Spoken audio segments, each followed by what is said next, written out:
Test one. Could I have everybody's attention, please, and attention in the barn? Show is going to start in about 5 minutes, please. So if we could have the first class of Jersey calves up to the marshalling ring, followed by the Holsteins. Show starts in 5 minutes. Also, the bar is open, so if we could have all the exhibitors and sponsors buy their tickets at the bar and use it. And don't forget, this evening is the social. Doors open at 5 at the Western Development Museum, and supper's at 6. Thank you. Let me know if you need another. So how was supper last night? I made the reservations. Yeah, it was outstanding. It was good? Oh, perfect, and the company was better. Oh, good, good. Well, I've heard that that's a good thing, so I only have to do that. Yeah, it was really good. Should be some there? Never met the gentleman before, but they're pretty easy to get to know. Yeah. Would it be online? Would it be online? Or yeah.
mine is updated too. No, the Oh, Judge the Boss. agreement's sorry. Yeah, I'm down. Then, Here, do you want to check that?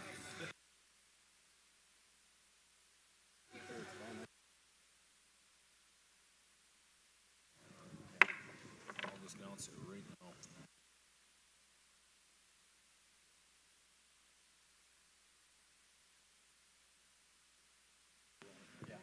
Test one. If anybody is missing an Apple Watch, it's up here at the announcer stand. So if you're missing your Apple Watch with a leather band, it's up here in the announcer stand.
Well, ladies and gentlemen, welcome across the World Wide Web. My name is John Copperthorne. I'm joined here in Saskatoon, Saskatchewan with Orville Schmidt.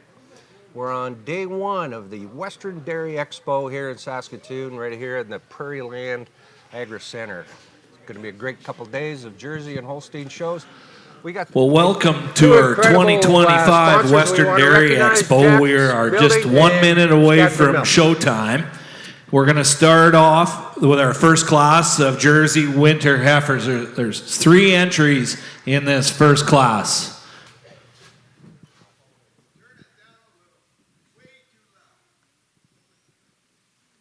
Dave, talk to them up there.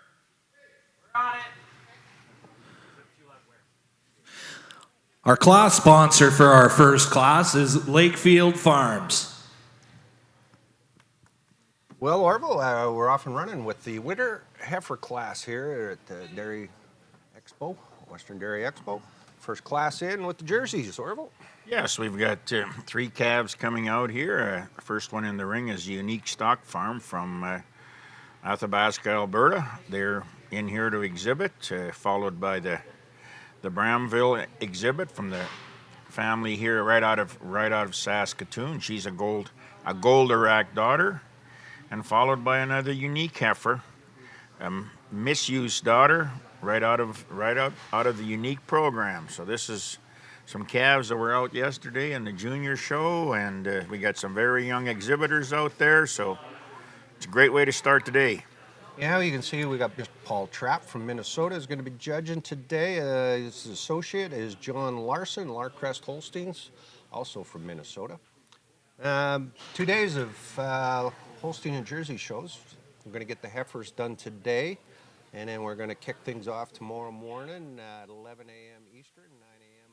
Mountain, and with the Holstein show and the cow shows tomorrow. So we got exhibitors, Manitoba, Saskatchewan, BC? All 4 western provinces, and we even got a few Ontario names, people that co-own a few. So it's going to be a show that's going to exhibit us well over 200 head before we're all done, and it's going to be they had a small show, or they had a show in BC last week, and then this one will be the major spring show in Western Canada. I'd like to thank a couple sponsors. Jack's Building and Saskatchewan Milk could be in our major sponsors for our live stream. Zach's Building Group and Saskatchewan Milk are going to be our sponsors. We're going to step aside, have a look at their great videos.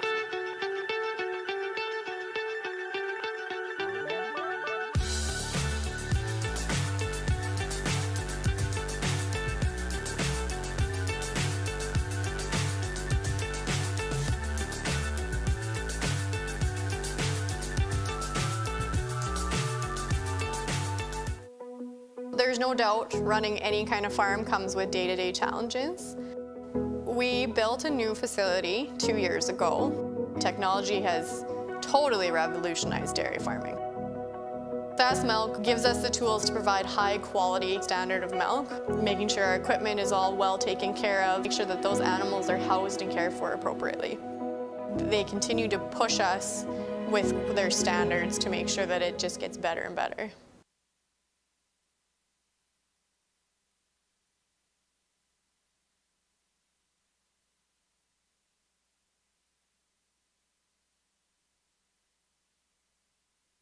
Sponsor Zach's Building in Saskatchewan Milk for bringing a live stream from Saskatoon, Saskatchewan here at the Prairie Land Agri Center.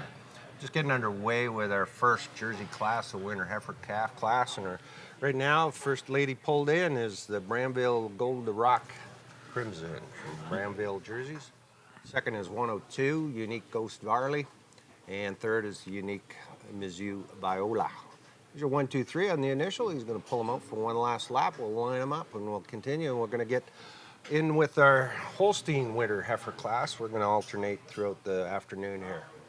Yes, and I think we got a great set of calves here starting out today. A big framey calf for just being a baby December calf from the Edwards family, and I'm sure they're going to have walking through the barn. We've been looking at some great cows. Get ready, John, and there's some places that are going to have big days, I think, and there's going to be some good cows coming out here. And again, we'll try to keep you posted and updated on some of them that have been already nominated as all Canadians and what families they're from, and try to keep you informed and entertained for the next few hours. By all means, and if you got any comments or questions, text Orville or myself. We'll try and answer any questions. If they're rude comments, we'll totally ignore them and we'll go on with life.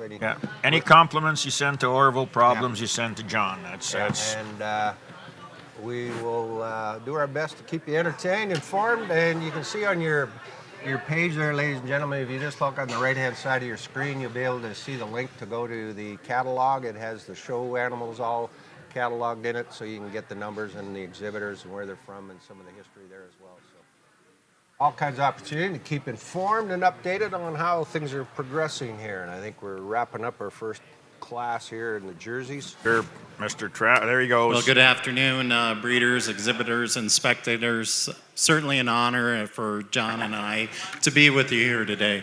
In this first class, a long, clean, dairy, straight line heifer with loads of style and the best foot and leg to start off her class today. She goes over our second place heifer. She does straighter over her top line, more overall length from end to end, more length in the midsection of her body, and tracks a little nicer on her rear feet and legs than the heifer in second. Second over third, a little closer placing for us. The second place heifer just exudes a little more width to that chest, a little more strength right down through her heart girth than the calf that's coming out in third. Congratulations to our exhibitors.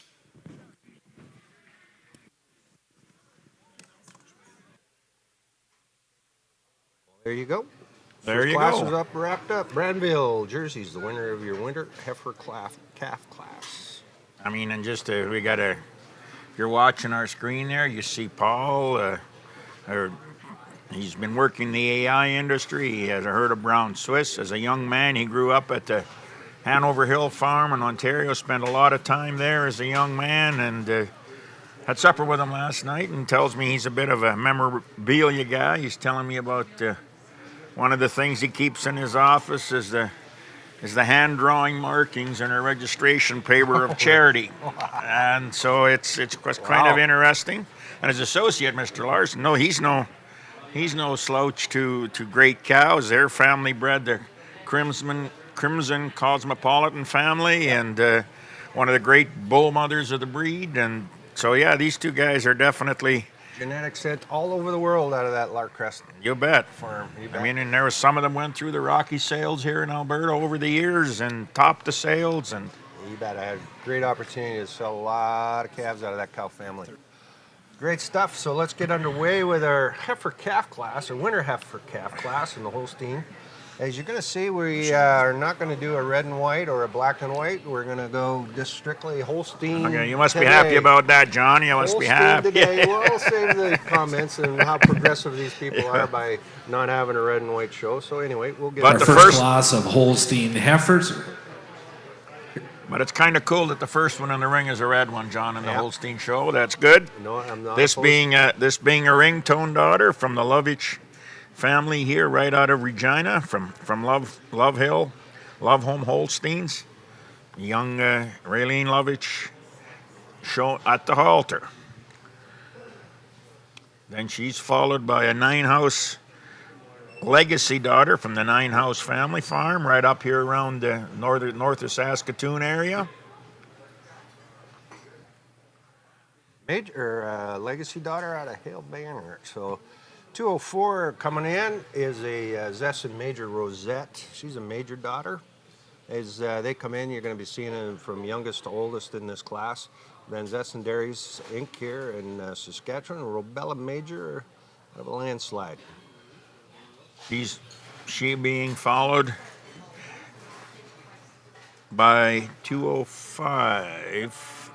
That is a doorman daughter out of from Everly Boschers, owned with Fred Fornwald and Sons and Grandpa Ron Boschers of Tony Beauty fame. Great family, third generation. Third generation, they're all here. I seen old Dad Stephen. Yep, he was there, and Ron is here, and the daughter's playing the game. Good to see. Then we're going to go to RNF Maxim Morel. P. She's a Maxim daughter from Randor. RNF Livestock. Their first exhibit today. And Maximum being one of the sons of the great cow, the Maple cow. Yep. They managed to get born before she tragically left us, but Well, the Hodgland farm is the seed stock of that family. yep, right there. you bet. 208 Lampada Storm. Cruiser daughter. Apple Cruiser. Haven't seen any one of those daughters for a while. Fred Fornwall and Sons out of Lampman, Saskatchewan. Followed in by 208, followed by 207 by Ben B. Attraction Alana, Ben B. Attract daughter. That's the Crosby family from just out of Regina. Had a great sale there, or out of Moose Jaw. Had a great sale there last summer. Some girls are out leading the cows. Robella is going to be lot number 201. Robella Delta Lambda Mercedes. She's a Lambda out of a Chief. The old Chief Majesty cow. That's your class of Holstein winter calves. And if you probably recognize the old guy leading them around, our ringman Dale Bainert, Yep. who's been part of these shows for, we won't say well over 50 years he's been at this, and does a lot of ringman duties now, and he's seen the whole scope of the game, and still active in the industry. He sells some semen, so he gets to see a lot of these people and meets a lot of these young people on the farm, and that's cool. And if you ever have a question about a previous show, no matter how many years ago, the encyclopedia will come alive in him, and he'll tell you right to a T exactly where, when, and how. It was But I all did done. win one bet One over bet. the years. Over the years, he was mistaken one, and he wasn't really mistaken. He was just given the wrong information. That's One of our great past presidents. Long here with Orville, past president of the Holstein Canada Association as well. So always been a pleasure to work with dairy people. It's been quite interesting. can't agree with you more on that. So a nice calf class, class that we got kicking things off with today. So we'll do the heifers here this afternoon. Once again, we'll be underway at 9 a.m. Local time here, which would be 11 a.m. Eastern time tomorrow morning. 167 Holsteins, they say, are exhibited, and approximately 60 to 70 jerseys. Majority of the show is going to be heifers by the sound of it in the Holsteins. They say close to 100 heifers going to parade today, which is going to leave us around 60 or 70 cows tomorrow. We'll see how that number goes through.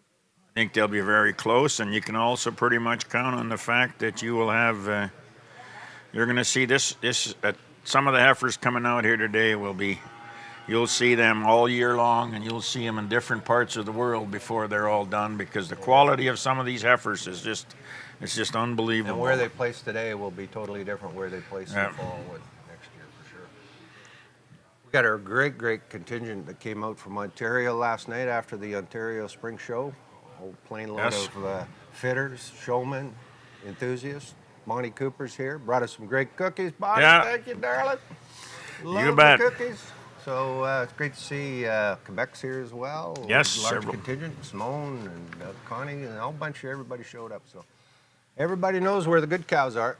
Come on out to Saskatchewan, Western Canada. You'll see them thick and thin. Those of you that were maybe out here a couple of years ago when the convention was here, we're in the same facility on the same site. Winter heifer class. So that's where we sponsored are. by Lakefield Farm. Entry 100 was first, Bramville Goldorak Crimson, sired by Dule Goldorak, exhibited by Bramville Jerseys.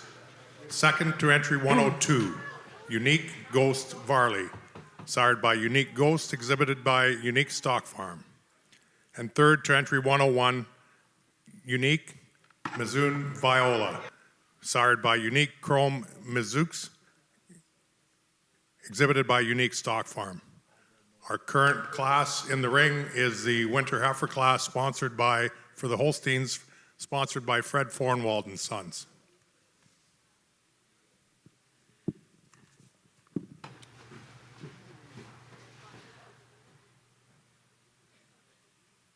We're going to go to a sponsor, Saskatchewan Holsteins are going to. We'd like to introduce our judge for our 2025 Open Show, Mr. Paul Trapp. With over 25 years of AI experience, Paul is currently the Genetic Acquisition Team Lead for CEMEX. He received a bachelor's degree in AgEc with a marketing emphasis from the University of Minnesota. He and his wife Sarah and sons Cole and Bo own an elite group of registered Brown Swiss, Jerseys, and Holsteins, receiving many All-Canadian or All-American nominations across all three breeds. Welcome to Saskatchewan, Paul. We look forward to working with you for the next 2 days.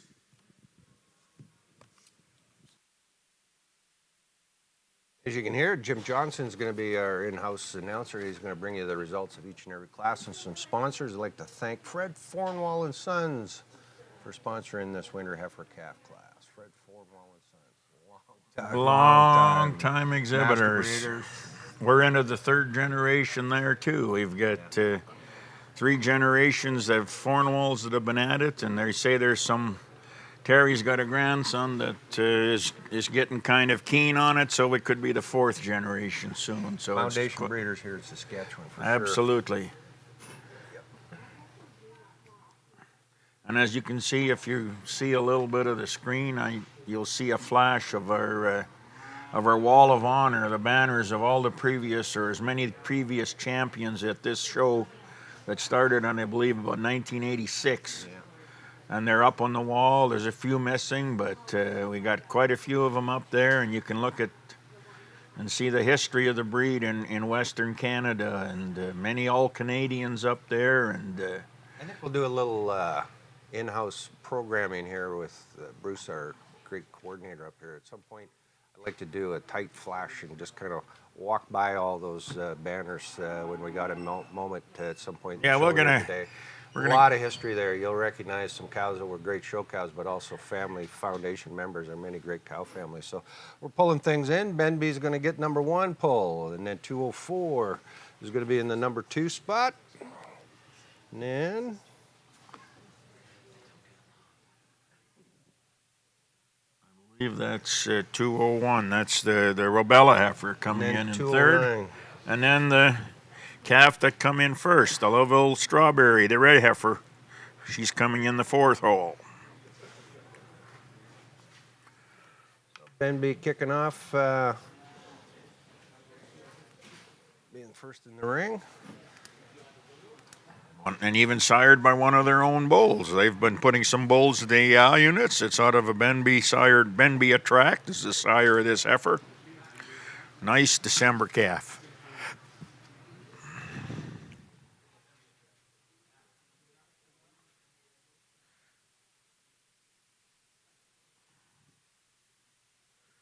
second calf also from the Van Zessens, also sired by our Saskatchewan bred bull, the Robella Major. He's a bull, I believe he's being serviced from Blondin Sires. We'd like to thank our major sponsors for the show today. First, our live stream sponsor is Zach's Agriculture and Sask Milk. Platinum sponsors, Saskatchewan Holsteins. And our gold sponsors, Enns Farms, M&S Ag Services Limited, Dairy Lane Systems, DNA DeBoer Farms, for forage sales and hay and straw, Frelkin Leasing, Feitzma Egg Services, and Nutrisource. Thanks to our major sponsors for helping us put on this great event. Judges having their bit of a discussion, deciding which way they're going to send these heifers out, but pretty impressive lineup to start off the first class of Holsteins. Well, that's kind of cool.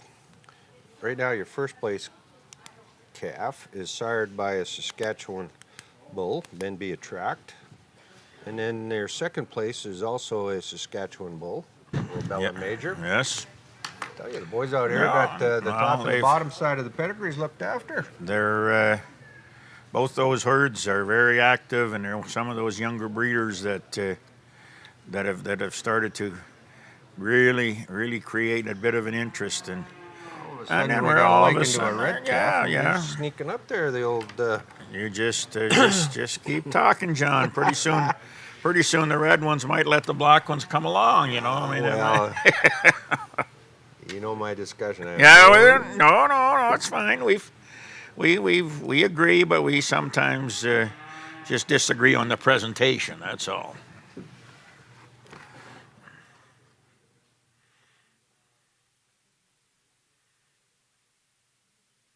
But yes, he's been Mr. Trapp. Paul has been got to know him reasonably very well the last couple of years. We traveled with him a year ago, just over a year ago. He judged the show in Cremona, Italy, and we got to spend some time with him there. And just a year or two before, he judged the Royal Winter Fair.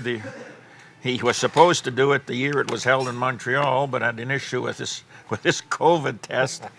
And so he was delayed. He did it the following year, and he was the fellow that made Maple Grand Cow at the Royal Winter Fair, and that was Supreme as well, right? And Supreme, yes.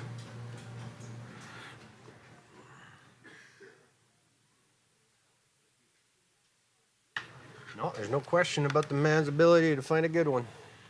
I think they told me last night 30 nominations that Paul's had. Is that right? All-American nominations with that small herd of cows that he's got there, mostly brown Swiss for sure. But I think that's kind of his favorite is the brown Swiss. He didn't say it out loud, but he kind of leaned that way. There. He's found a groove. Well, we're going to pull it out with Ben B. Heifer. She's going to get the first jog into the lead spot. The Attract. Her dam being a BC bred cow from the titles, a Solomon daughter.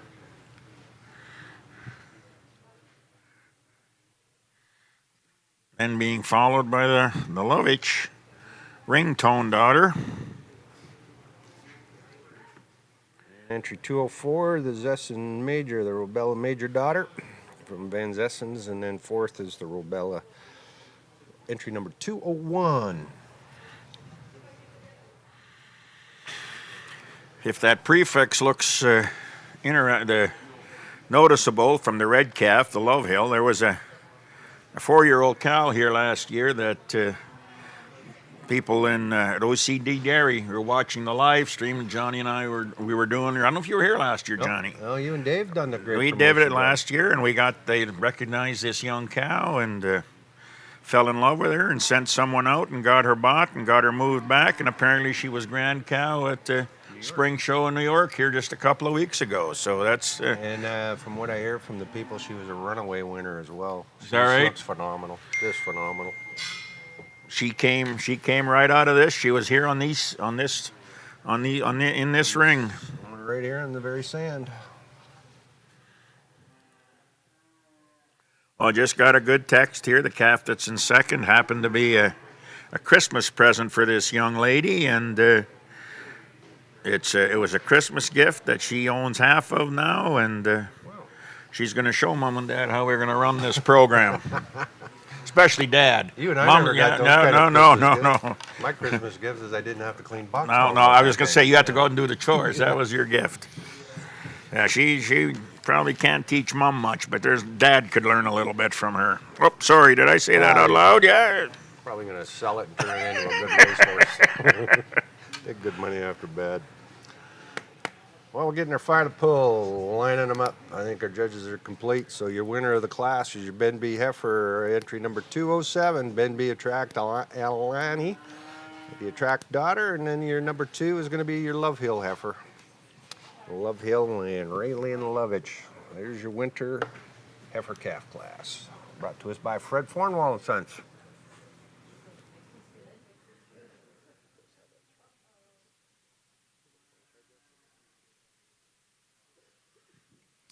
Well, in our Holstein winter calves here, some different shapes and sizes, and I'm sure they'll do some changing throughout the year. But for us, this black calf puts it together, and it's quite a handy winner for us.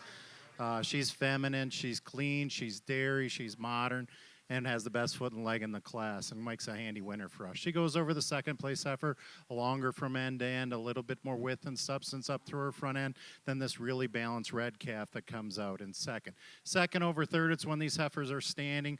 The heifer in second stands with those rear legs more squarely beneath that rump structure, and when you get in behind them when they're out walking, walks with more ease and distance between the hock when you view them from the side.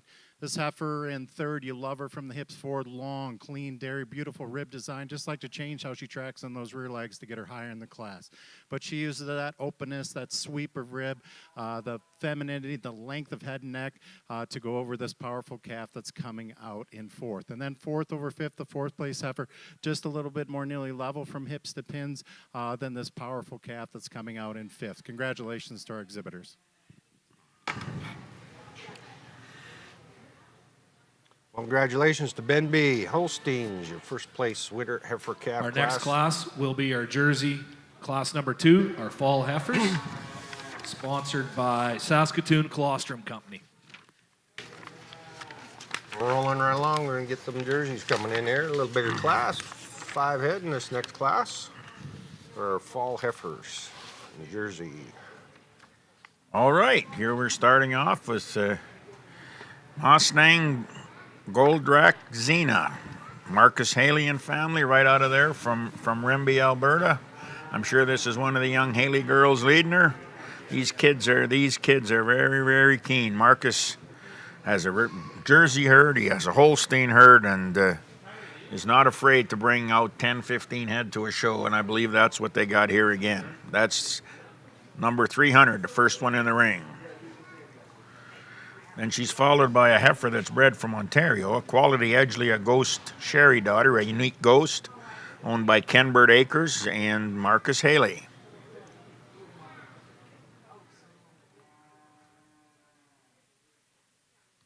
.301, entry 301, Lone Pine. Lone Pine jerseys are in the house with the unique Ghost, a bull that was bred by the Morys, and Lone Pine Askin Liquor is the dam.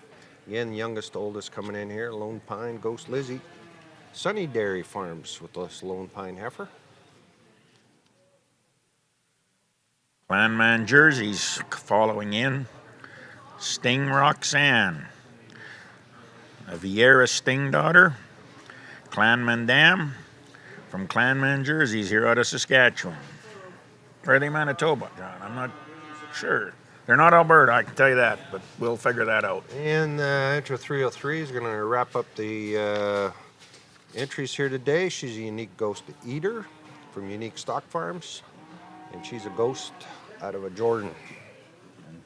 Kind of cool. We got 3 Ghost daughters out of the 5. 3 are sired by Unique Ghost.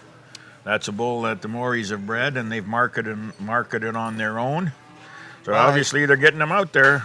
The Morys, over the last few years, have started really developing their own bull stud, if you want to go that route, but really starting to develop some young sires up there for the Jersey industry that are a little bit unique to maybe mainstream sires. They got some different EPDs and different genetics on it. bloodlines. Yep. So, and that's typical of the Morys up there. They're not scared to step off the beaten path and try and blaze a new path. So get in contact with Unique Holsteins and see their sire lineup that they got there. There's some cool stuff. Maybe there's something there that might be appealing to your herd that you might want to adopt to. And so we'd like to thank the Saskatoon Colostrum Company. They're full blown getting at her right now. Oh. Big calving going on right now. Oh, they definitely got are a in hot there. spot This there. is their harvest season. Oh. This is their harvest They have little season. golden bags of colostrum. Man, But I'll tell you what, they are a we've great started a product. beef herd and we've started using it on a more regular basis, and it's definitely worked, guys. It definitely Pack it around works. in my quad with me, and I got a calf Yep. that's a little froze up. Just jug them down and Yep. trench them, and by God, it works. It works. You got that right. They're really good. So this is your fall heifer calf class, September 1st, 2024 to November 30, 2024. 5 head in the class.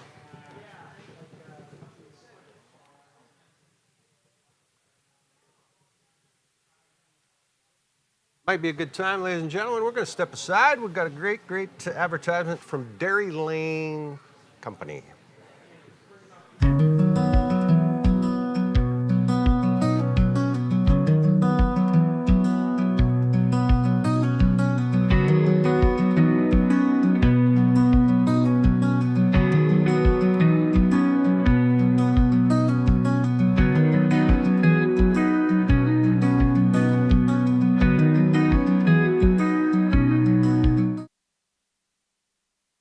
Systems for being one of our major sponsors here at the Western Dairy Expo in Prairie and Land Agri Center right here in Saskatoon, Saskatchewan. Getting lined up here. Another lady that you're noticing out in the ring. We have Claire Swale taking some photos, and for Cosmo, I believe that's who she helps out a little bit at these shows. She was working in the ring at Ancaster yesterday and made the flight last night, and is here doing her thing today.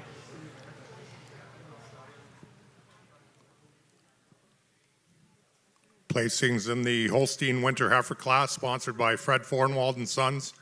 First to entry 207, Benby Attract Alani. Sired by Benby Attract, exhibited by Benby Holsteins Limited. Second to entry 209, Love Hill RT Strawberry Milkshake. Sired by Midas Touch Ringtone Red, exhibited by Love Home Holsteins and Raylan Lovich. Third to entry 204, Zessen Major Rosette. Sired by Robella Major, exhibited by Van Zessen Dairy. From top to bottom, 209 was second, 202 was sixth, 204 was third, 205 was eighth, 206 was fifth, 208 was seventh, 207 was your class winner, and 201 was fourth. We're doing random prize money in each class. So our winner in the first class for the jerseys was Unique Stock Farm. And our 3 winners from the Holstein class was Van Zessen, Rainey Evelyn Boschers and Fred Fornwald and Sons, and Ron Boschers was the second winner in the Holstein class, and our third winner was Robella Holsteins.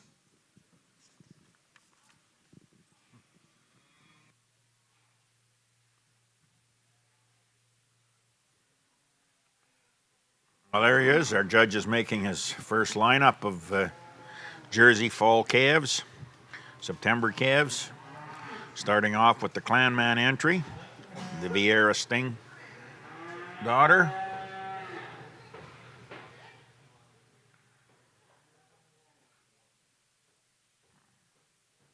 I believe we have 301 is there. Got to be 304.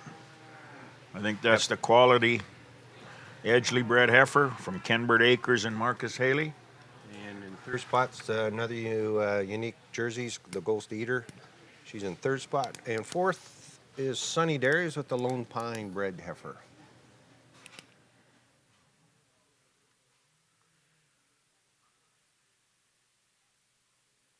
.300, she's in fourth.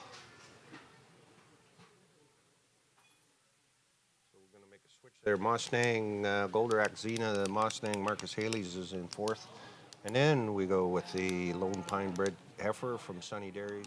He's in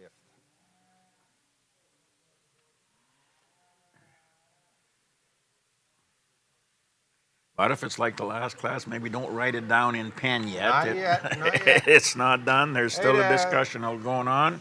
Shout out to anybody that's kind of maybe at home and you're not too far away from Saskatoon. Come on in. Beautiful weather for driving. Beautiful weather to get to Saskatoon. Come on over to the show tomorrow. Starts at 9 a.m. local time. And have a wonderful class.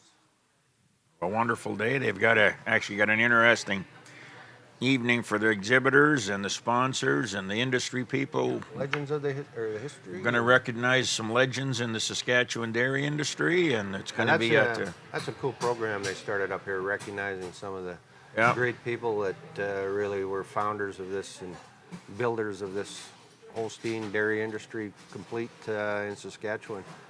Cool how Yeah. they just recognize some of their own.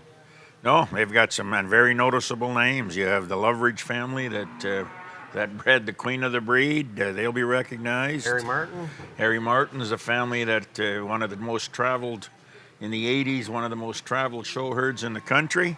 Richard Dick.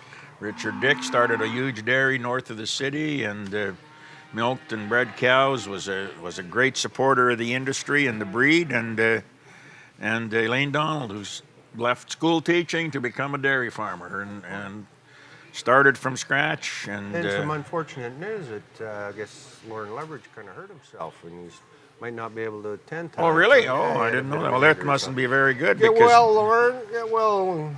Blessings to the Leverage family. Yeah.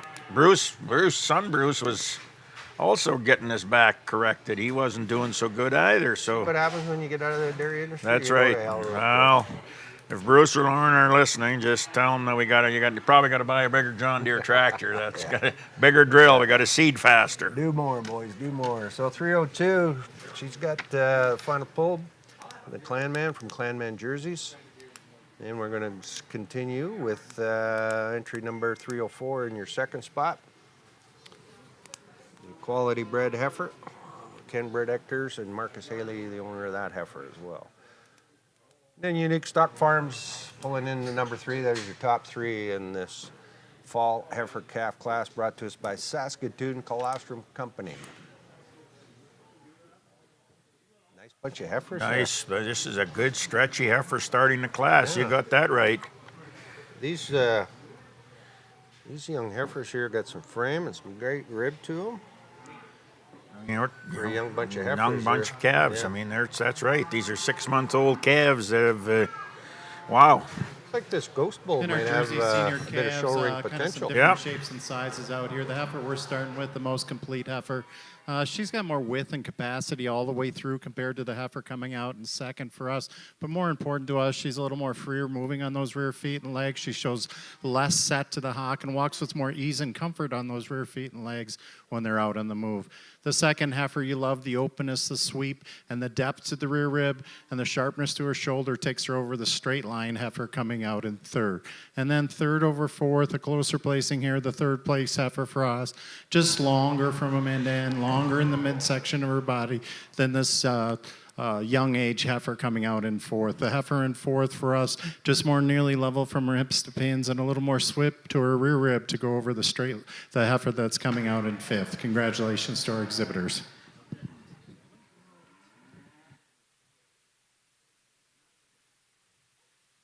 Your results. There you are. There's the reasons, and at Tell the you- view from up here, I don't think I can disagree with him. That's a pretty good calf that won this Well, I tell class. you, when you hear reasons from Paul Trapp, you were very well explained on how it went. The guy gives an unbelievable set of reasons, and he was a judging instructor at one of the universities. Oh, is that right? Yeah. Well, that makes sense. No, these guys are just getting rolling here. I think we're going to coming into the ring now is going to be one of the biggest Holstein heifer classes of the day, I believe. The September calves.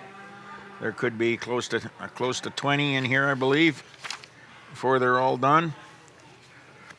And here we go. Being led off by a Mustang heifer, a super type daughter from a lambda cow, Mustang Holsteins from Grimby, Alberta. Followed by a master from Lucky Hill and Chibana, A Golden Oaks Master. Yeah. First master of the day here. I'm sure it won't be the last one Oh, either. he had a strong show down in Lancaster last Is that right? Oh, he was Premier Sire for the Oh, Heifers. really? Yeah. Oh, there's a bunch in the barn here, too. So 401, you see right there. She is a 9-house legacy free. Legacy daughter.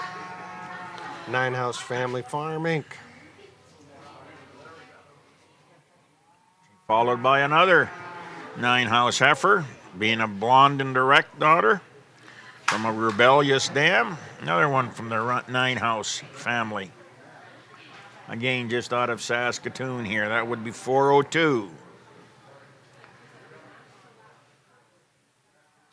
Well, we're back in the Manitoba country. Rainy Ridge Sanchez Bumblebee. She's a Sanchez daughter out of a Fortune. Everly. Sanchez, I haven't seen them out for a while, but Dug deep in the old semen tank. yeah, there, they didn't got down in the back of the tank for that one. A Sanchez from Everly Borchers. Love Hill Avenger, Freaky Friday, 405. A Mystique Avenger daughter out of a Legend cow from the Lovich family.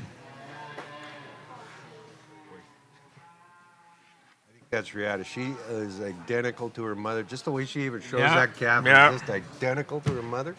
One of the top showmen. Oh, there's a very keen bunch Yep. of kids there. You got that right. 406, we're back at Rainy Ridge again. And she's a Spectrum daughter. That's Everly Brochures at the halter. Again, youngest, oldest in this class of fall heifers. Benby Logic Azure, 420. Being a Drew Home Logic daughter out of a Lambda cow. You know, there's a lot of Lambda blood in the Benby barn, no doubt about it. And Well, he's going with the PP as well. He likes his PP sart. Another Love Hill exhibit coming in, 419. Love Hill Holsteins. She's got a Lambda daughter out of the Redliner. I believe that might be this. There might be a connection to the heifer that was second in that other class. Oh, maybe not. That's a different family. They got a couple of pretty good red families out there. I'll let you introduce this next one because it's a red one. Because it's a red one. A Lindenwright moving PP from the Van Zessen family here out of Saskatchewan, out of a Zessen Bella. And I'll defer to the red and white expert again for the next animal. There you go. 408. 408, she being an Altitude daughter. That's one of the Apple family bulls out of the Rivercrest Dairy Company. Her dam being a Morand. PP. One of the other things that is getting to be very popular in the breeds, whether it's black or red, is this pole gene. It's I'm all for it, my friend. I love the polled genetics. We've got a lot of room to develop in those, but I am really promoting it. 409, Ben B. Nolas Pastel, Ben B. Holsteins, down by Moose Jaw. She's a Nolas daughter. I haven't seen one of those. A little Ranger Pippi cow. one of our first exhibits from our fellows out of British Columbia, the Hamming family, 411. They went deep into the old No, show string no. there to get this showman lead. Yep. We got she being a Believe out of a Rockledge cow. The Hammings out of the Okanagan Valley, all the way from British Columbia. Tyler at the halter, he happened to be out here doing the judging conference a couple days ago, so he's decided to stay and watch the show and be part of it. That's cool. Well, let's welcome the Skycrest family from Athabasca, their first animal of the day that they're bringing in the ring, 412. Robella Major daughter out of a Tattoo cow. Caitlin at the halter, Skycrest. Then followed by another Mossnang exhibit, another one of the Haley kids. Marcus Haley exhibitor, Mossnang Holstein. She's a Crater Crave. 414. Next is 415, another Hamming exhibit, Hamming Holsteins, Bullseye daughter. An old Rockledge breeding. Van Drager breeding there, yep. Well, again, from the Shout Okanagan. out to John, and seen John. I saw him last fall at Red Deer. It was good to see John again. 416, let's go back to Benby Holsteins. They're bringing in 416. She's a Logic PP daughter out of the Lambda Ashley cow. She was born second day. Early September, full age calf, followed by another Robella heifer. On these, another Golden Oaks Master daughter. 417. Class coming in. I think we got 4 more to go. Gonna be over 20 in here, I think. Well, the ring's full. I guess that's all we can let in. And so 423, Kenbird Acres is bringing us this individual. She's a lean-in house Duran daughter. Another full age out of an Octane cow. Kenbird Acres, the exhibitor. Michael Flamin at the halter of the next one. Chris 80 Ambrose Malika, an Ambrose daughter, out of an Unstoppable cow. Chris 80 and Ron Lean, exhibitors. Rounding out the class, you can see Dale Beater there pushing her in. Gonna squeeze her into this ring. Kenbird Acres is exhibiting this Walnut Lawn Sidekick daughter out of a Solomon cow. So, big class. Thanks to McAvoy Farms for being the sponsor of our fall heifer calf class. Yeah, that's going to be could very well be our largest heifer class of the day. And some pretty good calves out there.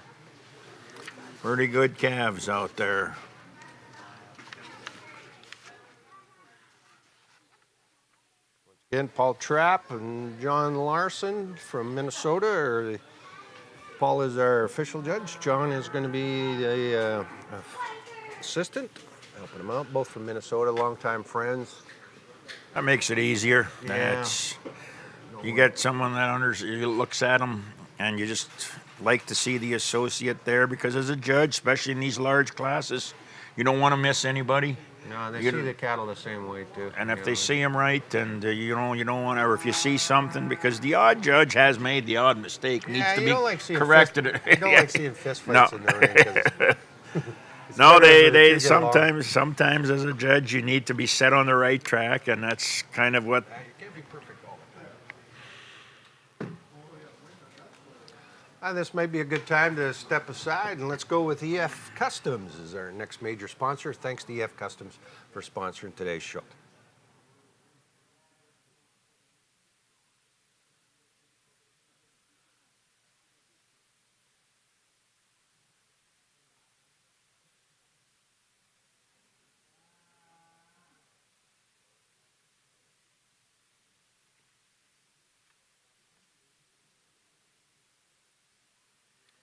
EF Farms. Well, we're back into this class number 2 in our fall heifer and Holstein show. Once again, we're alternating between Jerseys and Holsteins today in our heifer calf classes. We'll do the same tomorrow in our cow classes. Alternating. A little update. The winter heifer calf class was won by Ben B. Holsteins had first place winter heifer. Love Hill was in second in our winter heifers. And the Jerseys, the winter heifer was won by Branville. And Unique was second. Just want to announce a few more of our major sponsors for the weekend.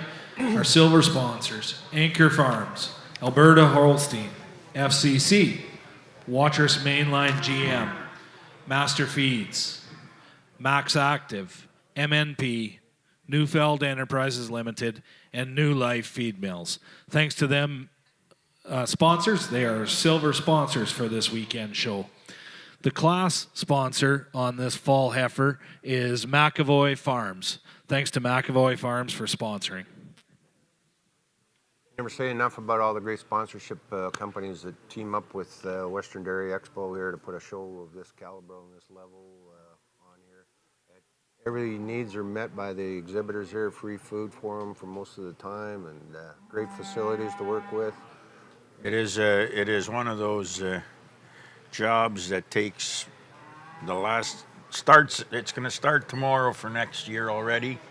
Getting the sponsors back and showing them what they can do for them, and it takes a lot of work.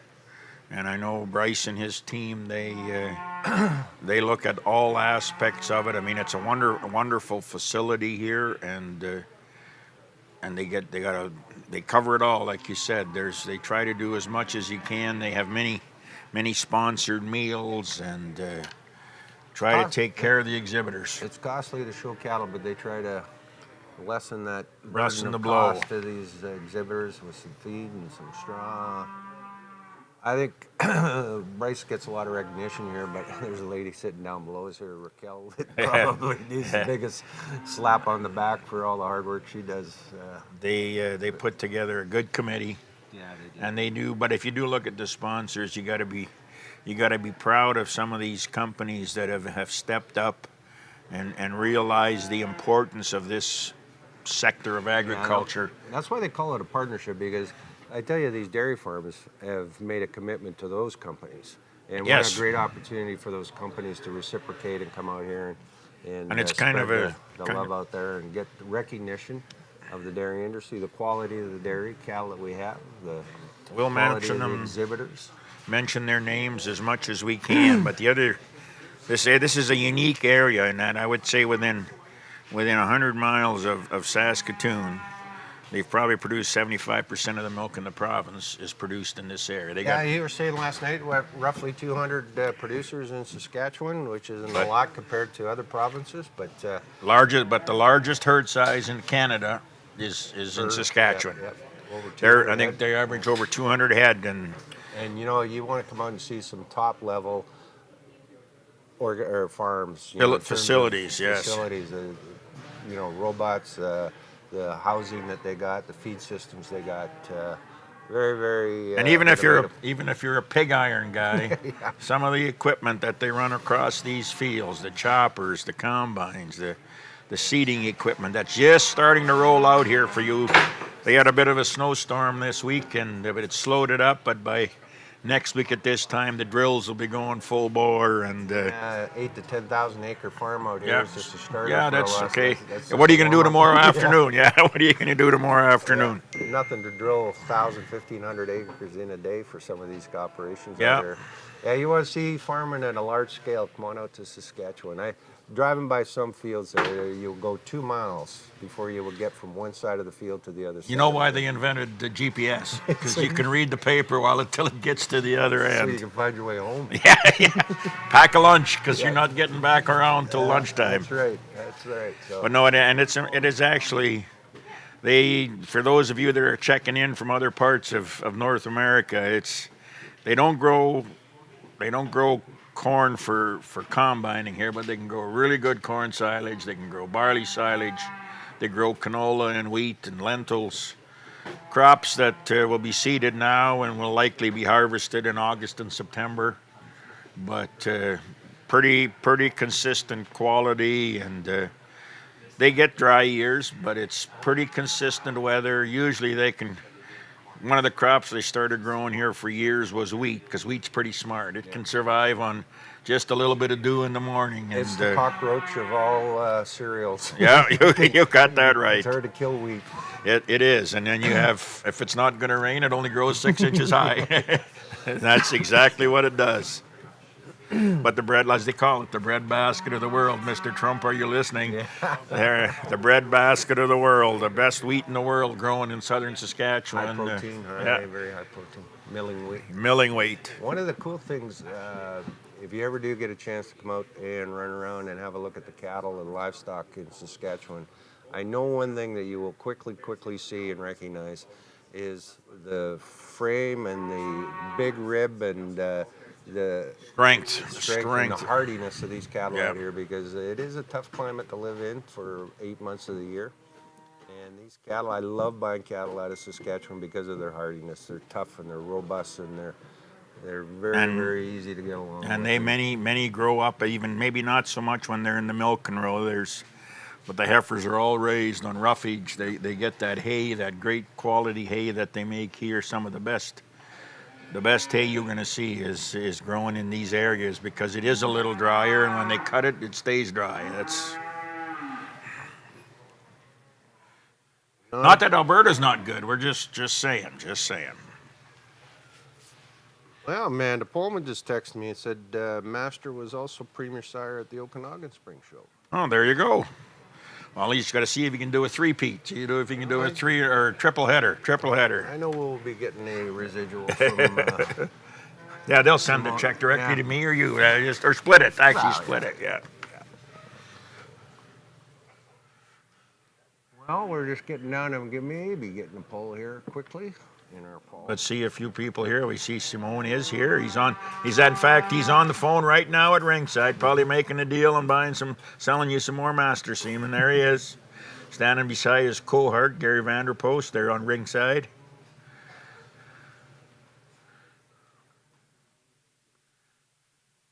And we see that senior table from up here from our vantage point, Dr. David Shalik.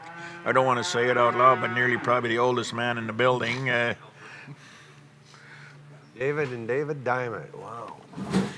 No lies told at that table. No lies told Actually, at that table. They're not even talking to each other. They don't even look at each other. Yeah. Well, let's get our focus into the ring here, Paul. What are we going to do here, Paul? Time to start. He is doing There we it. go. Come on. Turned around twice already, so he's starting to sweat. Yeah, he's pulling his little napkin out. Yeah, it's getting warm. God almighty. What's going to happen tomorrow?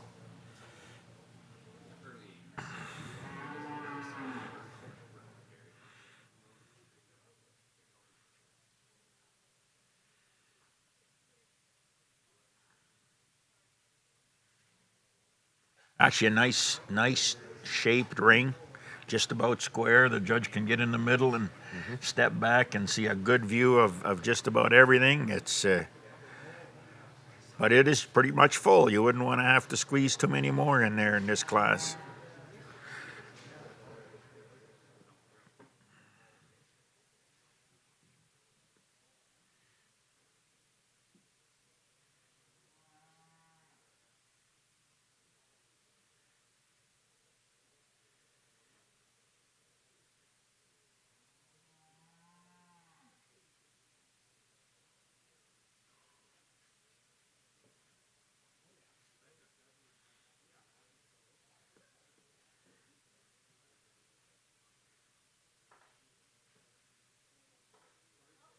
Oh, it is taking a little time here, guys.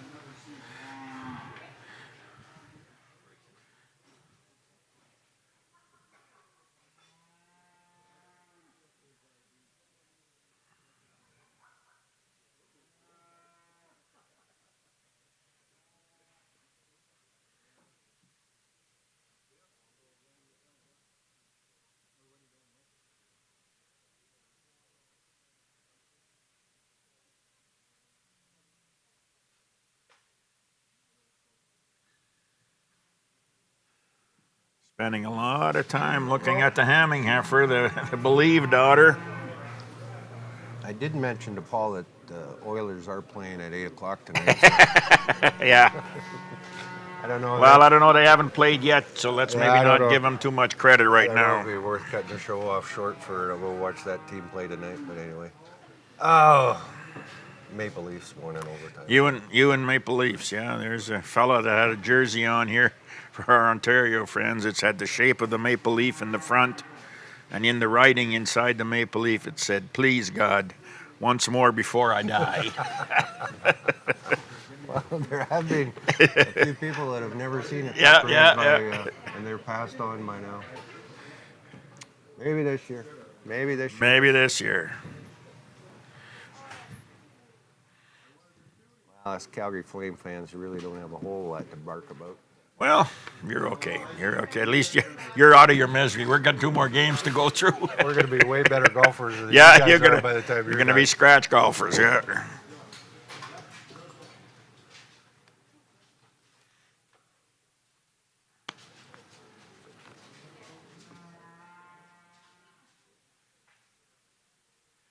Be too bad we don't have a mic on the 2 judges talking in the ring there. That could be interesting. Yeah,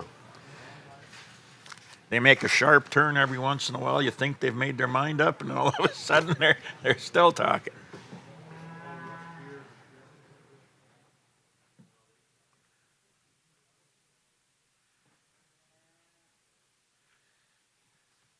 But looking at them from up here, I can understand what the issue is. There's 6 or 8 pretty good heifers out there. We have to start breeding a few of them by the time we get done this class. Might be a good time. Let's go to another great sponsors. Thanks to Falcon for being one of our major sponsors. I have a little commercial break.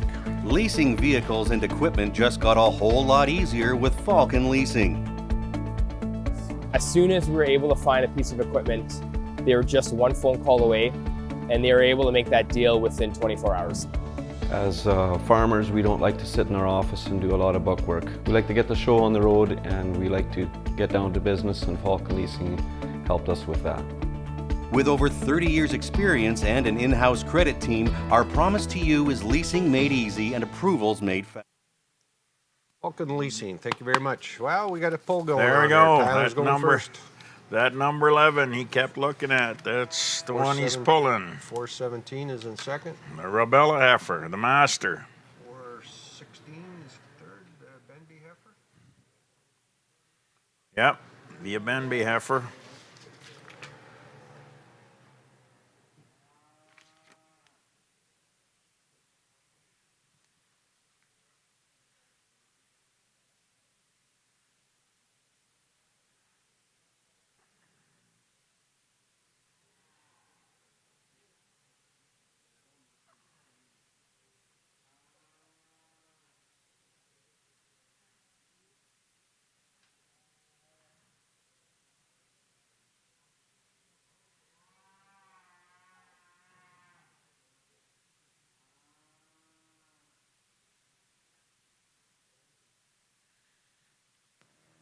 Got Keeping track there, bookkeeper. Mark Haley coming in the fourth, I believe. His young kid there. Here are sorted out here. Our places in the Jersey class, the fall heifers, was entry number 300 was fourth, 304 was second, 301 was fifth, 302 was first, and 303 was third. Again, that class sponsor was Saskatoon Colostrum Company. And the winner of the prize money was entry number 300.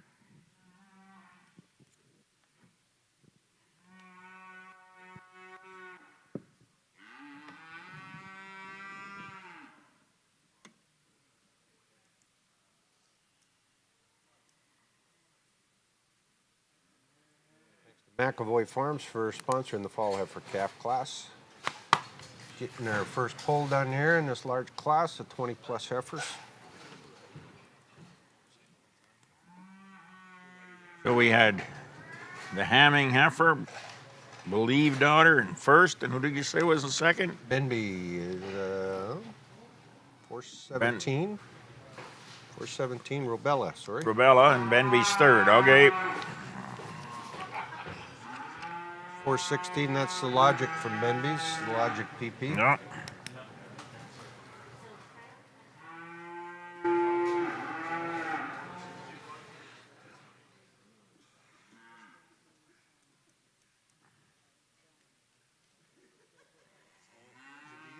Apparently, Paul's got something really nice to say to the ladies. Got them laughing. Yeah, got him giggling over there, yeah.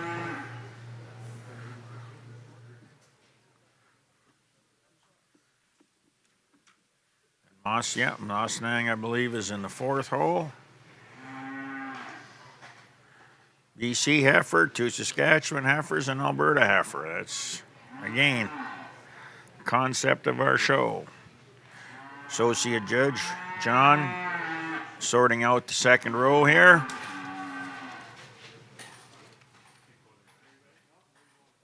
Anna's in sixth. Okay. Didn't see Chubb out here. No. Home working. Yeah, he should probably. He should probably. And his lovely daughter out here. To get him ready. Probably better off. Probably better off, but I think he didn't think Chubbs was that busy with his He's supposed to have robots. Isn't that supposed to give you more time, or? Just what he needs is more time. One thing a robot can't do is make a 26-hour day. That doesn't change. Well, this has been a tough class for Judge Trapp. Pretty even right from top to bottom. Just a reminder, exhibitors, our Legends of the Industry Awards are tonight over at the Western Development Museum. The WCC committee is going to have 11 silent auction items to raise money for their due. And another reminder that Vicki Fletcher, the photographer, is set up to take professional pictures. Anybody that wants any of their heifers pictured, she is set up and ready to go.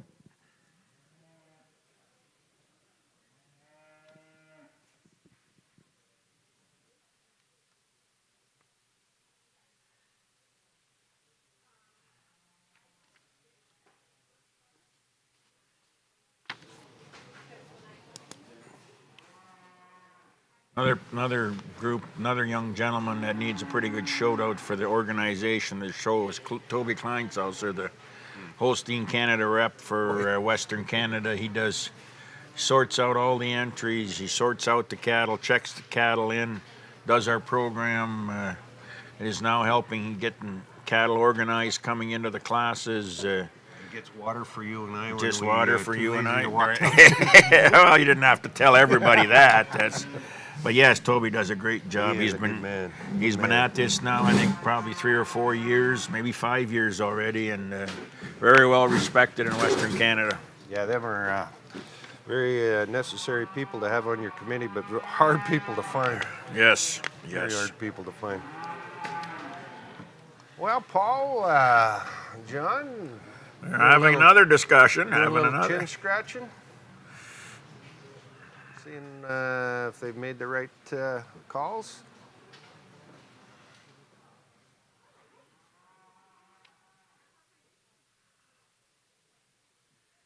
Yeah, them first 4 or 5 heifers up there, they're pretty impressive.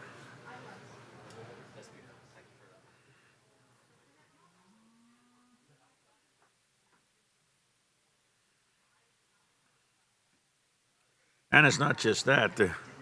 This second row is pretty. There's a few in this second row that are pretty impressive as well, but they're just one little item, and that's the cool thing about these spring shows, especially in these heifers. They'll change through the summer, and raw right now. They're raw, and some of these probably haven't been out much yet. They've been in Western Canada barn raised for most of the winter so far, but you give them a couple of months out on grass.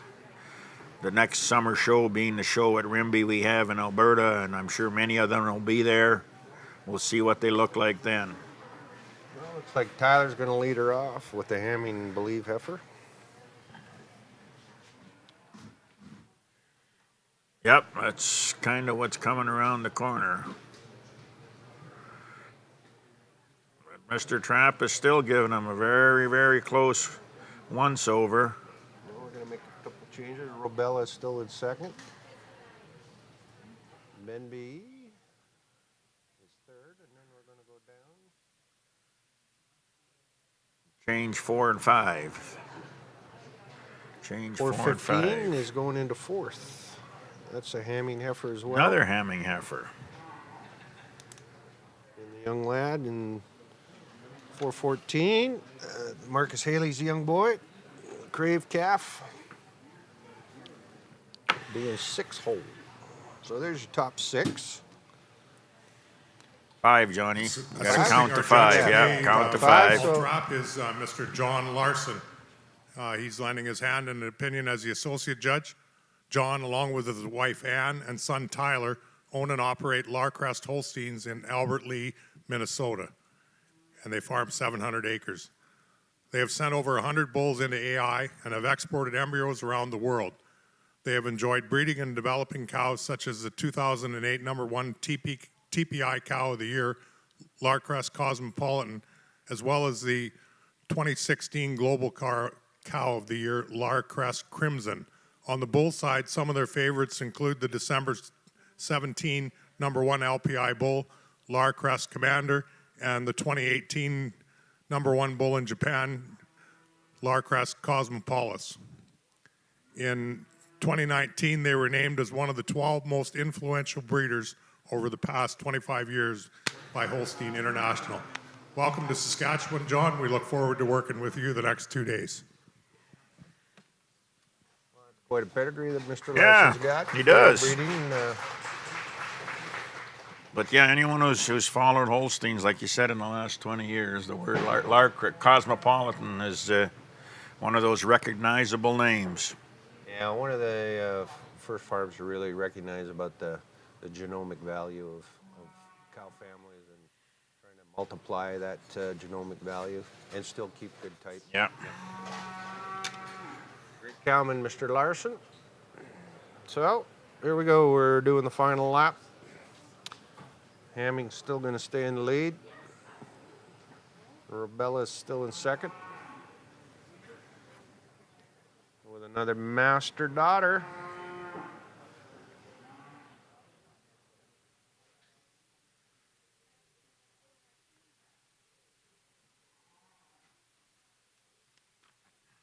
Yeah, they're both judges watching them move out again, trying to make sure that they've got them the way they want them. So there's obviously, in the first 4 or 5, there is still 1 or 2 pretty close placings that they're concerned about, and they just want to make sure they got it right.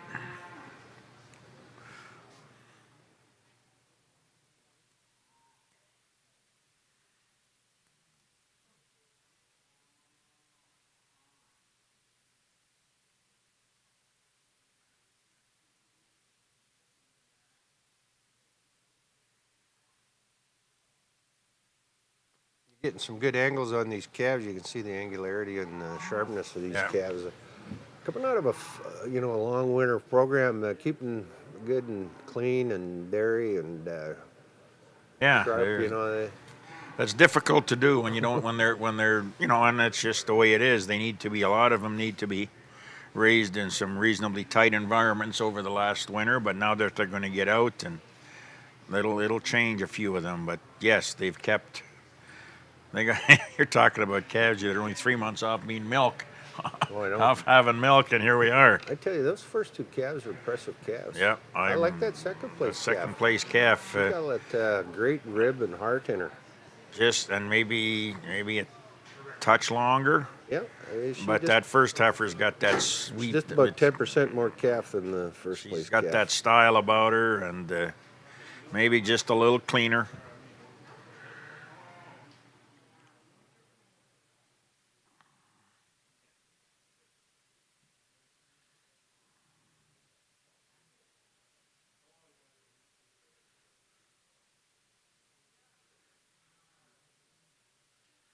That's pretty cool in this quality and size of class to be first and fourth. That's pretty good.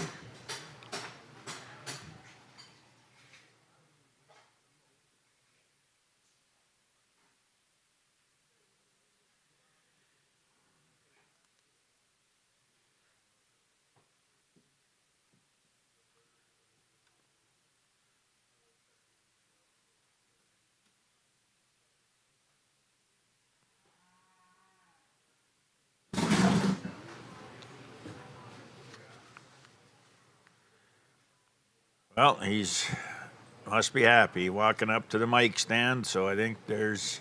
He didn't listen to you and I. No.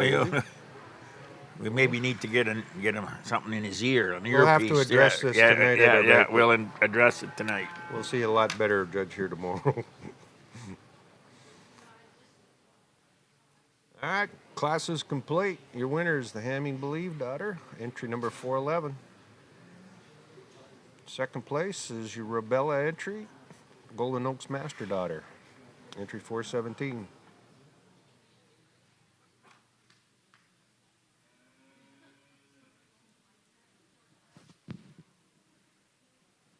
Third place will be Benby Holsteins with their Logic PP daughter. Fourth place, Hamming Holsteins, and fifth will be from Marcus Haley.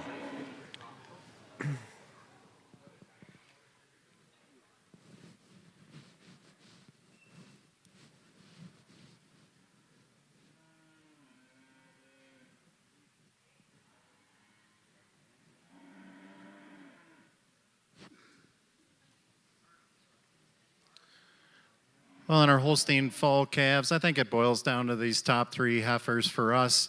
The first heifer's got the fewest faults, the fewest things you'd like to change about her. She's extremely balanced in her dairy strength. She tracks well on those front and rear legs.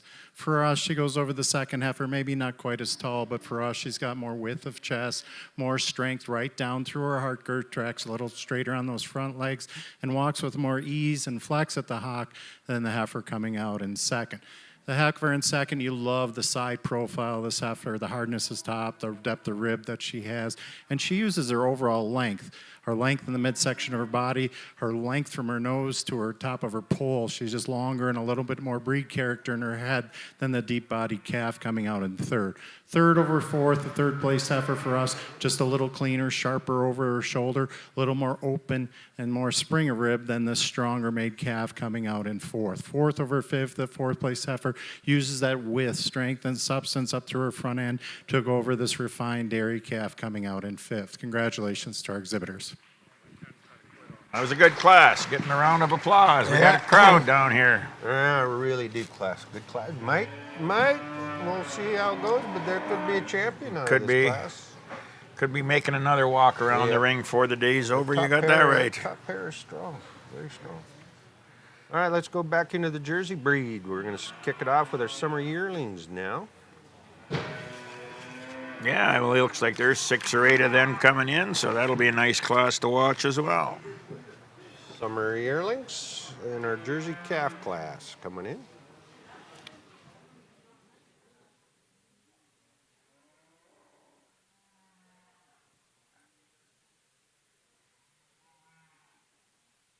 Leading off the group from Clanman jerseys, a Clanman, a Dulé Mr. Bright daughter. This heifer being considerably younger, being a mid-August heifer. Very well grown. The Edwards family, Bramville Bright Crispy, another Dulé Mr. Bright. Whoa, he must be the new bull of the breed in the Jersey breed. 502 coming in the third hole. Ground Zero Bright Kite, another Dulé Mr. Bright daughter. First 3 are all sired by the same sire. That's very interesting.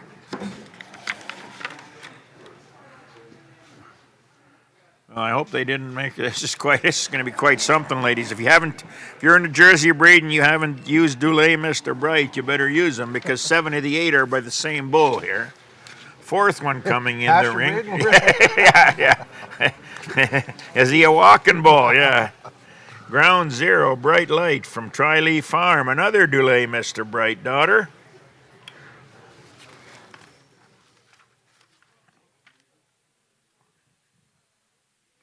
.504 Clanman Mr. Bright Rennie, another Clanman entry and another Mr. Bright daughter.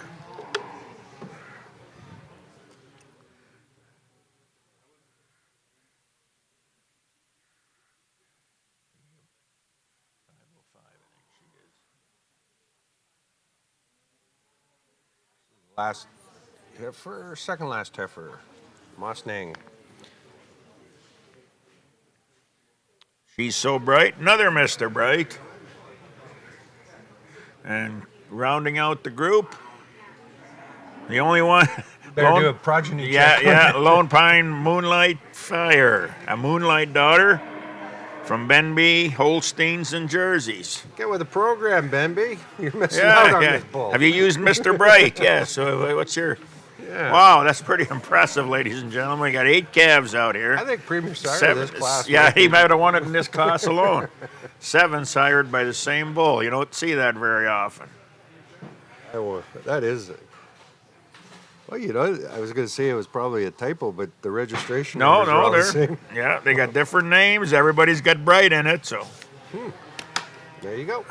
That's why we watch and come to these shows Yeah. to find out the next Premier Sire, the next up-and-coming great one. Can't guarantee he's going to win, but he could be in the top 2. He's going to be in the top 2. This horse race could be one to bet on. I don't think the odds are Yeah, you wouldn't get much odds for the exacta. Wouldn't get the exactor odds. But you know, just kind of taking a look here. there's some consistency in that bull No, as well. no, exactly. You've got real good slope to hook the pin on these calves. They're nice dairy front ends. They got some depth of the heart. And Got a little toed out on the back, but your young calves. But I tell you, these Mr. Brights, the future looks bright. that just worked out that way. Well, You should write commercials. You should write commercials. I think everyone understands why the big money is paid. Yeah. All right, summer yearlings. Thanks to Mark Reedy, hoof trimming. Mark.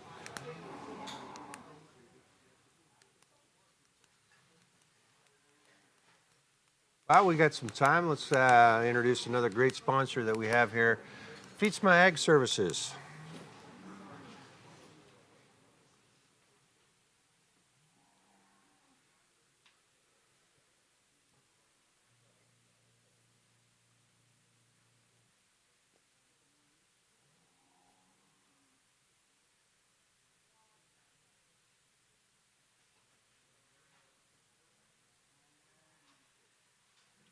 Thank you very much, Feetsma Ag Services, for being a great partner at the Western Dairy Expo here in Saskatoon, Saskatchewan. We're at the Prairie Land Agri Center right in downtown Saskatoon. Put it on your bucket list, people. Next spring, it'd be interesting if they have it next spring because the National Holstein Show is going out to. They are? I'm getting the nod I'm not from sure. our producer here that we're still going to go ahead with it here. Might have to change the dates up a little bit because the National Holstein Show is April 17th.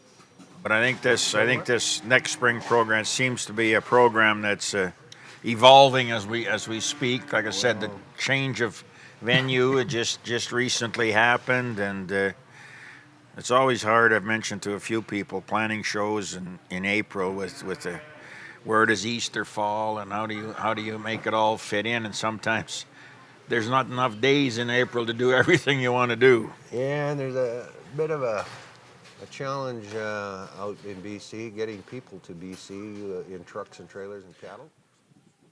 That's. But they will provide, and they will. Oh, they'll get her sorted out. They'll get her sorted out. It's always nice going out there because the grass is lush and the grass is tall. April, they're making ready to start making hay already in April. I Yeah. said they're cutting grass out there. Our placings in Class 2 fall Holstein heifers in your catalog order 17, 7, 18th, 19th, 14, 20, 21, 16, 13, 8, and that 8th place heifer was 407, and they are the winner of the money. Number 9, 12, 1, 6, and that's 412, and they're also winner of the donation money.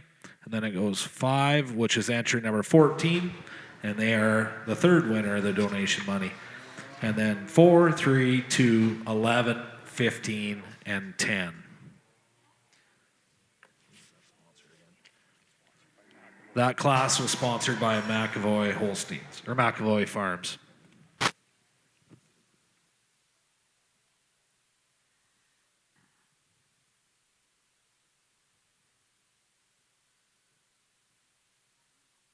All right, we're getting down to the ready for the first pull here in the Jersey Summer Yearling class.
8 heifers out here.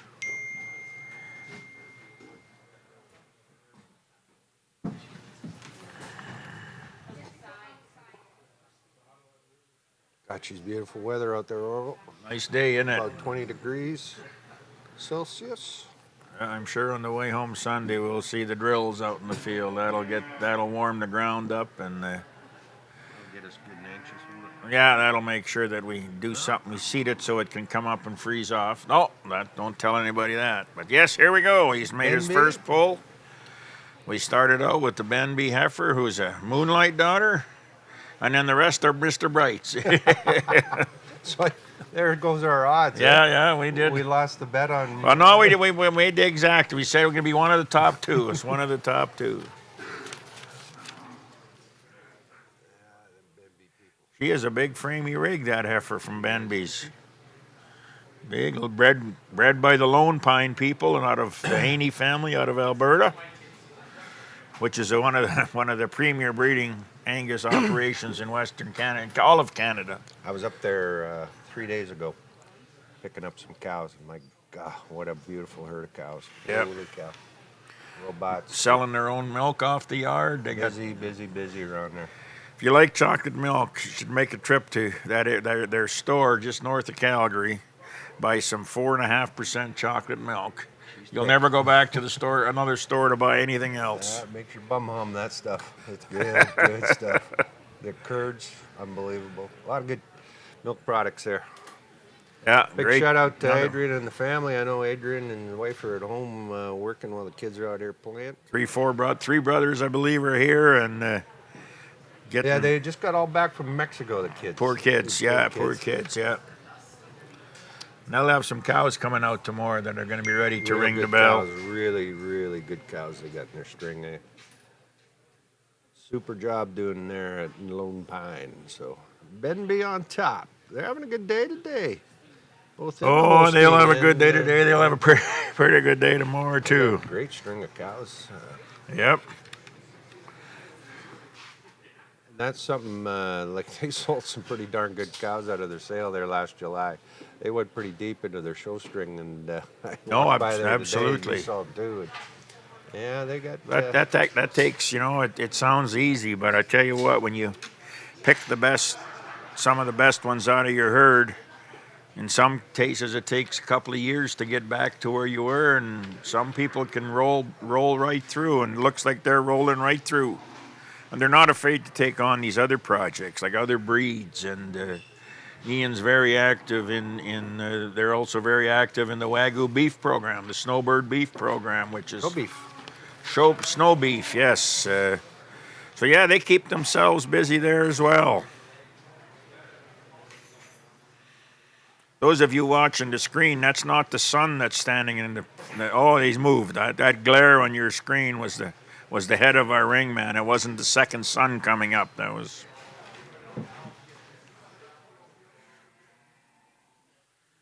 She is a big framey heifer, that Benby heifer. Man, oh man. relatively easy winner by. Yeah, 50 yards away. Yeah, she's. The Brights are definitely a little cleaner and a little dairy, but just can't compete on the frame today. 502, the ground zero heifer. She's in third hole. Tri-Leaf Farms.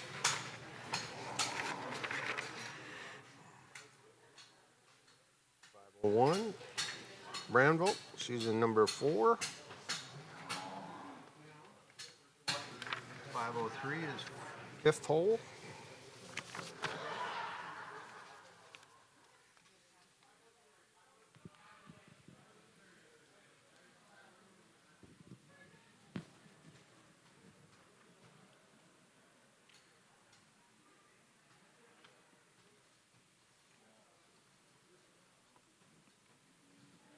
Landman is coming in on 6th place.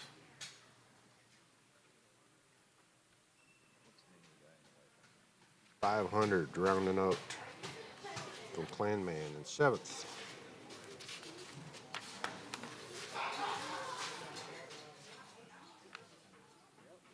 Other interesting notes, looking from above, all 8 leadsmen are young ladies.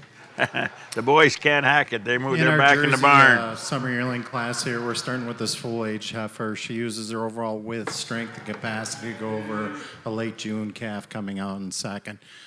Of equal importance for us when they get out on the move, we prefer the ease and flex at the hock of the big heifer, how she moves around the ring, a little nicer on those rear feet and leg, and walks with a little more distance between the hock than the heifer in second. The heifer in second over the heifer in the third, the heifer in second more nearly level from hips to pins and also has more drop, spring, and openness to her rear rib than the stylish July calf coming out in third. Third over 4 similar mater heifers here. The heifer in third for us just a little bit longer and leaner in her neck than the August heifer coming out in fourth. And then fourth over fifth, the fourth place heifer just walks with more ease and less roach to her top than this refined dairy calf that's coming out in fifth. Congratulations to our exhibitors. Well, there's your results for the summer yearling class for jerseys. Ben B, Moonlight.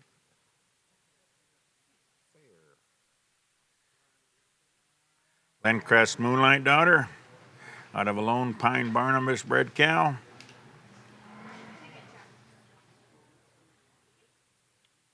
Second, Branville, entry 505. Branville, Bright Crackers. She's a Mr. Bright Daughter, Branville jerseys. All right, they're coming in the ring here. We got another reasonably large class. There could be close to 20 in this class as well.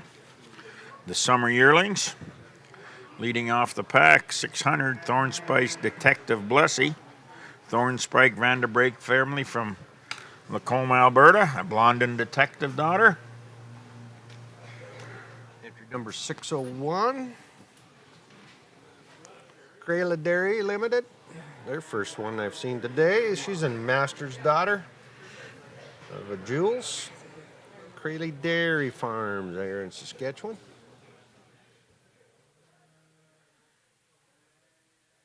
.602, the 9-house Breakaway daughter. Breakaway, a breakup daughter from the Nine Houses up here in Saskatoon. Or down here in Saskatoon. I guess this depends which direction you want to look at. We got a owner change on 603. She was bred by Crayla Holsteins, Lizzo Crouton. She's a Lambda Lizzo. Now owned by Ben B. Holsteins and Zimmer Holstein. Zimmer, I haven't seen him here. Yeah, Zim, if he's here, but he's probably too busy as well. This is an interesting. This is a Lizzo. This Lizzo bull is a bull that's bred by Tony Van Leith, Valiant Genetics in Ontario. He's now in stud at ABS, so it's another Canadian bull that's down there. But yeah, Benby and Zimmer must have found something they liked, and here we go. 604, the Master from the Alligator, an Elmbridge Neenhouse heifer.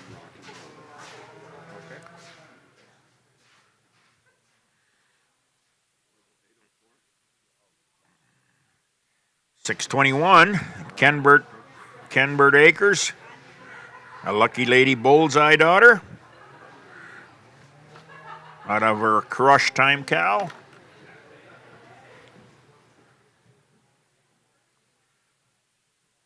I think we had Thornspick Rockstar, Thornspick family Lacombe.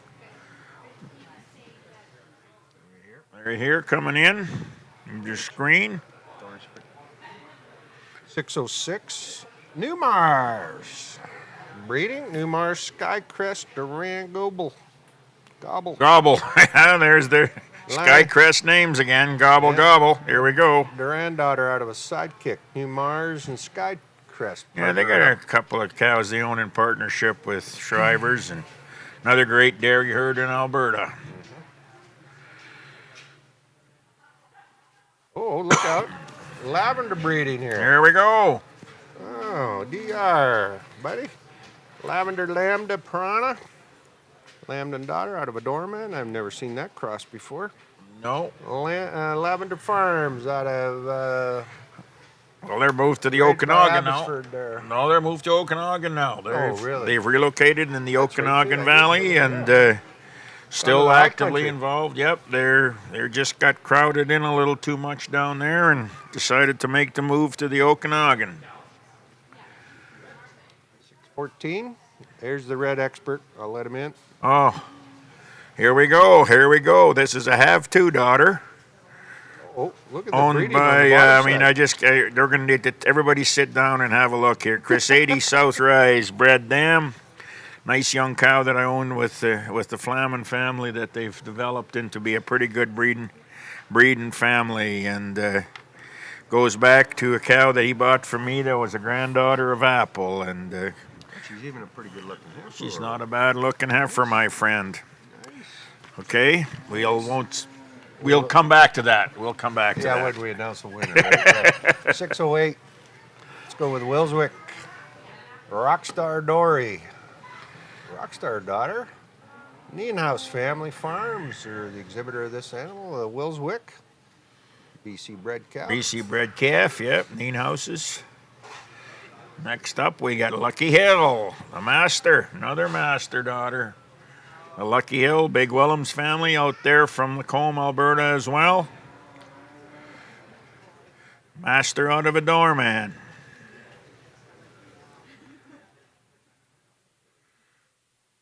613. Here comes Kate. Kozak Holsteins, Wind on Holsteins, partners on this Wind on Rockstar Devastate.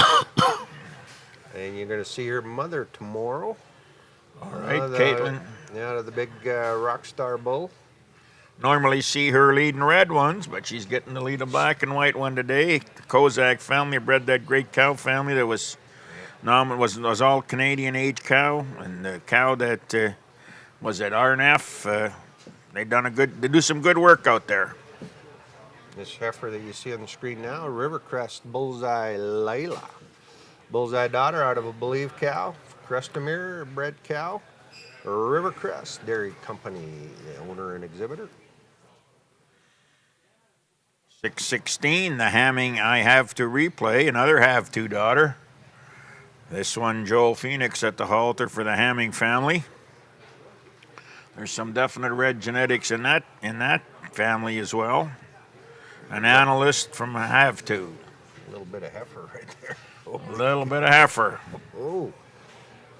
617, an RNF exhibit, Unix Dorothy, a Unix daughter from a Sidekick cow.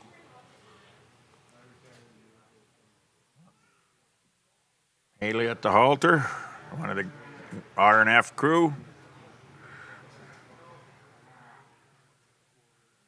618, VH Dairy, a Clark Valley bred master out of a Jaham Valley bred Lambda. Wow, that's pretty deep breeding on both sides there.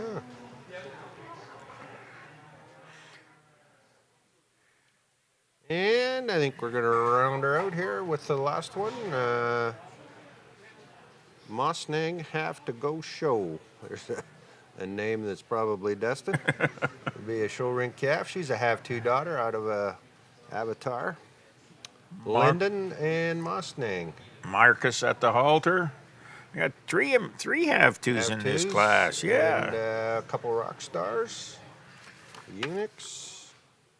Yeah, back to this heifer, the 618, the Clark Valley bred heifer. Clark Valley prefix, a heifer that Clark's had a great sale here a month or 6 weeks ago. Averaged over $11,000 on over 120 head, 200,000 plus top. A heifer that's actually going to be shown tomorrow, I believe, at the spring show in Wisconsin. Yeah, busy weekend, eh? Busy Spring weekend, show, yeah, 3 spring show out days. here, and then Wisconsin going on. They wrap up on Sunday in Wisconsin. So yeah, it's been very interesting. Well, it's that time of year I think it's very much across the country. We're getting into spring work and seeding, and I think once we get done this week, then the pig iron comes out, and then we show cows again in a couple months.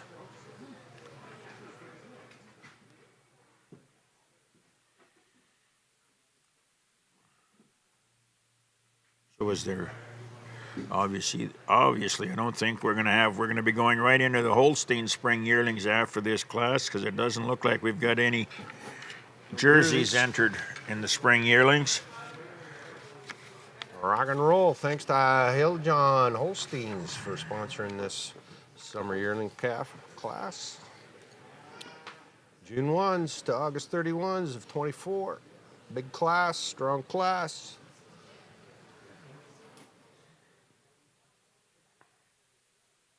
Well, we got a moment. Why don't we have another ad from one of our great sponsors, M&S Ag Services. Thanks to M&S.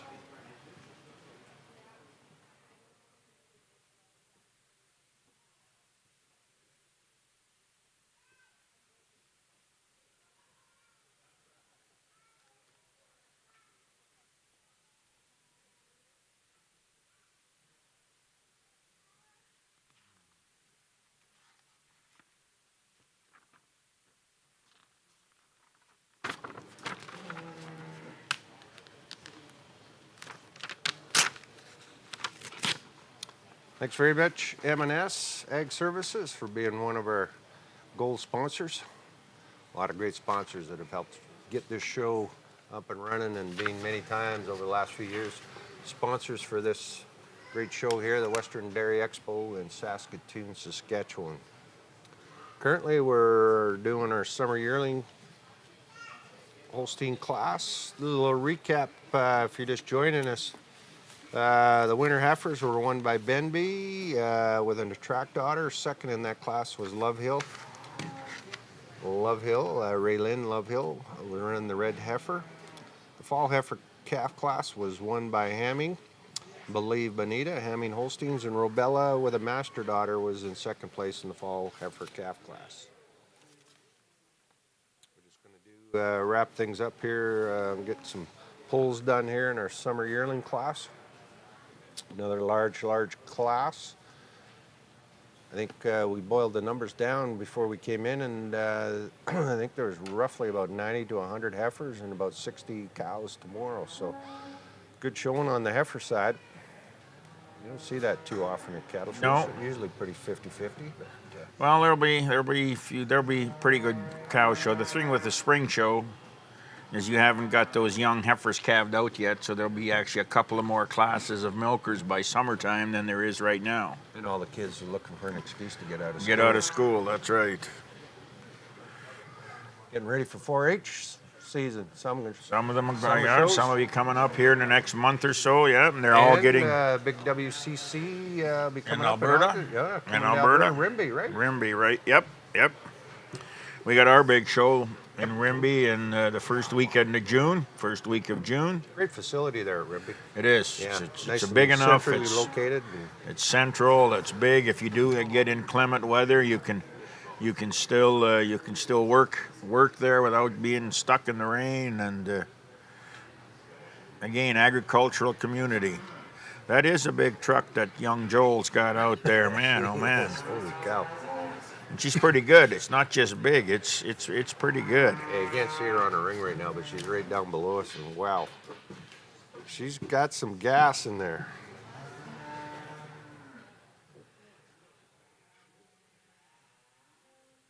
Now, the Hamming family do a great job. They've been coming to Alberta and Saskatchewan to exhibit for quite a few years, and always managing to make a mark and usually get some cattle sold. It's been run very well for him. But he's also not afraid to buy cattle, and he's putting his time in. He's now the national director for British Columbia, Brian. And I think if you talk to the family, they say they're happy with that because he's not home. But I think you'd probably say that about every director. Okay, let's not go there. It wasn't my case. But yes, they're one of those great industry supporting families that have lived their whole life for this crazy Holstein cow. And it's always cool when somebody like that gets some success. That's always a very, very good thing to see.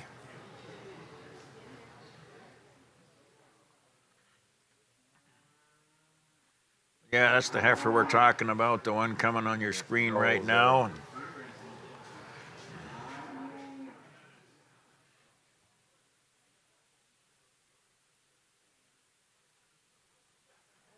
Too many have two daughters kicking around out in the show ring. Seen lots in the farms and stuff. Yeah, that's good to see. There's three. Like I said, there's three in this class alone. And is he? I'm not sure. Is he one of the bulls that David Diamond markets? I'm not sure who handles him. Someone can maybe text us and let us know. But he's got 2 or 3 pretty good daughters out here.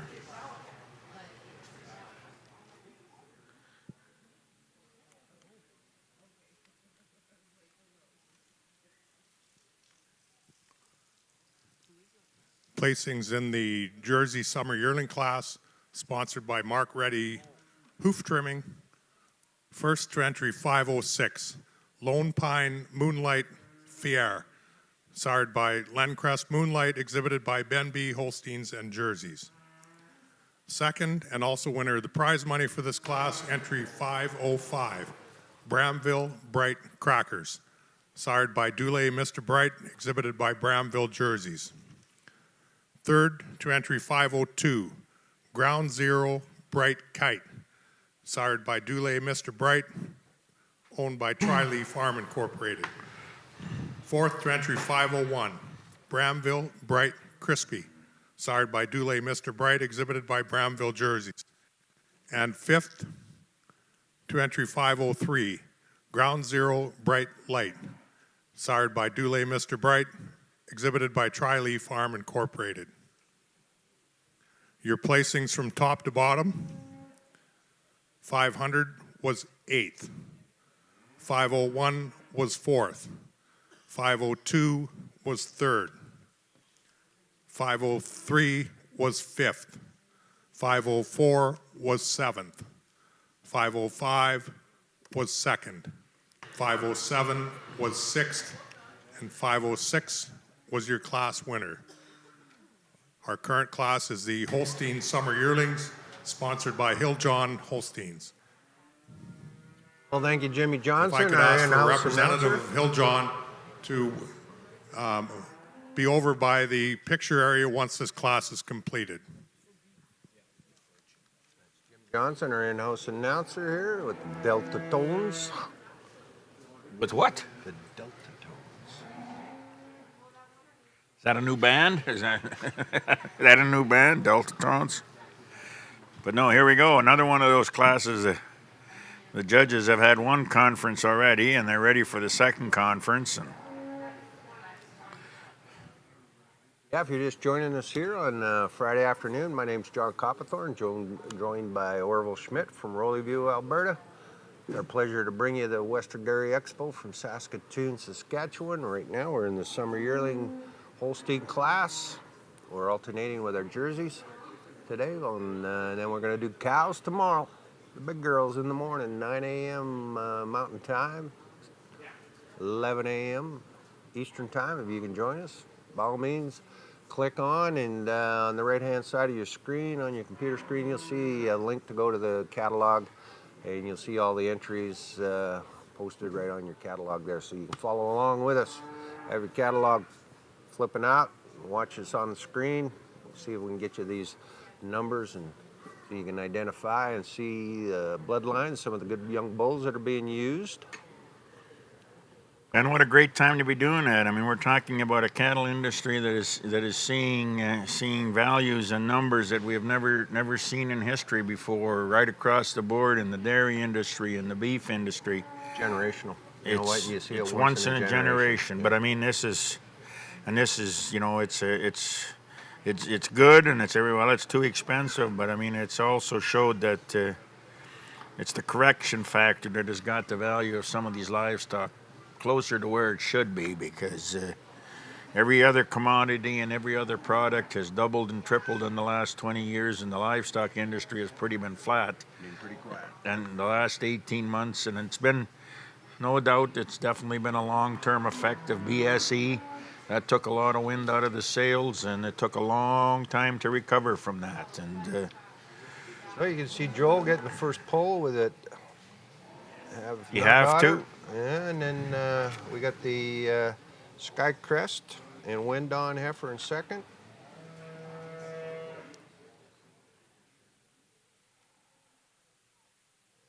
Followed by the Third. the Cralia heifer, Van Drager heifer, I believe.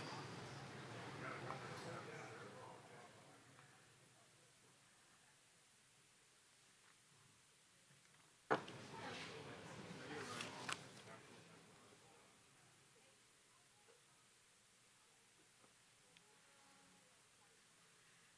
Rock Stars in second.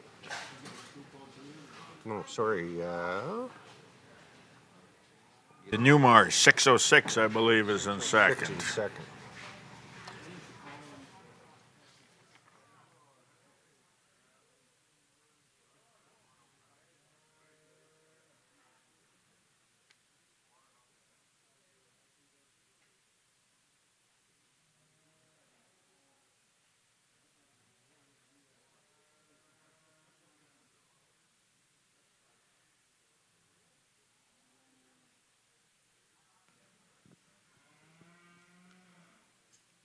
At this time, it gives me great pleasure to introduce Mr. Ron Boschers.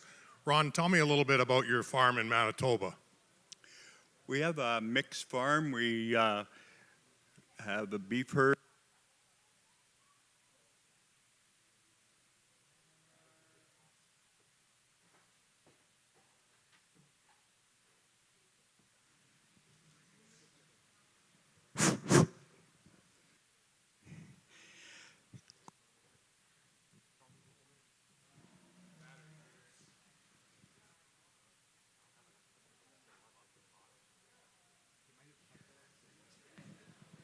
Reboot. Yeah, it looks like they're going to do a little in-house interview with Mr. Ron Boschers.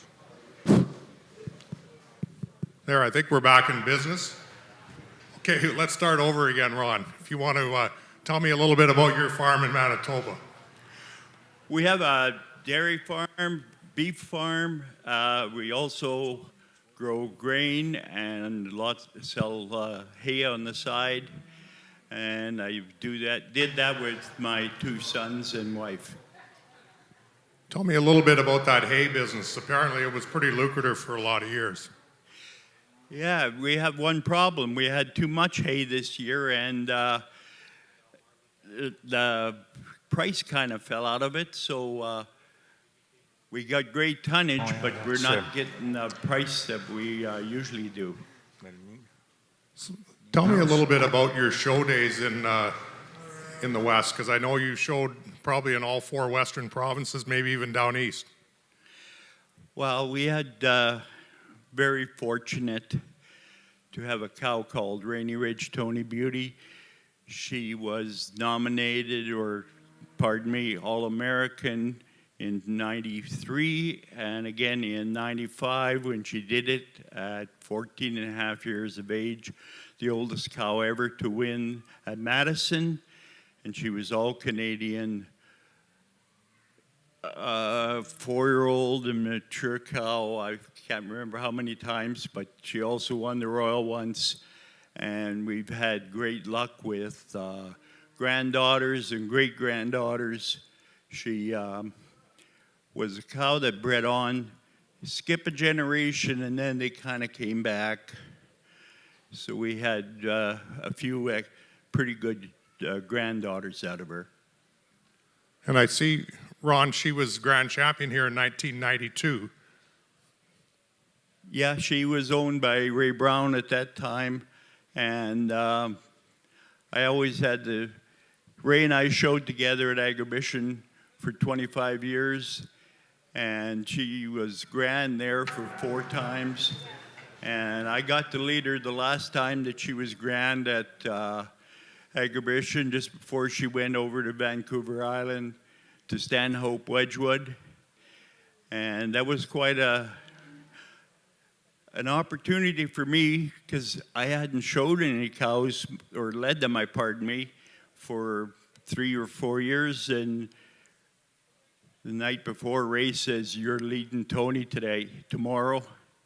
He says, "That's her last show that I'm owning her, and I want you to lead her." So the next morning, before the show started, I had to go shopping for white pants and a shirt so I could lead her. And in the champion class that year, they had the fog And that cow was actually getting to know how to walk in that fog pretty good, and it was quite an honor to do that at that time. Ron, you were also involved with Holstein Canada at a fairly high level. Tell me a little bit about that. Well, I think I was in what they call the golden years. I started the same day that CO and Louise did, and her and I retired off the board at the same time when it was supposed to be here in Saskatchewan during the COVID years, and it ended up being a Zoom meeting. But I was very fortunate to be with the greatest breeders across Canada on that board. And one of them being sitting right up top there, the short little German, just like me, Orville Schmidt. And there was John Buckley, Robert Chabot, Mario, I can't even remember his last name now, but Mario, President Mario, we used to call him, and Harry van der Linden. It was a great board to work with and learn from.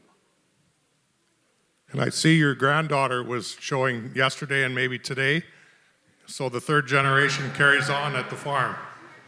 Yeah, that was kind of interesting.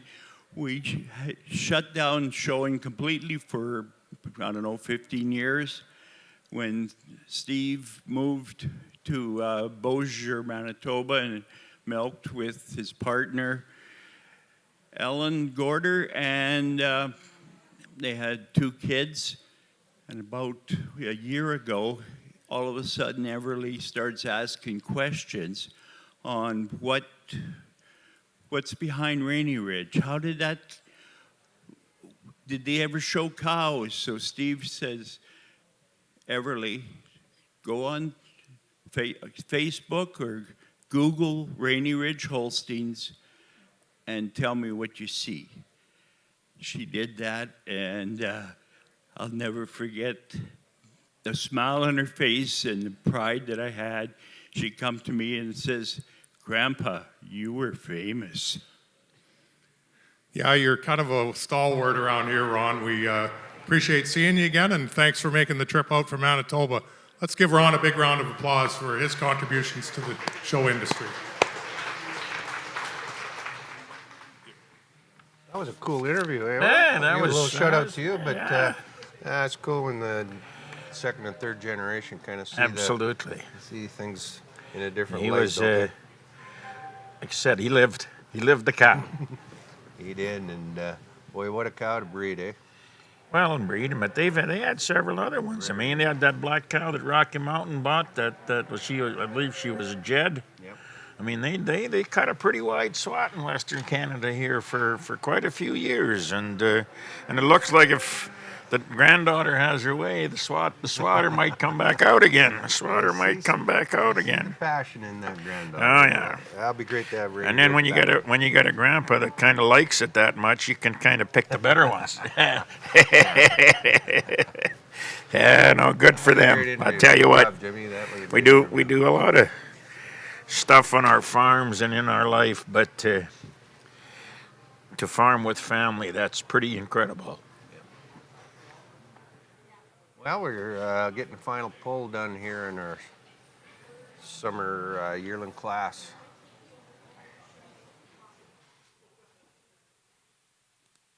And I think Ronnie probably couldn't mention it, but I know another guy that was vital to that organization was the late Bobby Crow.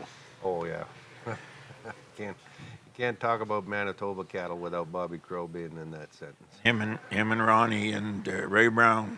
What a pair of them two were. Yeah, Ray they were. Brown and Ron. Yeah, they just worked out together. One of those things those matchups that are made for last, and it did. Ray had such a unique way of looking at the Holstein business. It wasn't the way you and I looked at it. No, he was very successful. He brought reality to it pretty fast sometimes.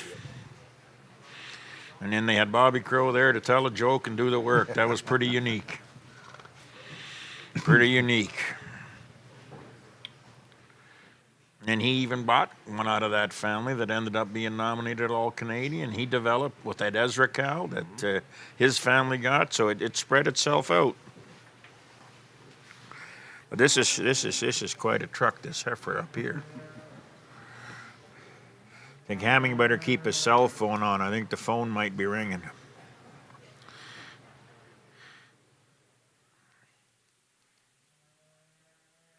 We do get a commission if we sell anything through this live stream broadcast, do we not? Absolutely. Yeah, we'll double what we got last year. We don't approve any sales unless Yeah. it goes through you and I.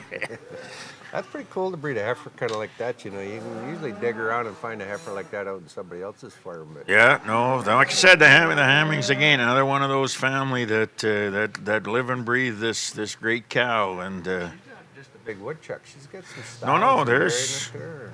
I mean, the only probably in today's world, you maybe need to put the brakes on her somehow. Yeah. Can we slow you down a little bit? You're getting too far ahead of everything. But they're also looking at we've got December yearlings calved at the Royal, makes them calving at 22 months. We'll have junior yearlings this year that pretty soon will be calving them at 18 months. No problem in that if they're ready for it. No, well, this heifer is. Absolutely, this heifer. I mean, and she's just a year old now. You could very easily breed her, calve her at 20 months of age, wouldn't be a problem. And our Holstein summer yearlings, quite a handy winner. A heifer that's large frame. She's straight as a string. A heifer that tracks very well on her front and rear legs and is so balanced in her rib structure, square in her rump, and makes a handy winner for us. She uses that obvious advantage in overall frame, width, and strength and capacity to go over this beautifully balanced mid-June heifer coming out in second. Second over third, the second place heifer for us, a little bit more balanced. She's got more width of muzzle, more width of chest. She's wider about her hips, pins, and thurls than this beautiful side profile July heifer coming out in third. You love the side profile of this heifer, just want to give her more width and substance to get it further up in the class. But she uses her breed character, femininity about her head and her neck, being longer and leaner, a little more openness to her rear rib than this square-framed heifer out here in fourth. Fourth over fifth, the fourth heifer for us, just more strength right up through her crops, drop down, and having more capacity to that fore-rib and width of chest than another July heifer that comes out in fifth. Congratulations to our exhibitors. Well, there's your impressive summer yearling calf Yeah, class. I think Give we're, a round of applause for that wonderful heifer that let it out. Yep, I think they say the water is getting Can I deeper. get a representative Water's from getting Bill deeper. John Holstein? John, I saw you around here somewhere. Oh, there he is. He's coming. Well, no, actually, just send your wife. She's way better looking. Hamming Holsteins with entry number 616. Hamming, I have to replay is your winner. Have to, daughter. Second in that class, we'll go to the New Mars Breeding Skycrest Partnership. Duran daughter, entry number 606. Duran Gobble.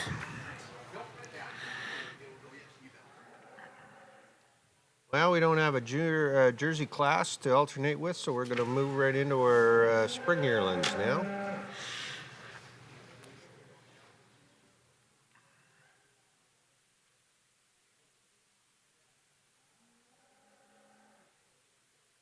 Here we go. We're going to start out here with the Love Hill Detective Kimchi daughter name.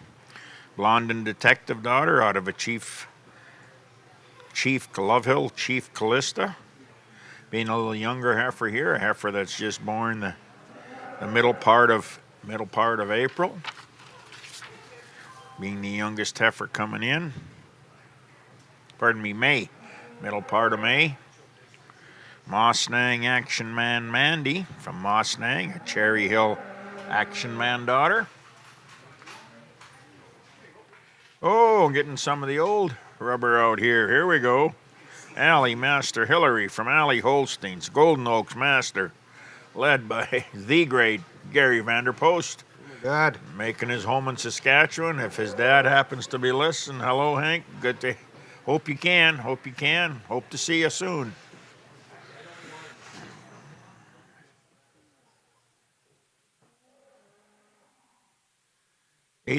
802, I don't see. 803. Caitlin at the halter, Grossville, Hanico, Miss Corey, a heifer owned by Brian Gross and Kozaks. She being a Lambda Hanico daughter out of a tattoo cow.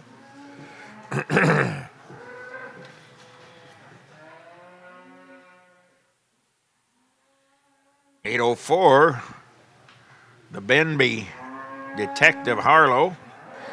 London Detective out of an angler. Now add on Benby Holsteins and Rocky Mountain Holsteins. Big update. Big update. I mean, it was just about stop the presses when that happened. David's got to justify his presence out here. Spending the money. 804. Oh, here comes that red heifer. Oh. Skedoodling in there. Skedaddled in there. That would have been, just went by the camera there. That was Ambrose Reinvest, the Lavender, and Ambrose daughter from Lavender Farms. 803 as we pan down is the Benby heifer. And next one should be 805. Greg McLean, the Kentville tattoo area. Oh, yeah, tattoo daughter. Tattoo out of the Master RNF Aircon. livestock exhibiting this heifer. Greg McLean on the halter here today. He was leading cows yesterday in Ancaster. Actually, a good thing to do have airplanes. It would have been a long ride, a quick ride with the car if he'd had to drive out. 806, another Benby exhibit. Benby Sniper Albania. Tappan Vale Sniper daughter out of a Lambda.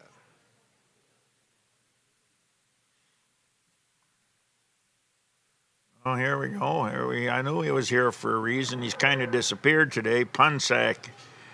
Holy doodle, that's quite a name. R.H. Shazid. 807.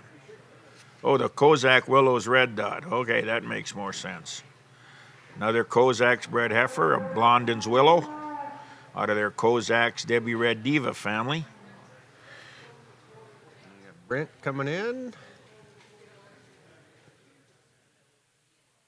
Another RNF livestock exhibit, a Sidekick Charlie. She's a sidekick to Meridian.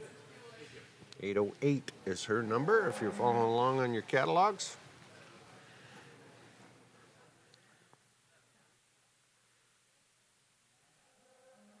Supposed to be 809. I don't know where they... Nobody knows who 809. We're watching the hitching ring here. There seems to be a little circle stuff going on here. It could be interesting. Well, we'll get you another one to see here in a minute. Still a few more. Tyler, 809. Another RNF livestock exhibit with Van Zessen as a co-owner. She's a Blonde and Thunderstorm out of a Meridian again. Say, two full sisters, eh? Yeah, well, that's the... Out of the old Cherish cow. They were at Red Deer. They were 1, 2, and 4th. Oh, is that right? Yeah, okay. there was 3 of them. They stood 1, 2, and 4.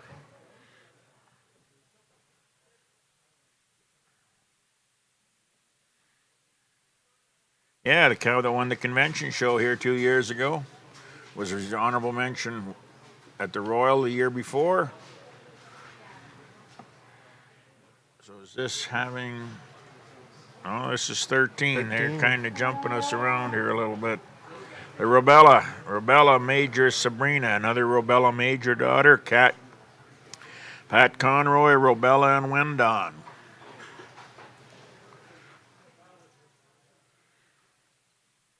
Cowboys watching. How you doing, Cowboy? Good to see you. Still got your name on a cow here in the show.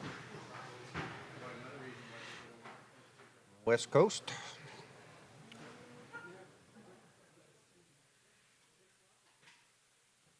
Holstein's got an illustrator out of the old Aspen cow, the big old Aspen. What a framey cow she was a nice cow, you bet. Ooh, she was a big cow. Marcus coming in with following the red cow. Marcus coming in with a Blondin Detective out of a drop kick. Mustang Holsteins and Marcus.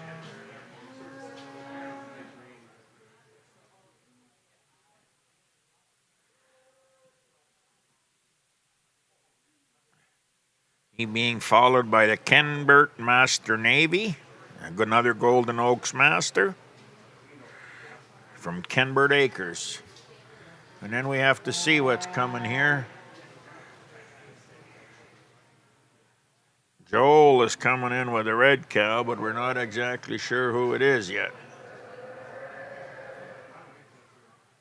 8:15. Don't have her in the program. Oh, up. That's the one, the nice named one. Oh, right. Punsac RF Shababuzi.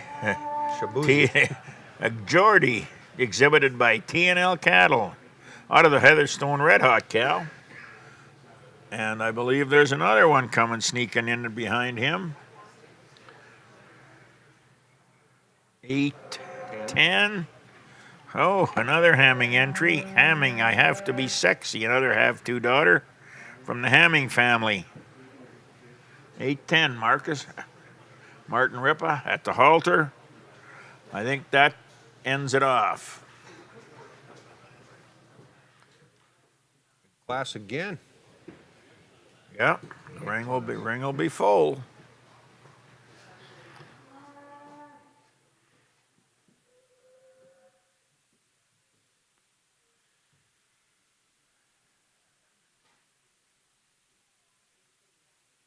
Heifers are getting bigger and stronger, and so are the leadsmen. So are their leadsmen.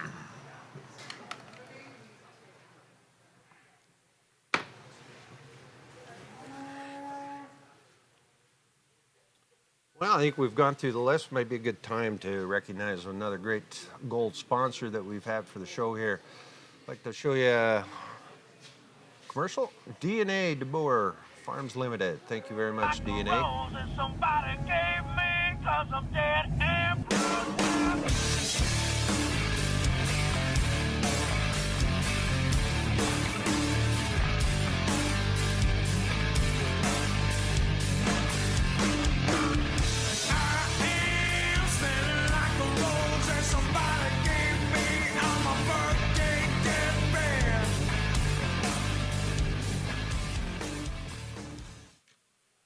If you're looking for any hay or straw, contact DNA de Boer. You can see that they put up some good quality feed and straw. So thank you very much, DNA de Boer, out of Didsbury in Saskatchewan. A couple provinces looked after there. So we're back at our spring yearling. John Copthorne, Orville Schmidt here, conducting and parading. And we're in our spring yearling class of Holsteins. Got our summer yearlings done. Big have-to daughter won that one. We've got a bunch of have-tos in this one as well. A couple masters. Yeah, More detectives, Ambrose, kind of a sprinkling of everything in this class. Definitely have-to worked reasonably well at the Hamming program. I think they might get some more out of the tank here pretty soon. And just another update on entry number 804, the Benby Detective Harlow, Benby Holsteins, and Rocky Mountain Holsteins. Fire and water and that. Yeah, there's a lot of management there. Enough management from Jellic, but yeah. Common sense and clear thinking on Poor Benby. David, yeah.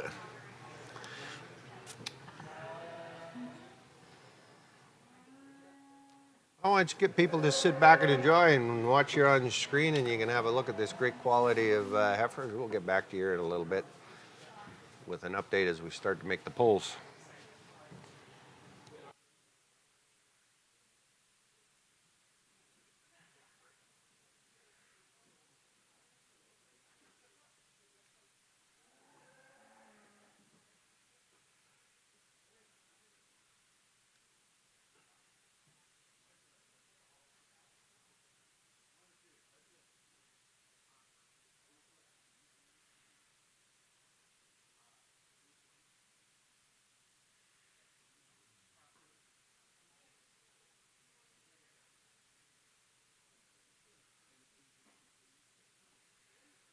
As we watch them go around here, we got a nice bird's eye view. We've seen some of the crowd coming in, and many coming in this afternoon from Ontario. Some more visitors. Welcome to you guys.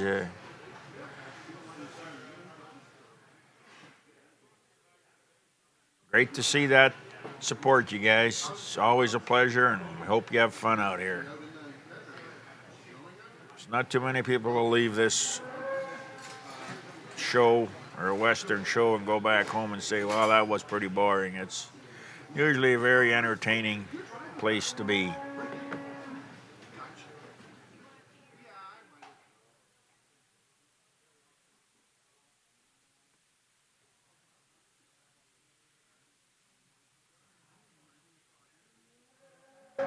This is a tough place to broadcast. We're right above the liquor dispenser Yeah. down there, the bar below. They're serving all these thirsty young customers. Yeah, and they don't see that we're up here thirsty as well. That seems to be, everybody forgets about us. Starving for inspiration.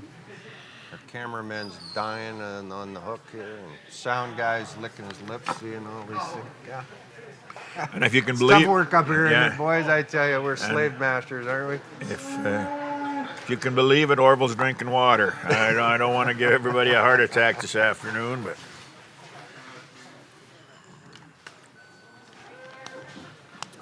Geez, we see Stanton Farms are represented here. John Walker from John Walker Farms. Walker Farms. Wow.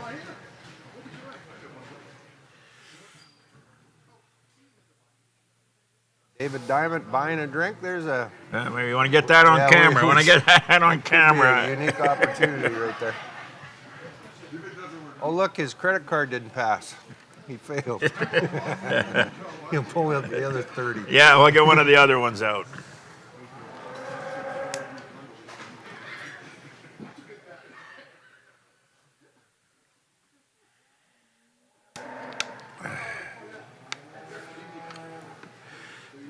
Judges are having their hands full again, doing a little bit of a walk around of a few heifers after one or two conferences. It's One thing, there is some consistency, certainly some consistency in the type of cattle that are looking for. no, that's right. You got that right. Bigger ribbed ones. Let's go. We got another moment here, ladies and gentlemen. We got to recognize some fantastic sponsors. Let's go to Zach's Building Supplies. Thank them for one of our sponsors for our online broadcasting.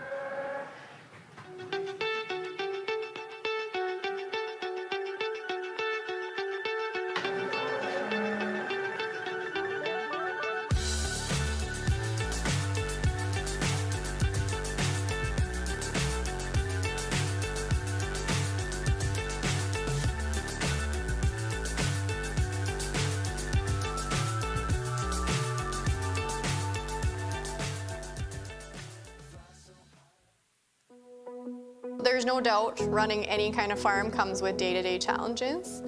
We built a new facility 2 years ago. Technology has totally revolutionized dairy farming. SAS Milk gives us the tools to provide high quality standard of milk, making sure our equipment is all well taken care of, make sure that those animals are housed and cared for appropriately. They continue to push us with their standards to make sure that it just gets better and better.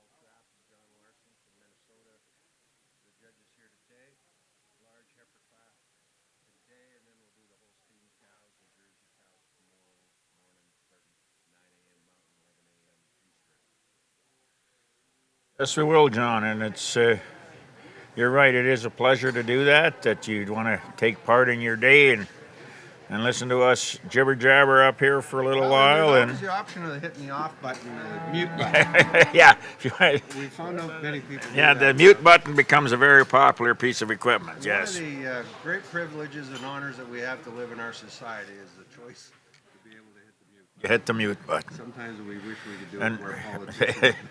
I was just going to say we're going to stay politically correct till tomorrow.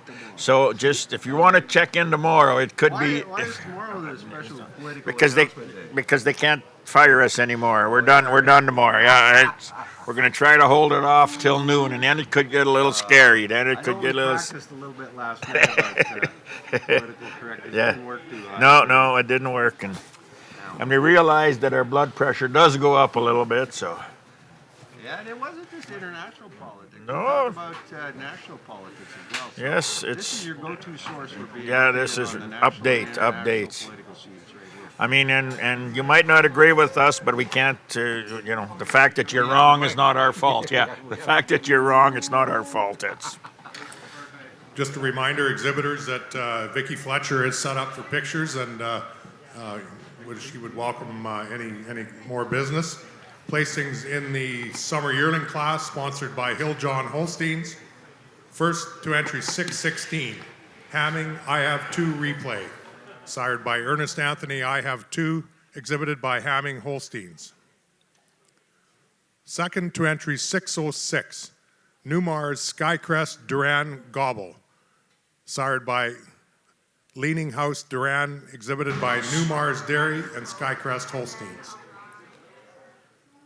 Third to entry 603, Crayla Lizzo Crouton. or Sired by two Valiant Benbys, Spiro 4 and Lambda 6, I Lizzo. think. Changed the ownership on this. Oh, that's the owner. Benby and Zimmer.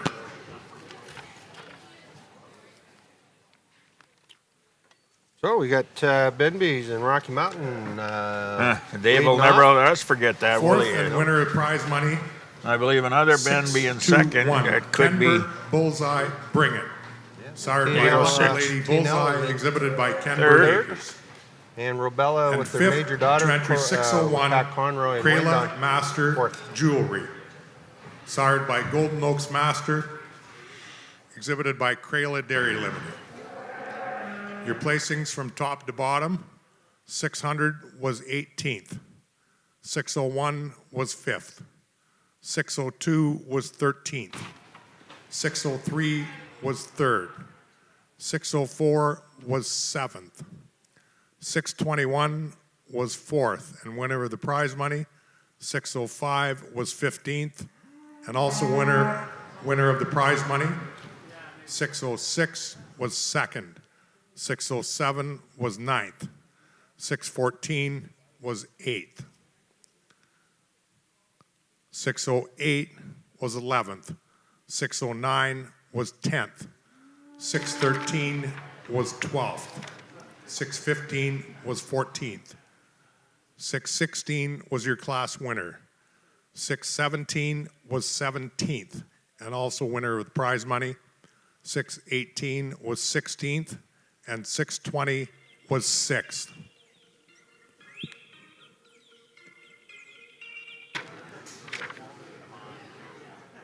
Our current class is the spring yearling class sponsored by West Green Agronomy.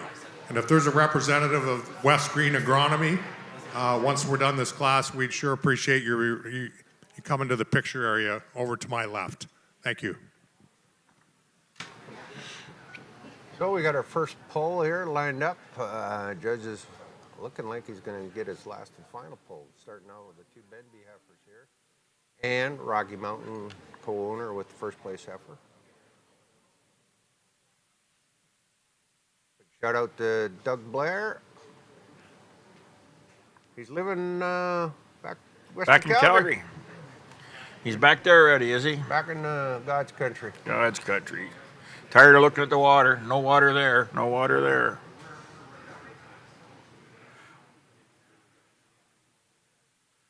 So he's made the move. Yep. Yeah. Up dirt, planted his roots, back to Calgary. Good to hear, Doug. Hope things are going well.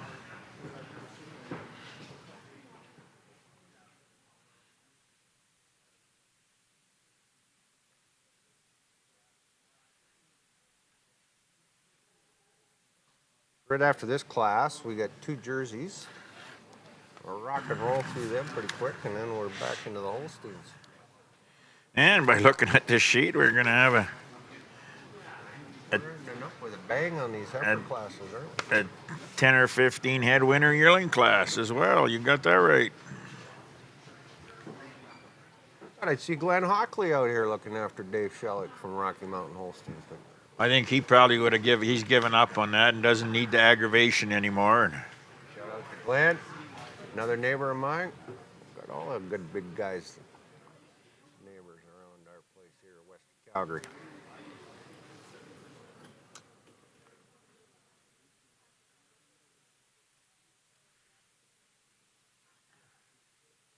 More up and down in this class here, you know, from top to bottom. You can see it's quite a difference in Some size differences. and shapes. But again, we Top three mentioned heifers are pretty consistency. Yeah, consistent, the yeah. consistency follows the pattern he had. They had to be. He's really done a lot. He's watched a lot of feet and legs. He likes to see good locomotion and. That red heifer in third from up here, she's got some power in her, some width. And he likes to make sure there is some width in the front end. It's got to carry through to the front end. Yeah, you can see that.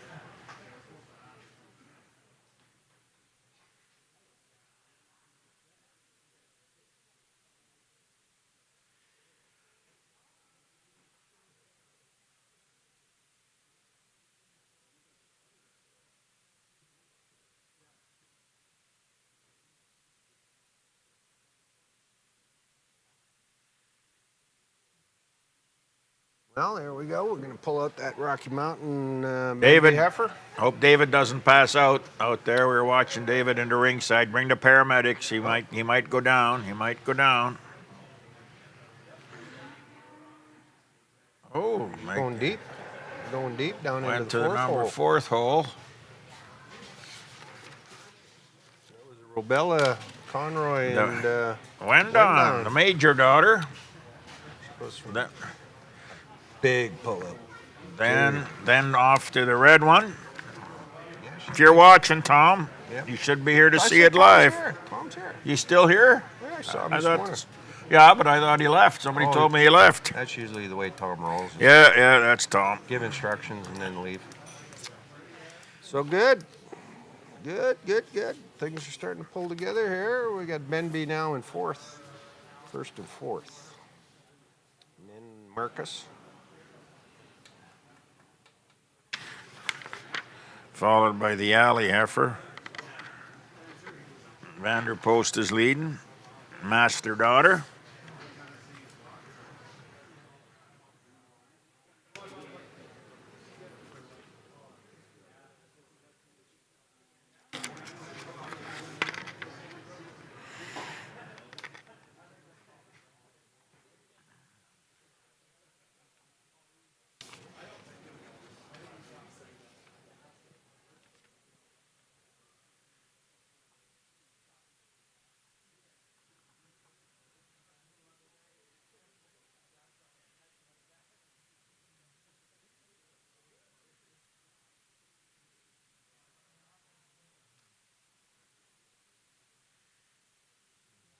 All right, I'm going to write this down in pen right now.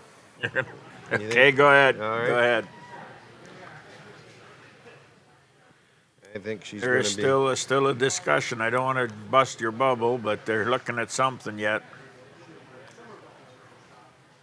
Of course, our show would not be possible without the generous support of our sponsors. Our live stream sponsors are Zach's Agriculture and Sass Milk. Platinum sponsor is regardless, Saskatchewan Hammond's Holstein having a Ranch. good day today. And our gold sponsors They include are. Hens Yes, they Farms, are. M&S Ag Services Limited, Dairy Lane Systems, DNA DeBoer Farms Limited, Falcon Leasing, Feitzma Ag Services, and Nutrisource. Thanks again for your generous support of our show.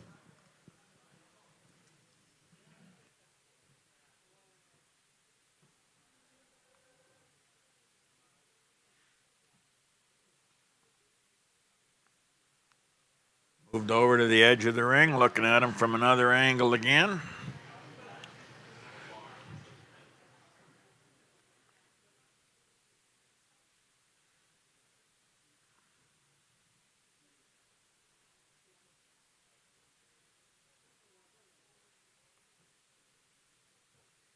All right, running them through, switching 4 and 5. That's what they decided to do.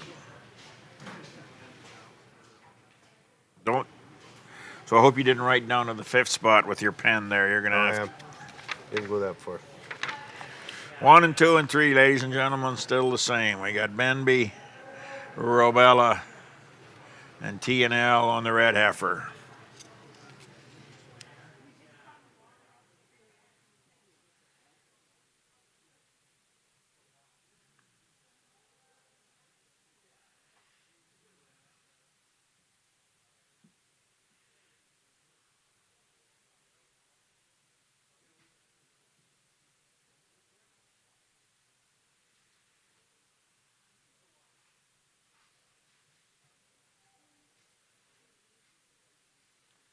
Yes, Dr. David did a good thing. The detective daughter from Benby leads off the group, followed by the Robella Major daughter, Robella, Pat Conroy, and Wendon. That's a nice front-ended black heifer there. She is. She is. Good Just- depth in that heart. Just maybe not quite as deep in the rear flank as the first heifer is, but she might be the one that you may have to beat by July. It's just...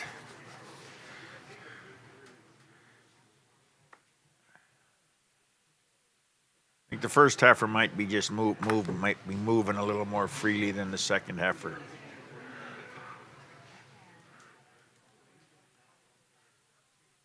You don't have to be the biggest one to win this class. No, that no. heifer is maybe about out of the top 4, she's the smallest in terms of tallness and stature. But I mean, that's been... He's definitely sorted through the variations in sizes, and he's not afraid to use a big heifer, but she's got to be a correct heifer. Used in an appropriate way, size can be good or it can be bad.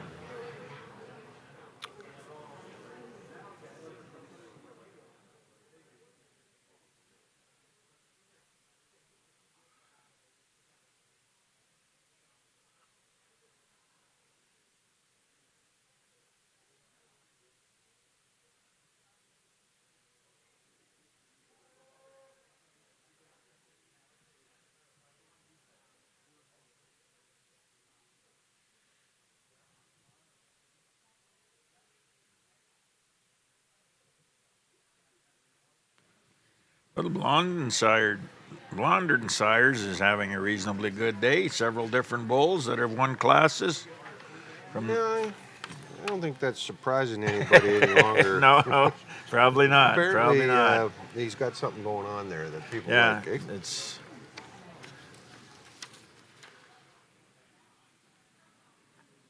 Now we got a couple more classes of jerseys and a couple more Holsteins, and then we'll get into our Grand and Reserve.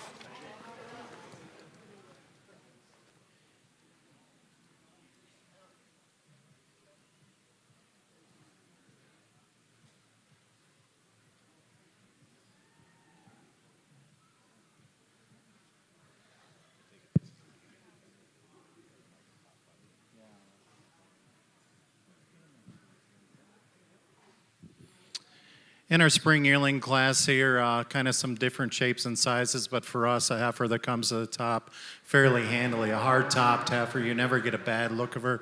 She's got a great open rib design and what easily has the best foot and leg in the class for us. She goes over the second place heifer, maybe not quite as feminine right through the front end if you want to get nitpicky, but when they're out on the move, the first heifer glides and flows with so much more ease and flex at her hock, also having more levelness from her hips to her pins than this black heifer in second. Second over third, the second place heifer, when she comes at you, she's got more width of checks and tracks straighter on the front legs than this red heifer coming out in third. Third over fourth, the third place heifer has a little more drop and sweep and openness to the rear rib than another really good legged heifer that's coming out in fourth. The fourth heifer for us just holds that front end together quite a bit nicer when they get in line than the stylish straight line heifer that's coming out in fifth. Congratulations to our exhibitors.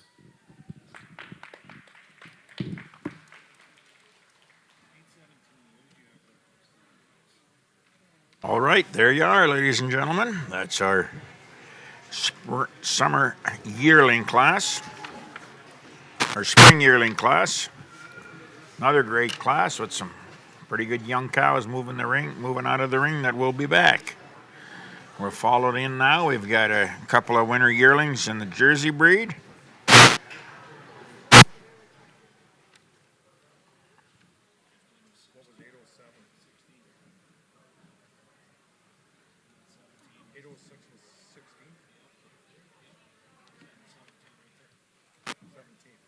Starting out the group will be the Kenbert bred and owned Kenbert Boomerang Mooncake. A Dulé Boomerang out of the Black Apple Magnetic cow for Kenbert Acres, Frisian family. She being followed by the Robella Victorious Nemo, Kenton Lindenbach's heifer.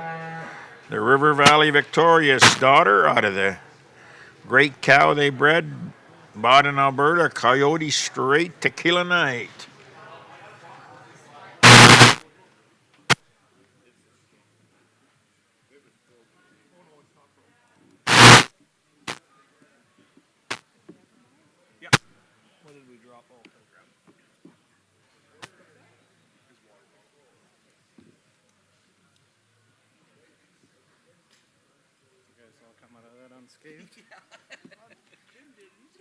You okay?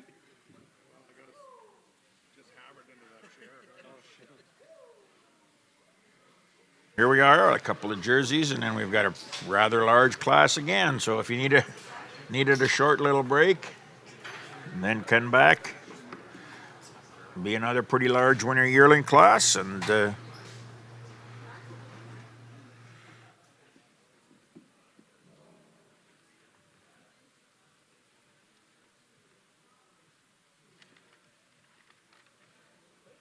some of these older heifers were, as they say, they're not as, a little more frame, a little more power, maybe not quite as cute as those young babies, but heifers where you can start to see strength and development that extra half a year of age.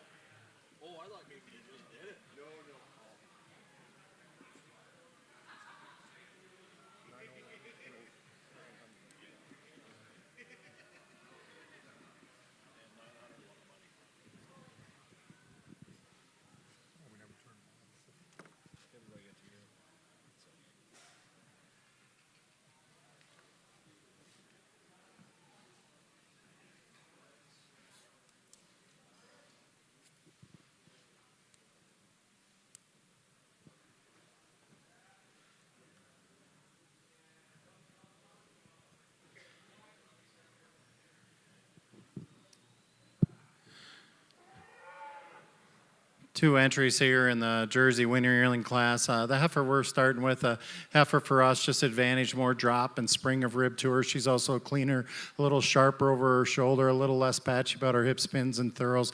I do prefer the second heifer is a little less set to her hock, but not enough width and capacity to get in that first spot today. Congratulations to our exhibitors. All right. Kenton's Victorious wins this class. Kenbert Acres. In the spring yearling Holstein class, sponsored by West Green Agronomy. First to entry 804, Benby Detective Harlow.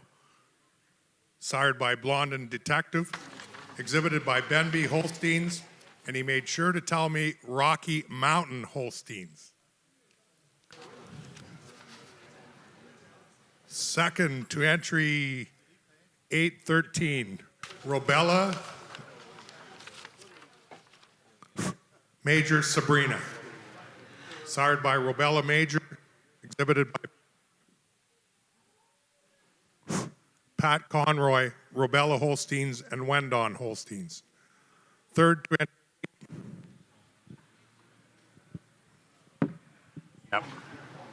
to entry 815, Punsac RH Shabuzi Red, exhibited by T&L Cattle Company.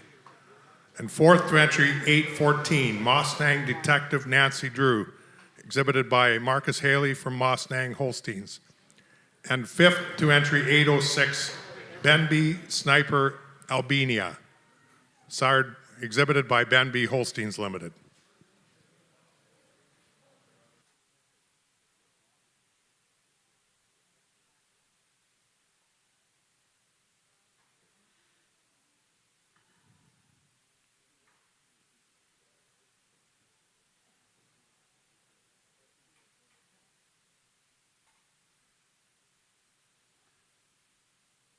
All right, we're heading off this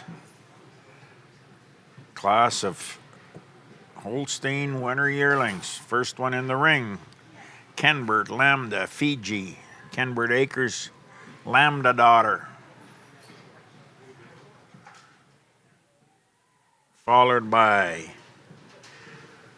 Kakuna Zor Melissa, Kleinuk Zor daughter. Vogue Labat Melanie Dam. Rivercrest Dairy.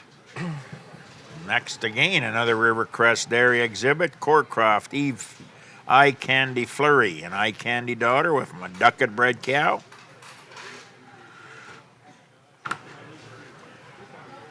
(104) Greg McLean at the halter of Wheatheart Master. 441 Golden Oaks Master. RNF Livestock. And 1006, Sunkissed Predator Stock, Sunkissed Holsteins. I believe that's the first one they're exhibiting here today. She's a Predator daughter out of Chief Cow. Yeah, the Klubkist family from that Rimby area. Good to see them here. Young man that likes to show cows. Corlane, Amathon, Cobalt. Corlane Holsteins from Leduc. Lightning Ridge, Amathon daughter. Corlane Fever Casey, another group received last year, got their Master Breeder Shield. They're into great to see.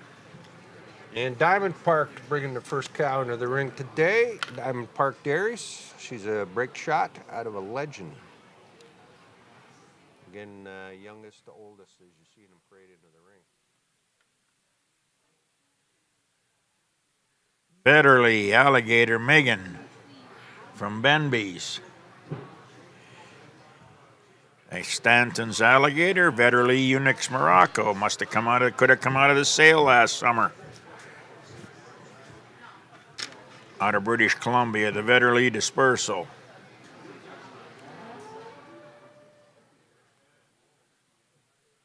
Caitlin, another black heifer. What's going on, Yeah, Caitlin? yeah. What's going on? Corlane bred heifer. No, no. Or sorry, no. Kozak. We'll get it right. Kozak. Warrior Black Betty. Warrior out of the Magnum Black Beauty cow.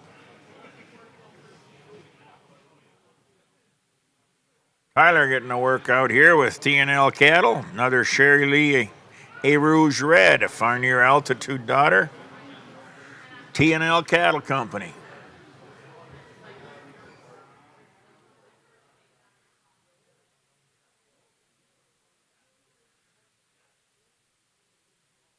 Well, Kozaks do have a red one in the class. Yes, they do. And she's a Warrior Red Beauty. A warrior out of the old Swingman Braylon cow. Kozak Holsteins. Long-bodied babe there. Long-bodied. And they've used Warrior rather successfully in their program. Followed then by Marsfield Action Man Luna, an Action Man daughter from Mossnang and Gerton Sonia Shriver. Marsfield prefix, that being the Shriver prefix. Another one of those Alberta Master Breeder herds a few years ago.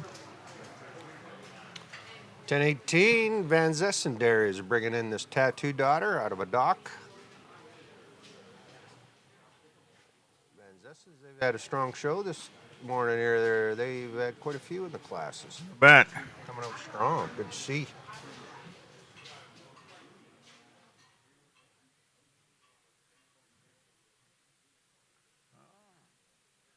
Stevie, Marflow, Alpha Lovestruck, Blonde and Alpha daughter, Everly Bochers.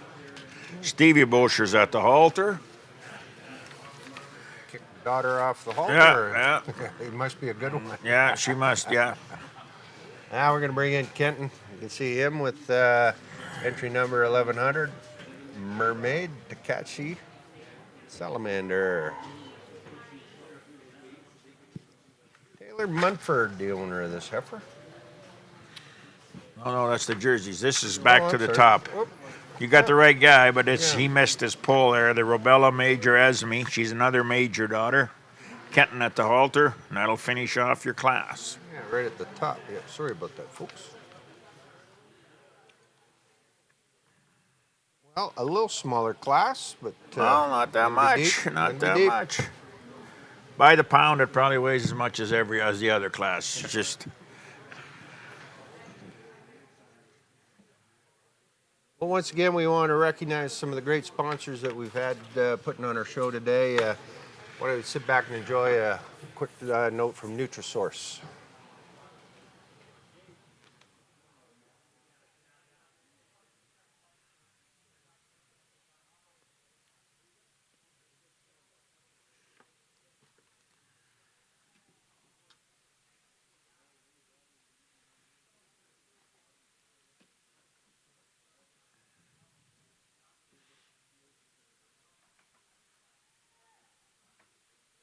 as you are aware, with the show ages and the changes in the show ages, we will still continue to have a fall yearling class until the 1st of September. Any shows before the 1st of September, we will show fall yearlings uncalved, and then after the 1st of September, that group of heifers becomes the fall yearlings in milk, and we no longer will show the dry fall yearlings. So we still have a pretty large group of those. They will continue to come out till later on in the summer, and then we move on to the heifers in milk.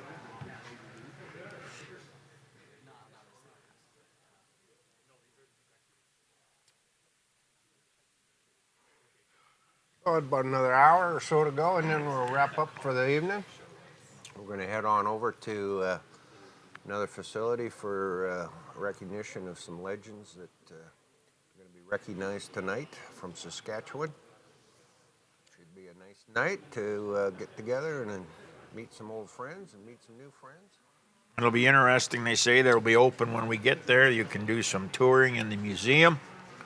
There's a lot of interesting agricultural artifacts and different things that happened in this area in the last couple of 100 years. So it'll be nice to see. I believe they had some kind of those that you may have been out here for the convention. I believe they had something similar when they had the convention here a couple of years ago.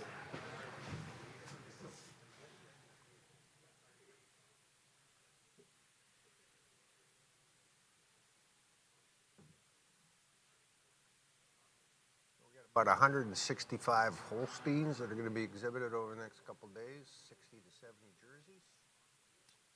4 different western provinces represented here. Once again, we got some cattle that came all the way from Vancouver Island and from the lower mainland. A couple of days trip on a truck to get out here.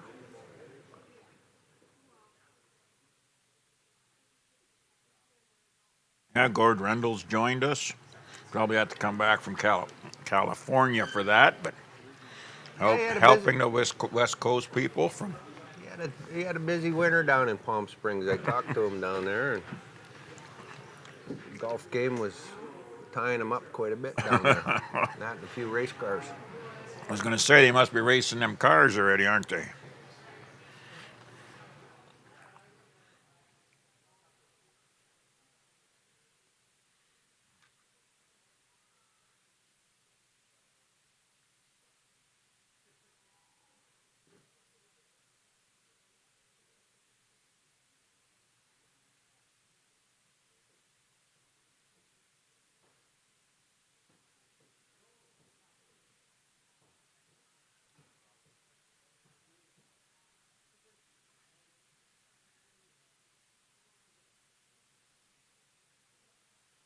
Appreciate Love Home Holsteins for sponsoring this winter yearling class.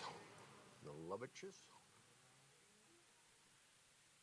Congratulations to the Loviches for breeding that great cow that Oakfield is showing now. That was grand at the New York Spring Show. Sounds of it, we're going to hear quite a bit more of that cow down the road. Yeah, she showed here last year. She was just fresh, and I believe they got her bred back. Nobody recognized her here. Well, they did. We remember we kept talking about her, and finally somebody listened to us. Finally somebody listened. They had money. Yeah. Again, waiting for the commission check.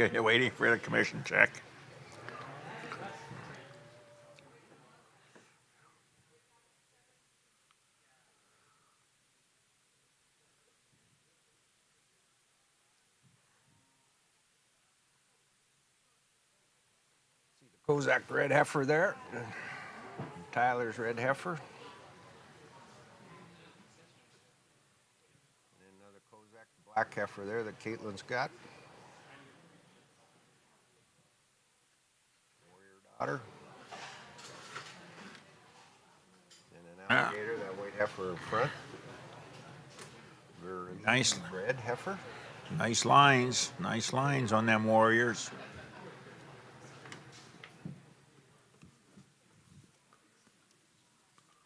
Your placings in the spring yearling class for the Holstein Show, sponsored by West Green Agronomy, top to bottom. 800 was 17th. 817 was 14th. 801 was 6th, and also winner of the prize money. 802 was 15th. 803 was 9th. 804 was 1st. 805 was 13th and winner of the prize money. 806 was 5th and winner of prize money. 815 was 3rd. 807 was 16th. 808 was 7th. 809 was 8th. 810 was 12th. 813 was 2nd. 811 was 11th. 814 was 4th. And 816 was 10th. And your placings in the Jersey Winter Yearling class, sponsored by Foundation Seeds. First to entry 901, Robella Victorious Nemo, exhibited by Kenton Lindenbach. And second to entry 900, Kenbert Boomerang Mooncake, exhibited by Kenbert Acres and winner of the prize money. Our current class is the Holstein Winter Yearling, sponsored by Love Home Holsteins. And if I could ask for a representative of Love Home to get to the picture area after this class is completed. Thank you.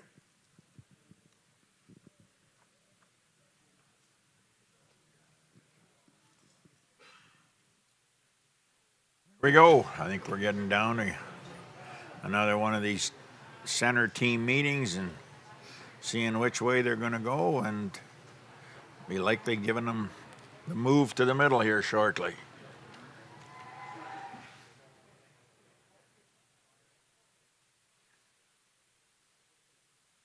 Just doing a little look back here.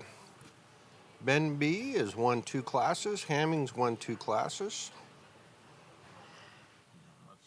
Probably over half of them that we've had so far, right? Yeah, we've had 4 classes. So.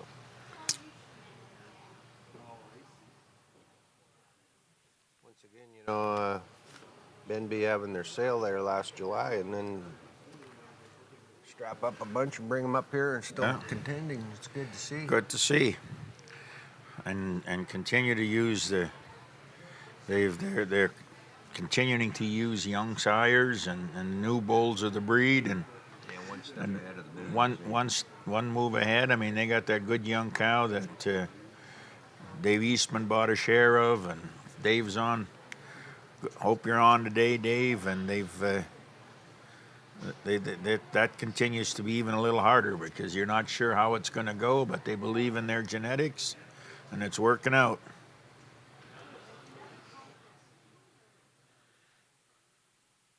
The RNF, the master daughter, showing the lead at this point in time, followed by the major daughter from Robella's.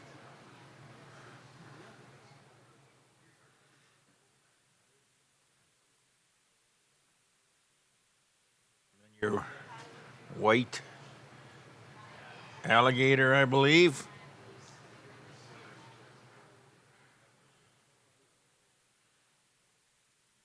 The red T&L heifer, 1013. The altitude.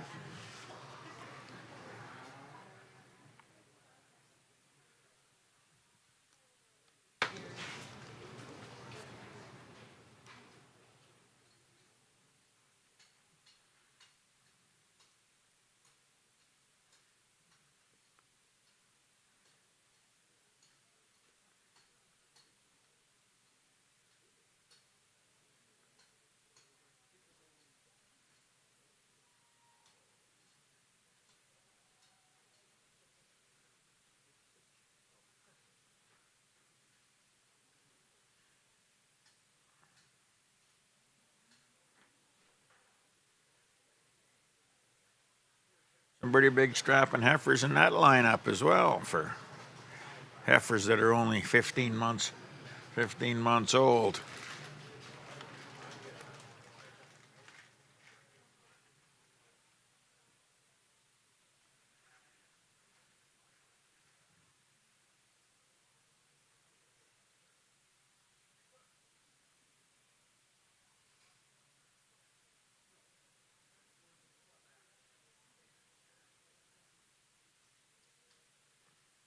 Moving him along now. He's Zip. I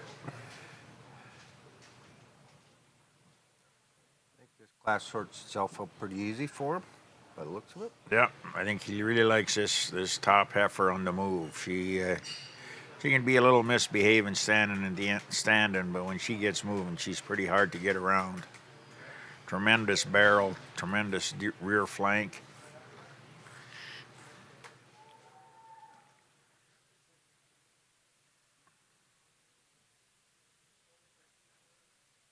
Size difference between the top two and then you get into the middle two. Yeah.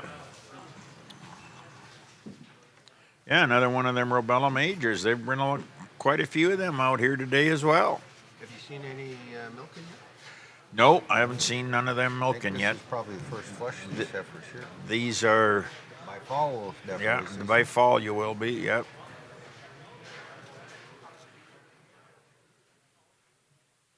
Well, it just so happens the heifer that the Legends bought last fall is a full sister to Major.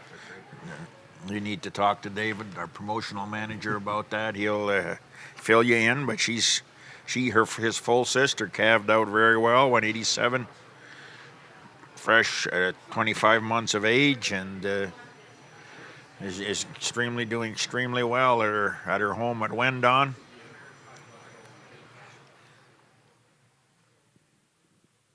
Bought her out of Crosby Sale, right? Yes, she went through Crosby Sale. I believe she was A the few more of our second or major third sponsors on the high-selling day. heifer. Silver sponsors: Select Sires, didn't take Walker the Dairy bid because he was Incorporated, bidding way over West his Gen head Genetics, normally. New. Yeah, he was Vision bidding Agro, over his budget because Eagle he was Builders, talking to some partners Brandt, in at the time. It was Henderson, Mazer Group, and Redhead Equipment. Those are rounding out our silver sponsors for the weekend. I was wondering if he was understanding the numbers I was saying. He thought it was 2,200, not 22,000. No. He did. Every time it got over a budget, he added a partner. I mean, he didn't spend any more than he wanted. He just didn't own quite as much as he thought. That's all.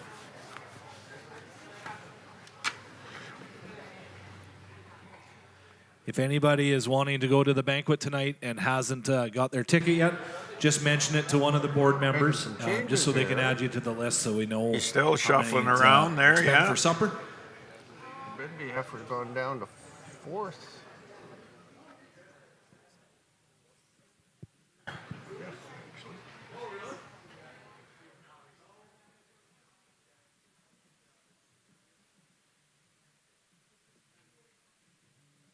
He likes his first pair, and now he gets them sorted. I think he wanted to pair up his heifers a little bit, and that seemed to work a little better for him. Well, that Major heifer is she's a pretty deep-walled, side-walled heifer, too.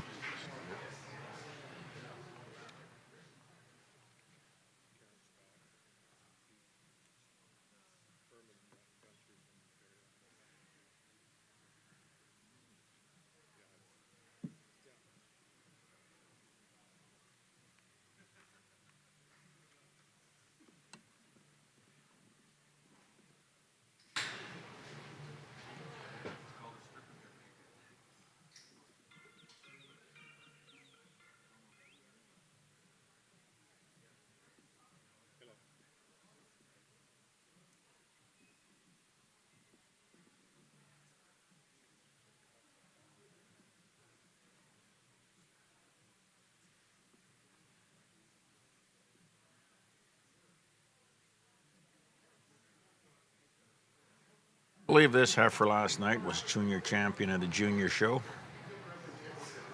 McLean wasn't leading her because he's a little too old for the junior show, but I believe the young man who led her, I think she was junior champion last night as well.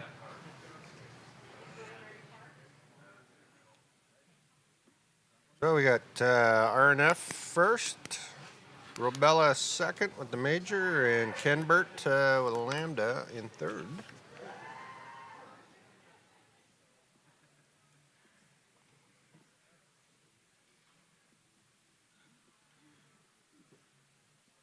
Fourth would be the T&L exhibit, 13.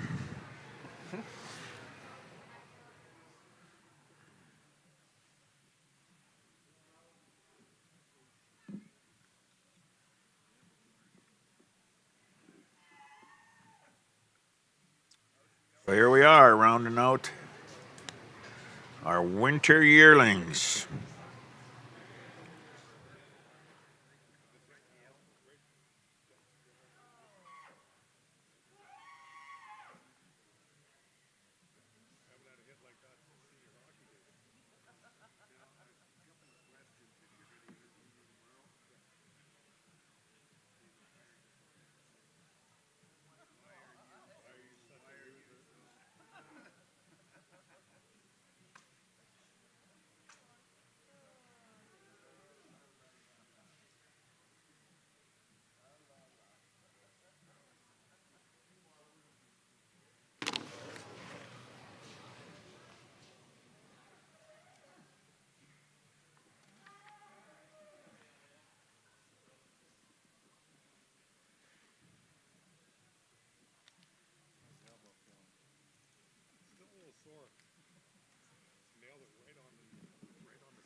So we're going to line up this class. Our judge is ready to give his reasons, and that'll be followed by a group of 3 Jersey fall yearlings, and then rounding out the individual classes with the Holstein fall yearlings.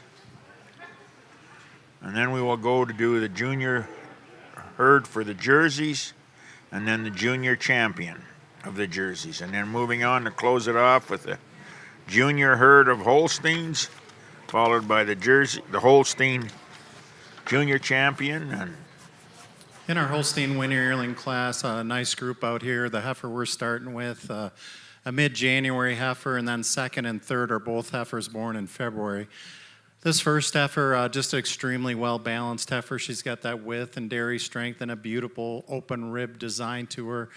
For us, she's just got more width and capacity of that front end, a little bit more balance in her makeup of her overall frame. And for us, just a little bit cleaner bone about the hock than this big February heifer coming out in second. Second over third is that obvious advantage in overall frame and width and also depth to the rear rib than the heifer in third. The heifer in third, you love this heifer when you get her in line. She's straight, she's strong over her top, and really wide, flat rumped heifer. And it's the correctness of her rump, the neatness of her tail head that takes her over the stylish red heifer coming out in fourth. Fourth over fifth, the fourth place heifer just blends a little bit nicer up through that front end than the December 25th heifer coming out in fifth. The red heifer for us just blends a little nicer through her front end, a little more width and strength than the stylish profiled heifer coming out in fifth. Congratulations to our exhibitors.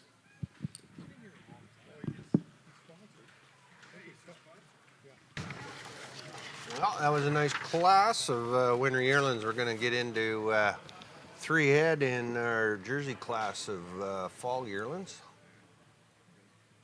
Bring in 3 head as we exit the ring with our Holstein calves. Still got a little action here. oh, there's a lot of stuff to still go through yet. There'll be a lot of cattle still coming through the ring here. Yeah, big heifer class today. Very But it's consistent. sure quickened it up with not having the red and white show as well. You know, just kind of making sure it's just a Holstein show. Okay, just Sure. not giving any special recognition to.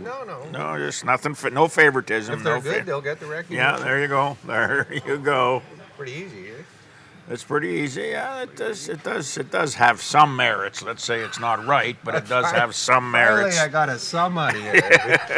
Previous years, it was a no. No. What are you talking about? I Yeah. get some merit. Oh, that's great. All right, leading off the group here, we got Mermaid, Takashi, Salamander, Taylor Mufford, a unique Takashi daughter. And entry number 1101, Alley TBF, Sassafras, Toby Famous, calf. Some good names on these. Yeah, they get them named right up there. And here, our first exhibit from the Lampada crew, the Jersey section, Lampada Cookie Crumbs. John and Christina Fornwald, Bride and Excitation.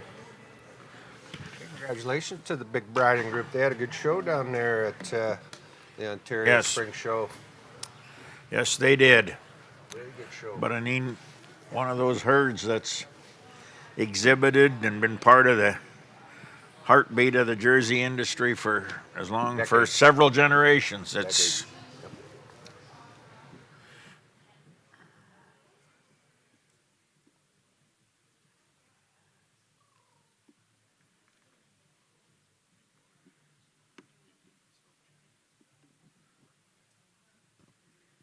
heifer that you're looking at is from the Lampada farm. We got a couple milkers coming out tomorrow. Jonathan's always had a small group of jerseys. 5 winter yearlings and winning the class in first place. Entry 1004, Weedheart Master 441, exhibited by R&F Livestock. Second, entry number 1000, Robella Major Esme, exhibited by Robella Holsteins. Third overall was entry number 1001, Kenbert Lambda Fiji, exhibited by Kenbert Acres. Fourth, entry number 1013, Cherry Laura Rogue Red, exhibited by T&L Cattle Limited. And in fifth place is entry number 1009, Verdelia Alligator Megan, exhibited by Ben B. Holsteins. And the prize money out of that class goes to entry number 1007, 1009, and 1018. So your placings are 1,000 second, 1001 third, 1002 15th, 1003 13th, 1004 first, 1006 14th, 1007 12th, 1008 9th, 1009 5th, 1012 10th, 1013 11th or 4th, 1015 11th, 1016 7th, 1018 6th, and 1019 was 8th. That class was sponsored by Love Home Holsteins.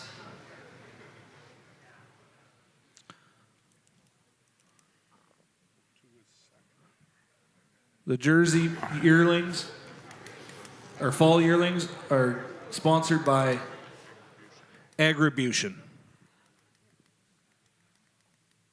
all right, I believe. We make quick work of this one. Alley TBF Sassafras, owned by Alley Holsteins and exhibited by Alley Holsteins. First. Second place, Lampada. John and Christina Fornwall got the second place, and then third is the Mermaid Takashi Salamander by Taylor Munford, bred and owned. In our Jersey fall yearling class, I'm starting with this November heifer, a very straight line, balanced heifer. Blends very well from part to part. She goes over the second place heifer of September age. The November heifer's got more width capacity, straighter and stronger over her top line. Second and third, a little closer placing here. The second place heifer, us, just a little bit more modern in her makeup, a little cleaner, sharper, more flatter, more curving in her thigh than the wide-chested heifer that's coming out in third. Congratulations to our exhibitors. Never seen that prefix in Western Canada before. Well, there's your reasons by Judge Paul Trapp for the fall yearlings for the Jersey sector. Coming in, we've got probably a dozen fall yearlings. So winning our Jersey Class number 6 fall yearlings is entry number 1101. Alley TBF Sassafras, exhibited by Alley Holsteins. Second in class and winner of the prize money is entry number 1102, Lampada Cookie Crumbles, exhibited by John and Christina Fornwald. And in third, rounding out the class, is entry number 1100, Mermaid Takasha Salamander, exhibited by Taylor Mufford. And that is our jersey class, sponsored by Agribution.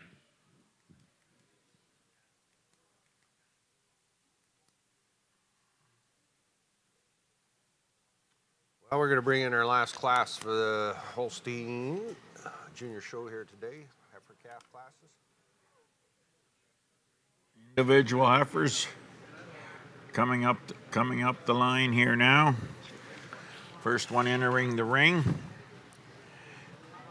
will be the red heifer, Kozak Warrior Red Blush, owned by Kozaks, Fred Fornwald and Sons, and Ryan Donahoe, and Warrior Daughter out of the Kozak Amazon Bristol cow, a Red Warrior.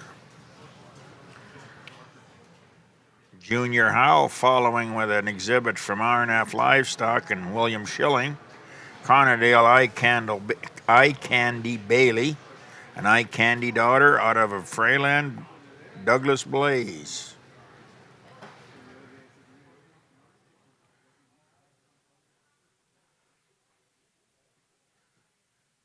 West Coast is going to come in with entry 1202, Pettikirk bred heifer, Bullseye Daughter out of a Goldwyn. West Coast Holsteins from Chilliwack, BC.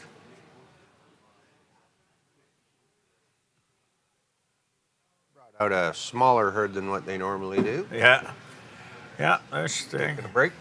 A few taking cows, a break. but nothing was Cows all need this- to be calved out for the fall time, and falling in Big Max on the halter of Zessen Lucky Babe, Kevin Van Zessen Lucky Hill Dairy and Van Zessen Dairy, 1203.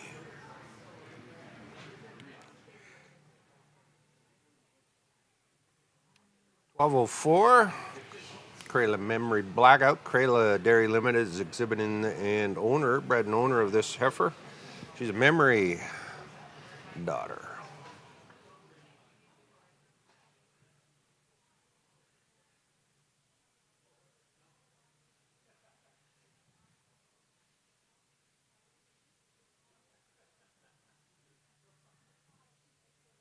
Oh, we got half of Western Canada in this next heifer. Go ahead. That sounds like a very large, it sounds like it's a big deal, but it's lots of family, lots of family. 1205. Pretty incestuous group. Yeah. Ryan Friesen at the halter of Kenberg Tattoo Rembrandt, a crushed tattoo daughter out of an Applecrest cow, Kenbert Acres, Maisie Lake, Ronnie Moore, Shanna Alta, and Slapshot Genetics. All owners of 1205. There's some names I haven't heard for a while. Yep. Chanelta and Maisie Lake. Ronnie Marr. All active young people in the dairy industry at this point in time yet. Good to see them getting back into a couple show cows. And we're going to move over to 1206. Yeah, we got Gary on the lead for a Benby heifer, Benby bred heifer. She's an eye candy out of a Sidekick. Ross with the Holsteins is the owner of this heifer. Mueller family out of Manitoba, yeah. Got a nice string over there. Yep. See them getting back in a little more prominent role in the show business again.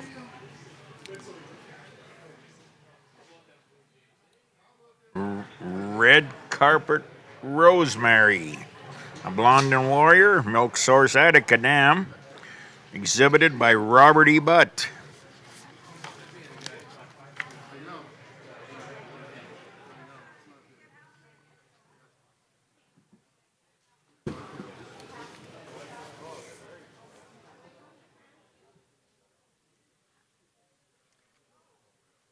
Wait, Mustang is the breeder of this animal, and they're also co-owner with Kenbert Acres.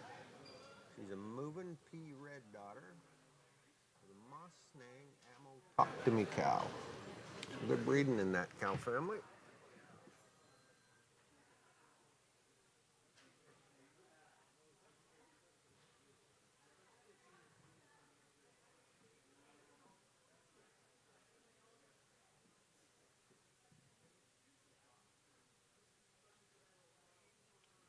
Now we will check. Is this 1209?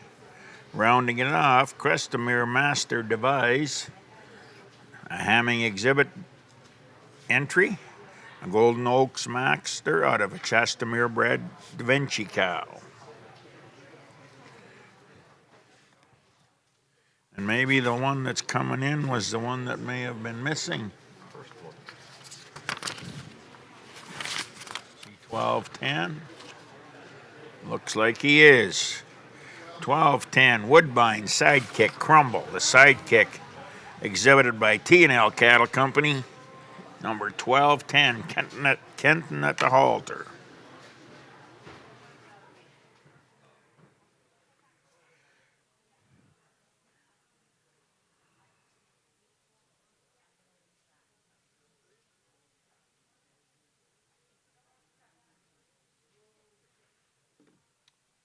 Well, that completes the class. We're rounded out and ready to go. Get them sorted out, and we see the jerseys coming to collect their groups and their cattle for champion in the class. We'll do the junior breeders herd, couple of entries there, and then we'll round it off with their champion, junior champion, and then do the same with the Holsteins. We have currently, I believe, nine junior breeder herds. Yep. And I'm sure we'll have darn near most of them there, you bet. So, you just think, if all 9 show up, that'd be 27, right? Out of 100 heads, so 25% of the heifers shown today are going to be in the breeder's herd. So that shows you that. That shows you that, there's you good breeding going on. Good breeding, out here. and they're keeping them. It's bred. There's a lot of in Western Canada anyway. They trade in amongst each other. Yeah, but many of them were bred and owned. Yep. Many of them were bred and owned. Dang sure, that's good stuff. From what I see, tomorrow as well is going to be the same in the Holsteins. Much the same. Yep. Yeah, I think there's 9 breeders herd in the cows. And there's only 60 some odd cows. Yeah, that's third half. of them That cows third to a half will be back. Yep.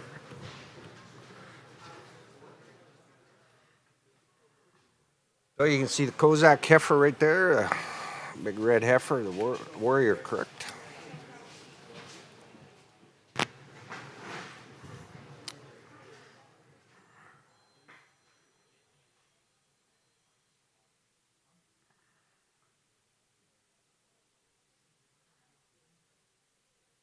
Very, very nice heifers for bigger heifers. These heifers still exhibit a lot of dairy character and a lot of femininity. They sometimes can get a little large and coarse at this stage of their lives, but these I guess that's why they're here. Probably many of them, or most of them, or maybe even all of them will likely all calve before the 1st of September.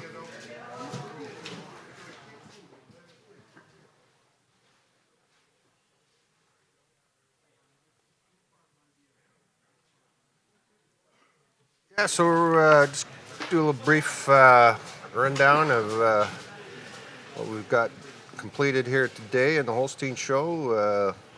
Benby's won the winter heifer calf class. Fall heifer was won by Hammings. Summer yearlings by Hammings. And Benby won the spring yearling, and then RNF won the winter yearling. So this is our last class. We got in the ring of fall yearlings. We'll see if we can get it wrapped up, and then we'll get on with some championship classes. So my name's John Copperthorne, joined by Orville Schmidt here, bringing you this Western Dairy Expo, Saskatoon, Saskatchewan, right here at the Prairie Land Agri Center. Holsteins go again tomorrow morning, the cows at 9 a.m. with the Jersey cows as well, following right in, alternating. 9 a.m. Mountain, 11 a.m. Eastern Time. Well, I wish you can hope and you can enjoy us. At this time, I'd like to introduce Dr. Carl Nienhuis. Carl, where are you from? I live in Chilliwack, born and raised, though if I had to trace my roots, I've spent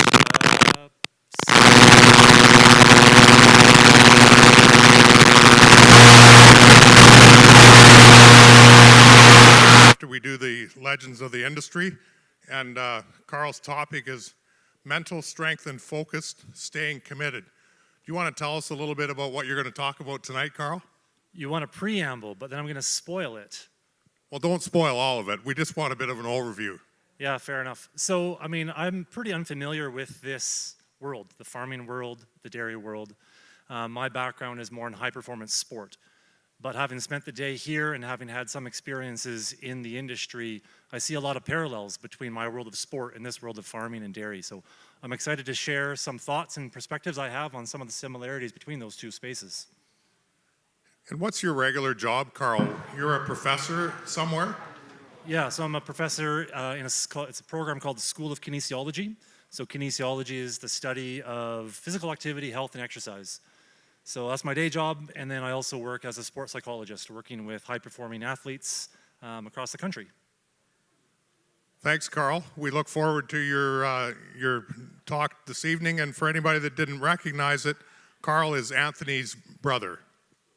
Thanks again, Carl. We look forward to hearing you tonight. Thanks.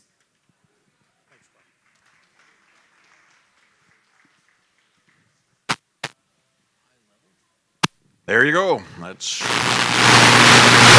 later on this evening, some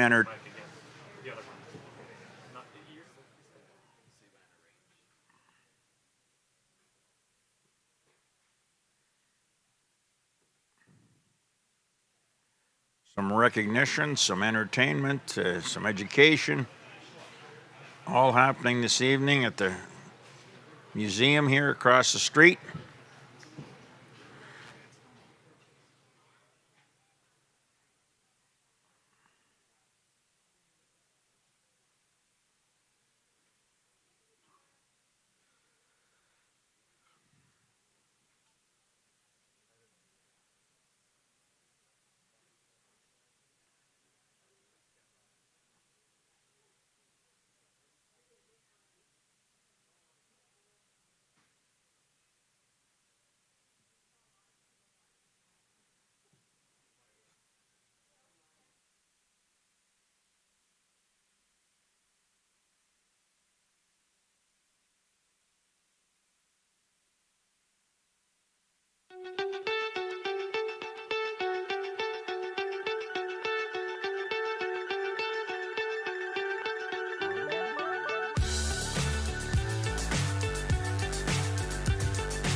There's no doubt running any kind of farm comes with day-to-day challenges. We built a new facility 2 years ago. Technology has totally revolutionized dairy farming. Fast Milk gives us the tools to provide high quality standard of milk, making sure our equipment is all well taken care of, make sure that those animals are housed and cared for appropriately. They continue to push us with their standards to make sure that it just gets better and better.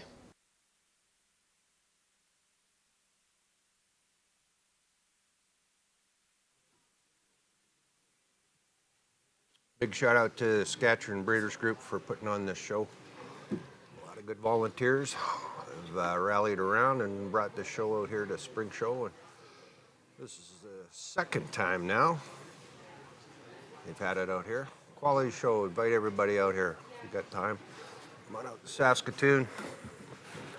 You will not be disappointed. Actually, I have to correct you once more. It's the third time because the convention was time one. No, but this is just a separate. Well, this is separate. Regular, annual. Oh, right, regular annual. Okay, right. So get your pencil eraser out and get me back.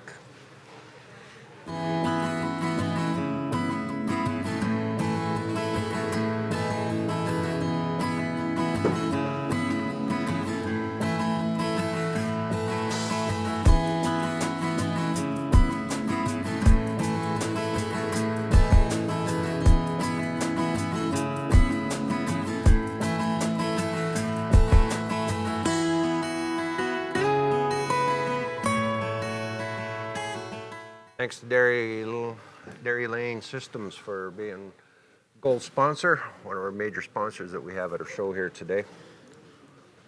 If you're looking at upgrading or putting a new facility in, go talk to Dairy Lane.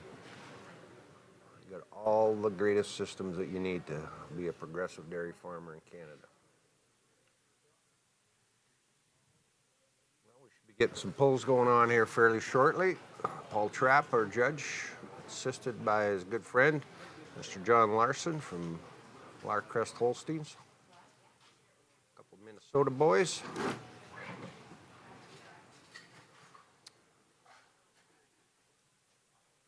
Say he's been fairly easy to follow today. We've had a couple classes with some real easy winners in them today. Makes the judge's job a little easier when you see something outstanding come walking into the ring. Kind of makes you relax a little bit. Now we're going to go with 12:06 with the first pull. Gary. Benby, Eye Candy, Fancy. And Joel was in second. Other T&L cattle winner entry, Sidekick. And West Coast, looks like it. Petty Clare Heifer, Bullseye Abelia. Kid Lindenbach. With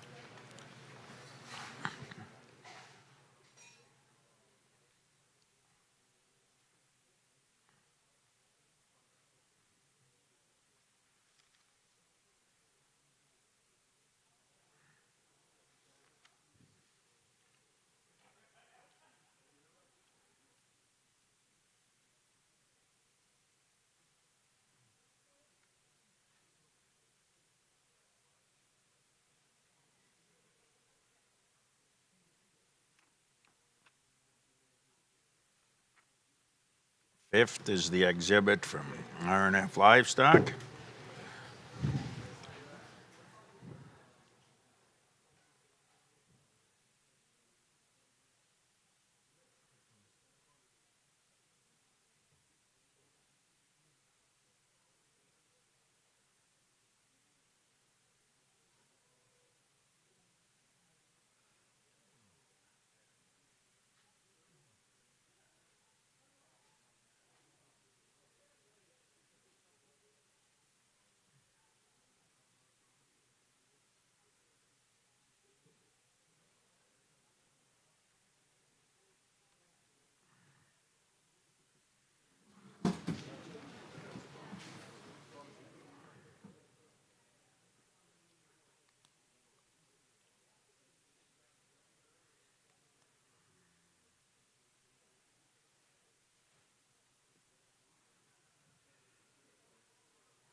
Get them in there, and you look at how big and powerful that top heifer is. And then you got the two silky dairy black heifers beside her.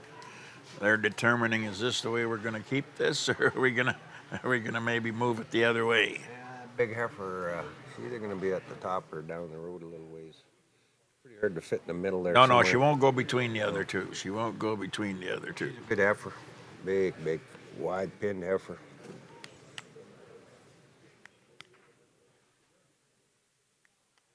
Thanks to the BC Holstein branch for sponsoring this fall yearling class.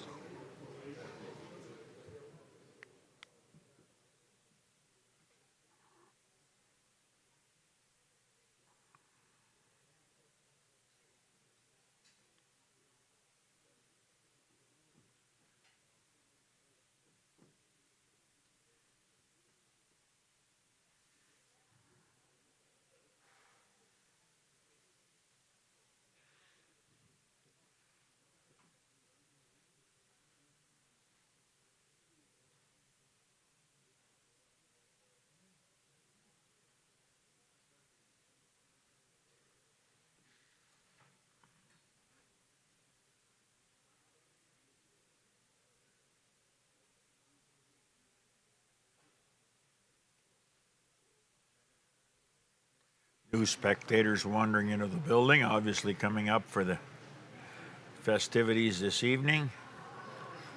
The legends and the Looks like West Coast is going to go to number 2 hole. second spot. Yep. West Coast up into 2. Betty Clark, Brad Heifer. T&L down to 3. Massive chested heifer, this heifer. This eye candy that is leading the class. She's got some dairy strength right from the front end right through the pins in the back end. And for a large heifer, moves pretty good on those feet and legs.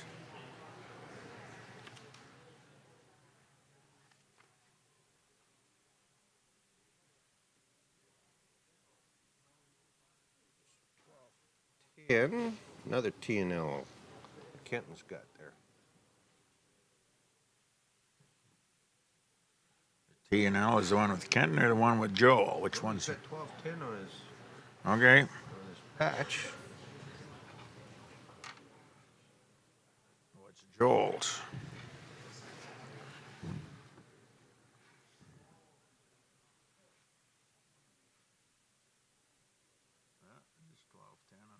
Joel's is then. 1209. Gotta be over the page. Okay.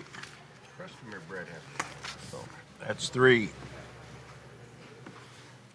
yeah, and that was your bad call.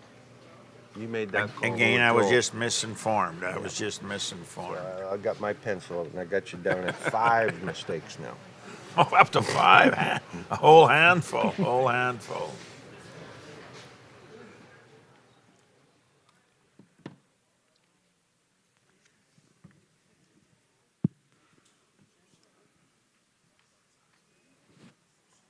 Benby, woohoo! 3 classes they won now. Benby don't own this one though. They had to sell this one. Brad one, yeah. Yeah, they're bred one. So yeah, they've had a good run at it. Better when you can sell them and they still win. Still win. Everybody's happy then. You got to cash the check and he got to have a winner.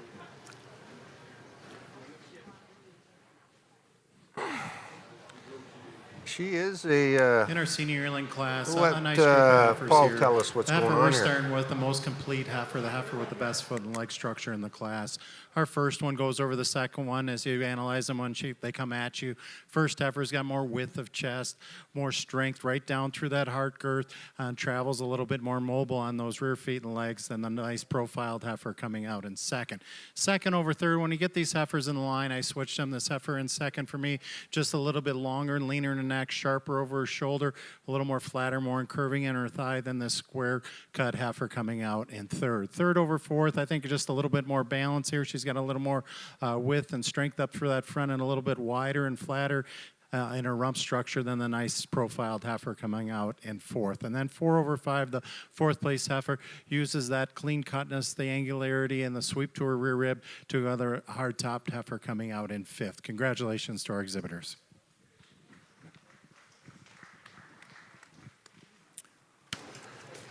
Placings in the fall yearling class. First to entry 1206, Benby Eye Candy Fancy, exhibited by Rosewitha Holsteins. Second and winner of the prize money, entry 1202, Petty Claire Bullseye Abelia, exhibited by West Coast Holsteins. Third to entry 1209, Crestamere Master Devise, exhibited by Hamming Holsteins. Fourth to entry 1210, Woodbine Sidekick Crumble, exhibited by T&L Cattle. And fifth to entry 1201, Canoudale Eye Candy Bailey, exhibited by RNF Livestock and William Schilling. Top to bottom, 1210 was fourth, 1200 was sixth, 1201 was fifth, 1202 was second and winner of the prize money, 1203 was ninth, 1204 was 10th, 1205 was 11th and winner of the prize money, 1206 was first, 1207 was 7th. Winner of the prize money as well. 1208 was 8th. 1209 was 3rd.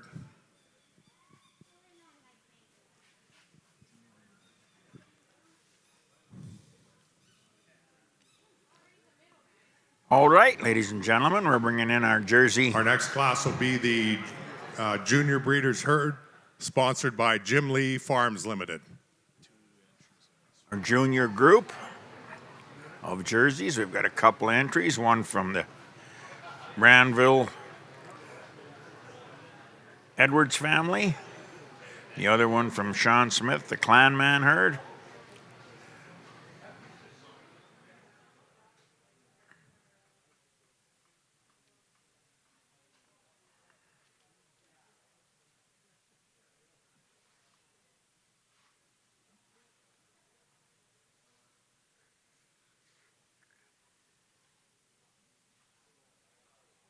Really nice Jersey heifer show today. Pretty much had involvement and participation from, I would say, 90%, 95, 90, just about all the herds and Jersey herds in Western Canada that do showing had representation here today, and that's a pretty wide acceptance. For our tonight's social that features the legends of the industry over at the Western Development Museum. We have a shuttle running from just outside by the show office, right outside the barn, starting between 5 and 15 minutes, and it'll be running every 15 minutes. So if you need a ride over to the Western Development Museum, there's a shuttle right outside the barn doors.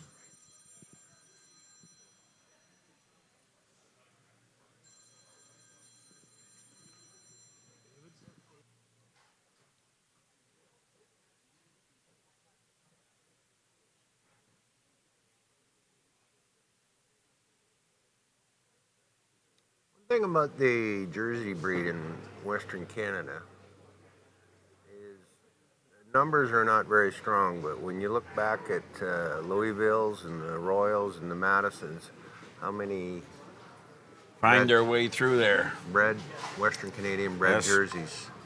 Especially in the last 5 years. Junior Breeders' Herd was entry number 1301, Bramville jerseys. And second in our Breeders' Herd is entry number 1302, Sean Smith. Good job, exhibitors. Go, Brandville had a nice day today. Yes. Deserving of the breeders. They had a good day today, and I'm sure tomorrow is going to be. Two nice groups here. The group I'm starting with to my left here, just a little bit more uniform, a little straighter and stronger over their top end, just a little cleaner cut all the way through than the group out in second. Congratulations to our exhibitors. Well, we're going to go in the order of the book. We should be bringing our junior champions in for jerseys, I believe. Should have, I believe. We had one class where there was none, so what did we have, 5 heifer classes? So it should be 10 heifers coming out. 5, bingo, Orville, you nailed it. Oh, I was right again, right again. I don't know if you need to use the word again, but you were right. So yes, they'll come in, we'll finish the Jersey breed off, and then we will go through the same rotation as with the Holsteins.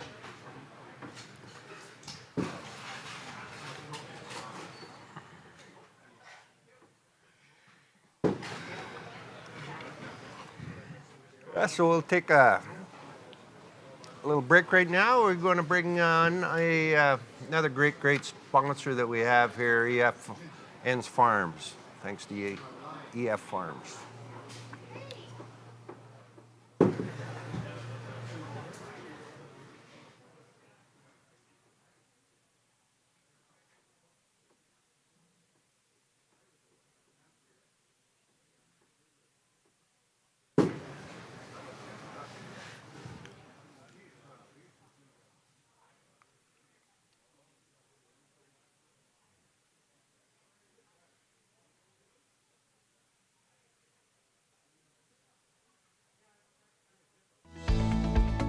Leasing vehicles and equipment just got a whole lot easier with Falcon Leasing. As soon as we were able to find a piece of equipment, they were just one phone call away, and they were able to make that deal within 24 hours. As farmers, Can we don't get like a to sit in our representative office and from do a lot of Love buck Home work. Holsteins We like to get to the come show up? on the road, and we like to get down to business, and Falcon Leasing helped us with that. With over 30 years experience and an in-house credit team, our promise to you is leasing made easy and approvals made fast.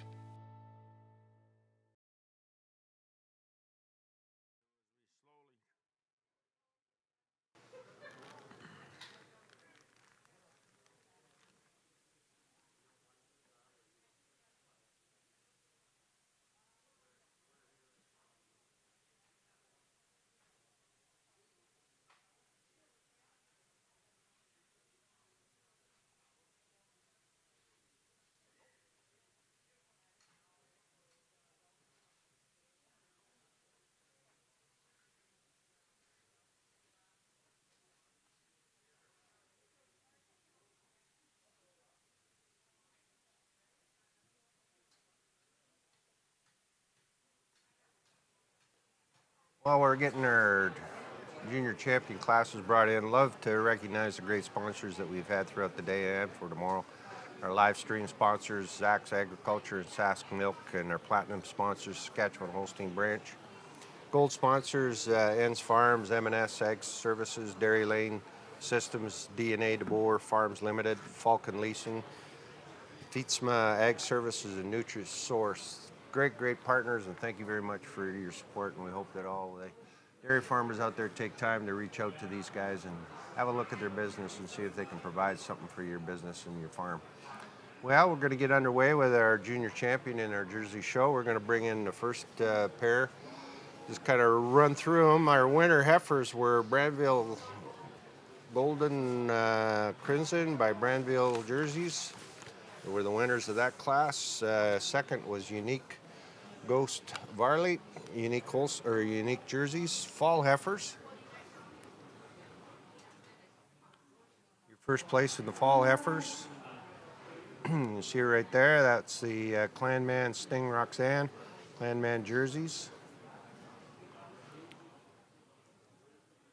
There's your second place in the Fall Heifer class, the Quality Edge League Ghost Sherry, and that was Ken Bird Acres and Marcus Haley owned that heifer together. Summer yearlings, Lone Pine Moonlight Fair, Ben B. Holsteins owner. Second in the summer yearling class was Brandville Bright Bring the hardworking kids with and Brandville jerseys again. Your winter yearling, Robella Victorious Nemo. This time we'd like to and that present was Kenton Lindenbach. Herdsman Award for, what's today, Friday, so for Thursday. And it's Love Home Holsteins, Jessica Lovich and family. The kids do all the work. Don't let Jess tell you any different. Jessica, sponsored by Redhead Equipment. You can pick one of the beer coolers or freezers or fridge. No, they're fridges. So one of the beer no, they're not. They're food fridges. Okay, go ahead and pick whichever one you want. Got Bryce Fisher making some presentations today.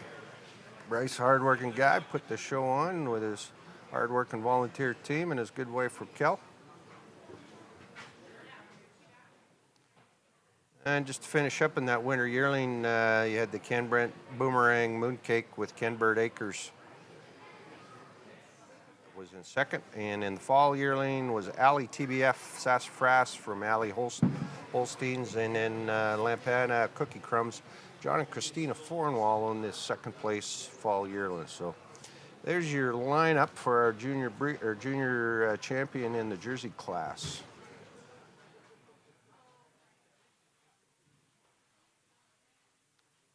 Brandville Unique. Clammin.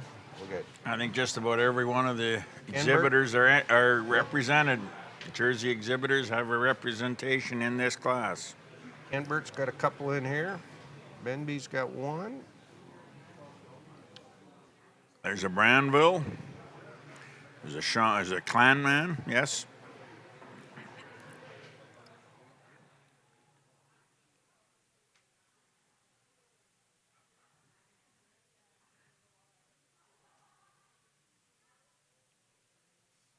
Paul Yearling's on the right-hand side there, the Alley Holsteins and John and Christina Fornwall.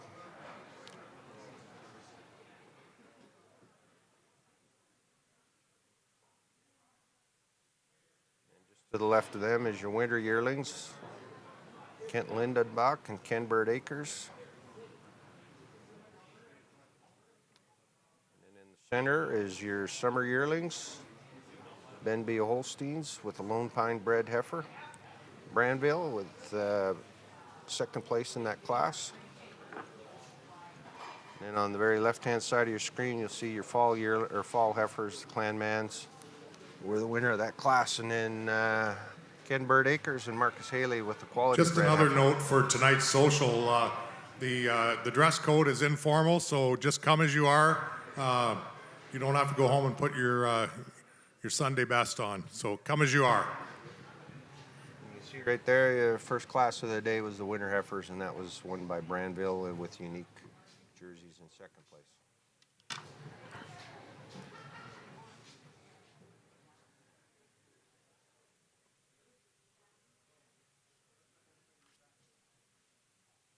So the young Branville daughter, she gets pulled out. I was so glad she's at least one or two men that still show jerseys. The ladies have taken over that sector pretty hard. Two summer yearlings are getting pulled.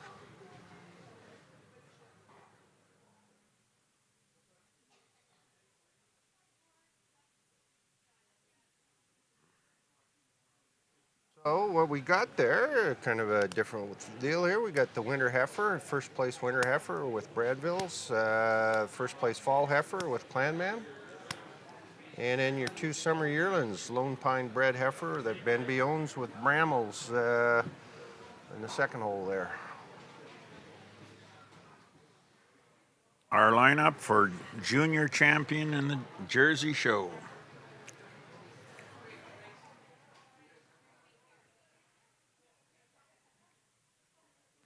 Turn the mic over to Mr. Paul Trapp. Comments on judge, our who's champion going to give us his jersey reasons. class. Comments.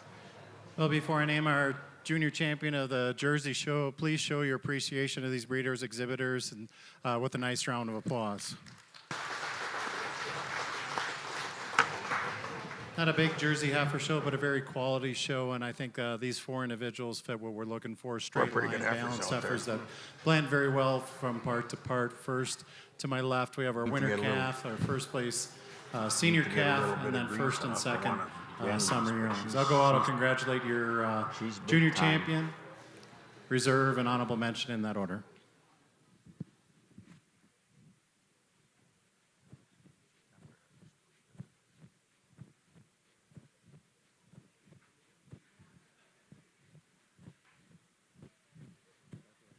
There's your champion, summer yearling by Benby. And your reserve champion is going to be your fall heifer. And honorable mentions is your summer yearling, second place summer yearling. So congratulations, Benby Holsteins, and congratulations, Lone Pine, for breeding that great heifer. Yeah. For junior champion, we're going to go with this first place June heifer that's a large framed heifer, but a very correct heifer. Heifer that's, when you break her down, hard top, moves well on her feet and legs, got a beautiful rib structure and plenty of width and capacity all the way through. She's got a little more drop to her rear rib, a little more spring of rib than the senior calf that'll be reserve. And the senior calf over the second place summer yearling, we just feel the senior calf travels just a little freer on those rear feet and legs than the second summer yearling that'll be honorable mention. Congratulations to our Jersey exhibitors.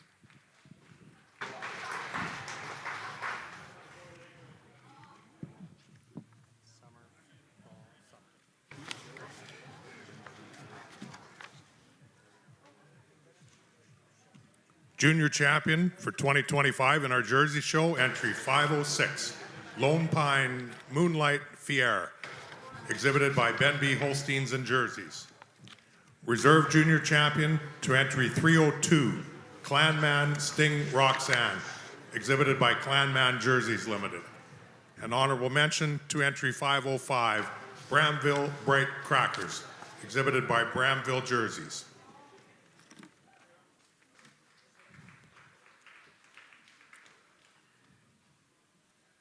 Super stuff. Good deal. Good deal. Our Jersey Junior champion was sponsored by Sask Milk, and our reserve junior champion was sponsored by Willow real strong Mills. breeders herd, junior breeders herd. It could take a while to pack them all in here. Junior breeders herd, for the Holsteins, sponsored by Ron Lean Holsteins, followed by the selection of our junior champion, sponsored by Benby Holsteins, and our reserve junior champion, sponsored by Robella Holsteins.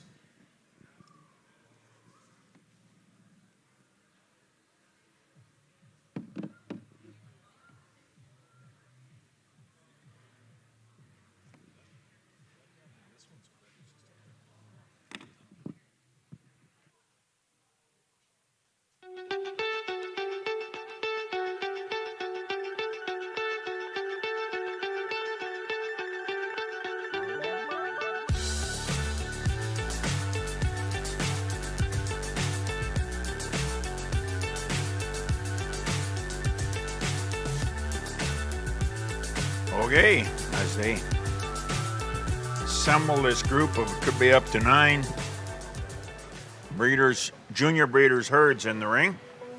There's no Just doubt again to running any remind kind you of that farm tomorrow comes with morning we'll be day-to-day going a little challenges. earlier than today. We'll be at We built a new facility 9 a.m. our 2 years time, 11 ago. a.m. Technology Eastern has time, totally revolutionized dairy farming. and run through Fast the milk gives us the milking tools to cattle, provide high quality alternating standard classes milk, as well making as sure we our did equipment is today. all well taken care of, make sure that those animals are housed and cared for appropriately. and have the They continue to push have us the exhibitors with their standards the to day make sure off that it just gets better and better. in good time, hopefully, that many of them will probably still head home tomorrow afternoon. They will have there will be a reception here after the show to present the various banners and that sort of thing.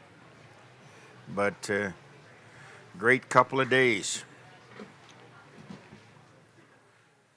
So, according to the book, we have Benby Holsteins that are going to be bringing a herd in. Kevin Van Zessen, Kozaks, Marcus Haley, Brian Hamming, Ryan Friesen, Ethan Nienhaus, the Brochures family, and Kent Lindenbach.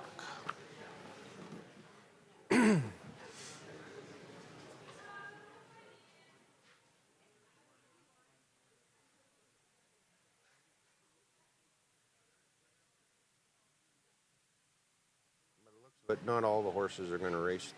No, but there'll be most. They got 6 out there already, and another one coming in, I think. So that would be 7. 1, 2, 3, 4, 5, 6. Oh, another one coming up there, I believe. We could have 6 or 7 of them anyway, which is still pretty impressive. There are that many at the Royal? Oh, wouldn't have been in too many more. Wouldn't have been too many more than that. I don't think so.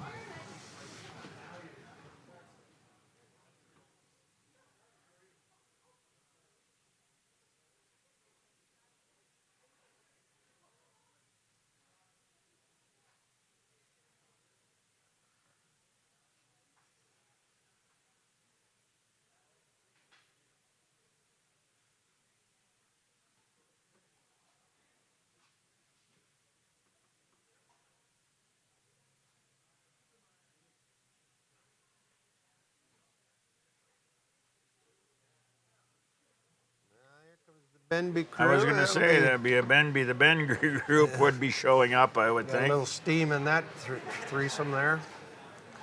We got Benby out there. We've got Kenton out there. We got Kozaks out there. Marcus is out there. The Hamming group is out there. Ryan Friesen is out there. Ethan Nienhaus, I don't see yet.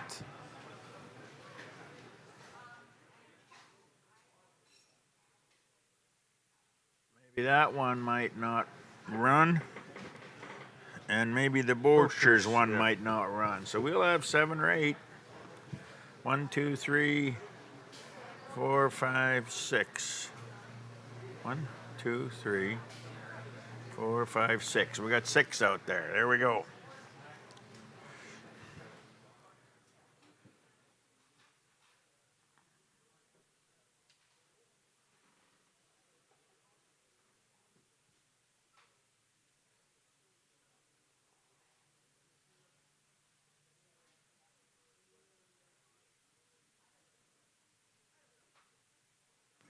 Could be a race between Benby and Hamming when it's all done, said and done here.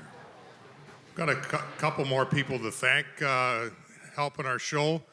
Dale Beanert for being our very capable ringman, and our 2 young ladies taking pictures, Jenna Joggenatter and Claire Swale. Thanks to all of you for your assistance to our show.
Who you picking, Orville?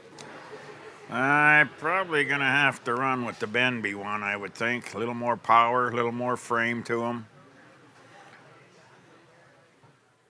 I'd go with the Hamming. But that would have been my second choice. You know, tallness-wise, they aren't as big and powerful, but, you know. Well, for their age, yes. For their age, they're fine, group, yeah. Considering their age.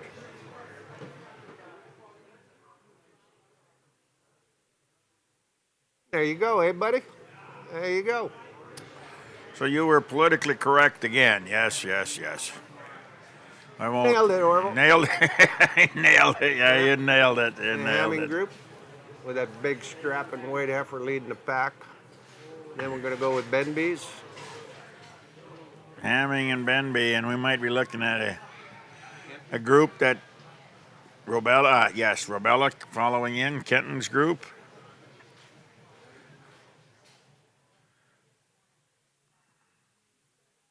Well, it's a whale of a junior breeder's herd. Wow, what a class. Congratulations to everybody. Yes. Yeah, it's pretty interesting. Well, and that's one of the things about springtime before a lot of them get sold or traded. You've got a lot of your breeders, they're bred and owned. Most of them, class winners today, were bred and owned, I believe, except maybe one. Yep.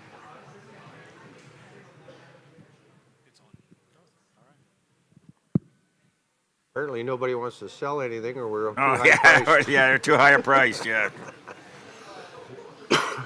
The sellers are looking at the new price and the buyers want to buy them on the old price. That's right.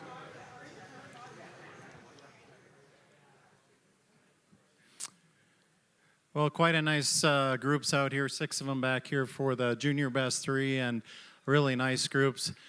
For us, it comes down to these first 2 groups, and it's pretty close. For us, the first group just a little bit longer and leaner, maybe just a hint more feminine in their neck than the big rib group that's out here in second. Second over third, the second place uses that overall width and capacity, that spring of rib, to go over these nice side profiled heifers that are in third. And then third over fourth, the third place heifers, just a little bit more overall length from end to end than the group in fourth. And 4 over 5, the fourth place group, blends a little nicer up through their front end, maybe a little bit more drop to the rib than the group in fifth.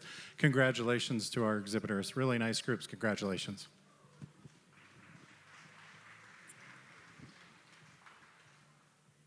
Thanks, Paul. Placings in the junior breeder herd. First to Hamming Holsteins. Second to Benby Holsteins. Third to Robella. Fourth to Kenbert. Fifth to Mossnang. And sixth to Kozaks. Our next class will be the selection of our junior Holstein champion, sponsored by Benby Holsteins, and our reserve champion Holstein, sponsored by Robella Holsteins. Well, we're going to take a few moments here to get our class ring cleaned out, and we're going to bring in our junior champions for their picking. So we're going to take time to recognize a great bunch of sponsors. So sit with us for about a minute and a half, and we'll be right back at you.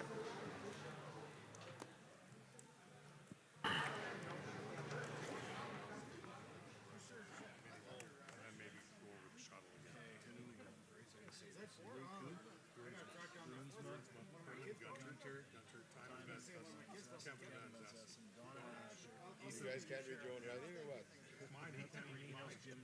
Like a rose that somebody gave me, 'cause I'm dead and blue.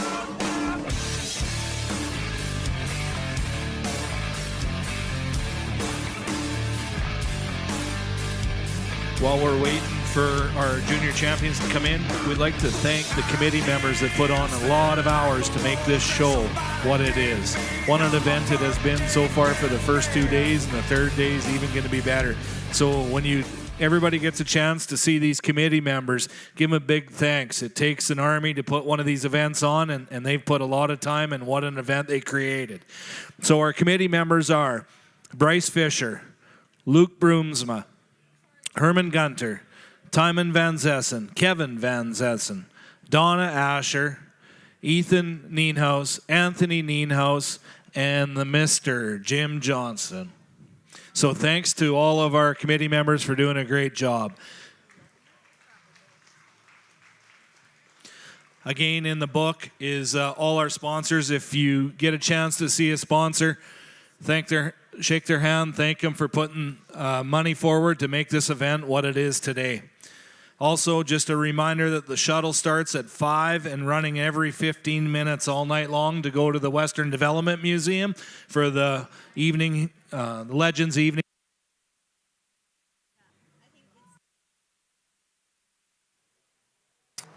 Yeah, they're maybe a few minutes behind, but for the banquet and the Legends evening they had tonight. some. After the show, you can jump on a shuttle and start heading over to the Western Development Museum. Thank you. I would have to admit there was some classes that did take a little bit of sorting. There's no doubt about it. Well, who you picking for grand? Well, there was them. The anchor heifer in them first two groups. Each one will be. It could be one of those two. I would think. Kind of leading with you. That big white heifer of Hamming's. That's summer yearling, or is it the summer yearling? I believe, or is she a spring yearling? Fall heifer, yeah. No, they. That have to heifer, that big white heifer. Summer yearlings at Hamming's was unbelievable. The Hamming one, the Rebella one, and the RNF one. Those three probably would be what I would think will sort into the. But in what absolute order, that's another question. We won't know until we get them lined up beside each other and see how they really do compare. It'll be interesting when you get them side by side. So there's your first place winner heifer that's coming in, bred and owned by Benby Holsteins. She's an attract daughter. And then your second place in that class, a little red calf. She was exhibited by Raylyn Levitch. That's your first and second in the winter heifer calf class. This heifer here was a Hamming Believe. Hamming Holsteins was the winner of your fall heifer.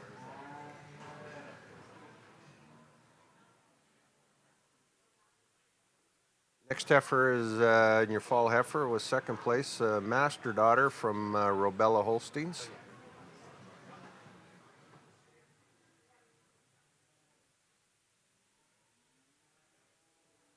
In our summer yearlings, it was led off with another Hamming heifer, have two daughter, the big white heifer there you see.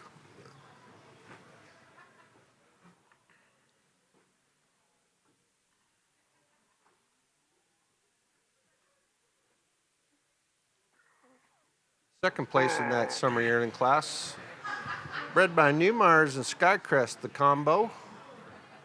Newmars and Skycrest Holsteins. They had your second place summer yearling, a Duran daughter.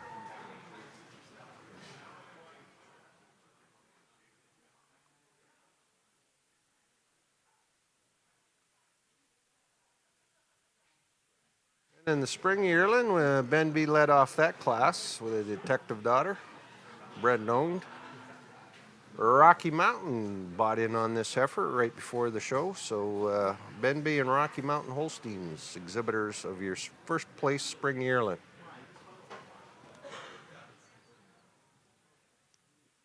You can see coming in second in that class, heifer bred by Robella Holsteins. Wendon, Conroy, and Robella, the owners of this major daughter.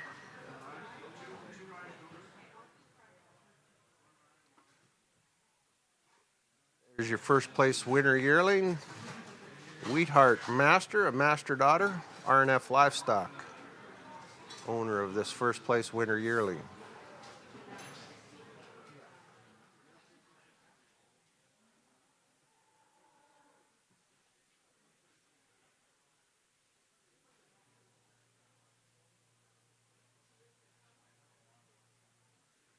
Kenton Lindenbach bringing in the second place winner yearling. She's a major daughter, Robella Holsteins, breeder and owner of your second place winner yearling.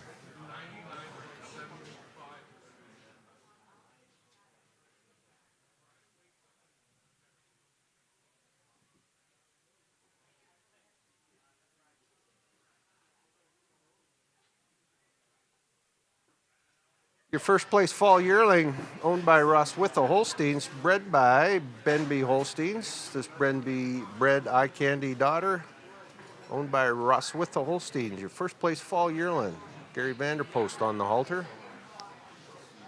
West Coast Holsteins, they were second place in the fall yearling class with a Pettikirk bred heifer, a bullseye daughter, exhibited by West Coast Holsteins. Ladies and gentlemen, there's your junior championship class. What a remarkable looking class. While our judges are having a look here, let's get a big round of applause to our judges for the weekend here, Paul Trapp and John Larson. What a great job they've done. Thank you, gentlemen.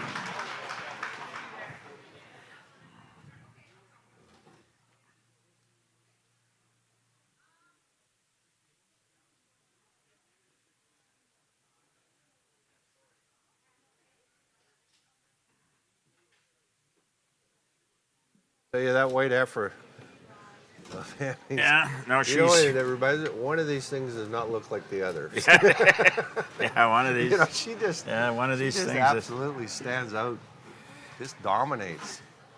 Man, what a brute of a heifer. That's the heifer right there. You're looking at the Joel Phoenix is strapping. Yeah, she'll be one that will make the final. We'll make one more loop before it's all done, I believe. That heifer's going to be seeing a few miles this summer and this fall. She might get quite a travel record by the time this Time it's all done.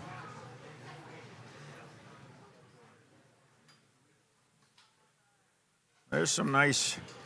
I'm really actually impressed at the older heifers in this show. The older heifers are. You get later in the year sometimes they get a little staggy looking, but these are, and maybe it's just the time of year, and that could be what it is too. I think you're just partial to old things. Yeah, well, I'm partial to maturity, Donnie. Maturity. I've been telling you that for a long time. That has never been in part of my vocabulary, maturity. My mother, she'll attest to that, my late dear mother. Yeah, she would have had a few comments on that, I can guarantee you that, yeah. She prayed for maturity, it never did come. Never happened, never happened.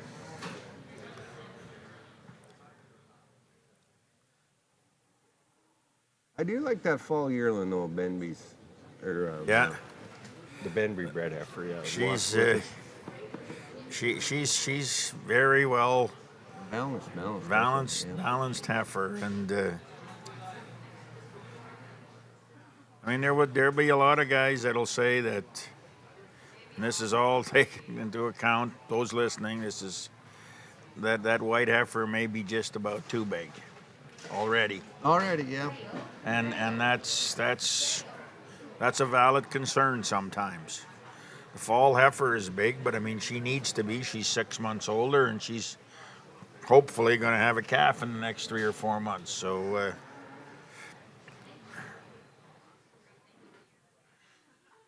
but look at even the heifer that the hour and a half heifer and the heifer, this fall heifer and the white heifer, just the rear flank, the rear rib on those heifers from here, you can, even the Crosby heifer, for young heifers. Now we're going to start pulling them out here. We got Tyler with the first fall heifer.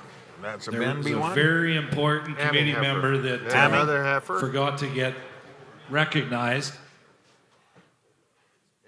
We're going Was Toby with Kleinsaucer. He's spring been up yearling? here working all day. Very strong March committee member. the and white one of heifer is a his, spring heifer. Fellow No, members they're- yeah, forgot to put you on there. She's Toby, a summer so heifer, the spring heifer. The guy to my right, give him winter. a smack. And the winter heifer. And Oh. falls didn't get pulled. No, the fall went back. So we've got So right now, two the way Hammings. Yeah, the way I see it, we got the Two Hammings and two Benbies. the fall heifer No, by one- Hamming, the Believe heifer, the summer yearling by Hamming, the Have Two heifer. Then the Benby bred heifer that Rocky Mountain owned, the spring yearling. And the R&F. And the wheat heart bred heifer, the winter yearling by R&F. R&F. So we got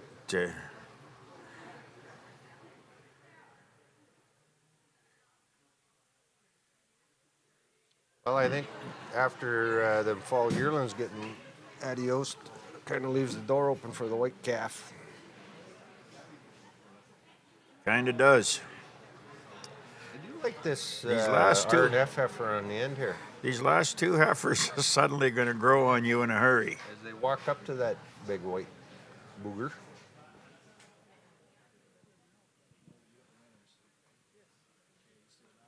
R&F heifer, that one that Greg's got there, is carrying more rib than I really Yeah, noticed. no, you're right. Mind you, she's 6 hours more than calf. Okay, yeah, that will make a big difference. That'll make Well, a big difference. From the first time I seen her.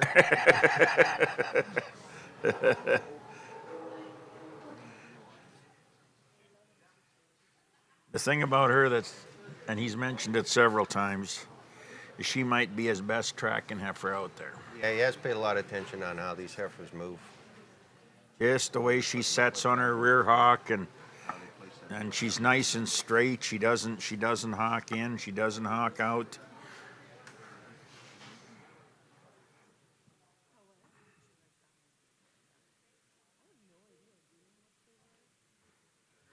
And the two that actually, in all reality, that might fit together the best is the R&F heifer and September calf that Tyler's got.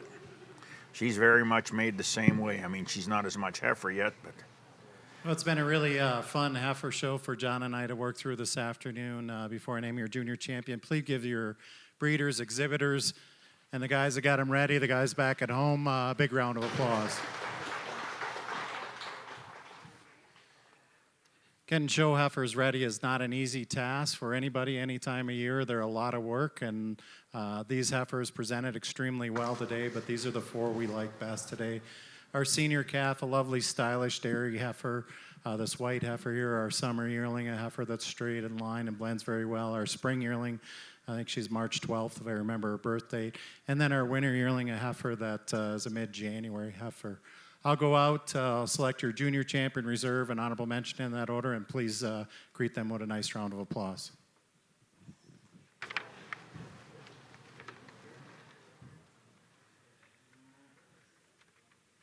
Betting breakfast on this one, buddy?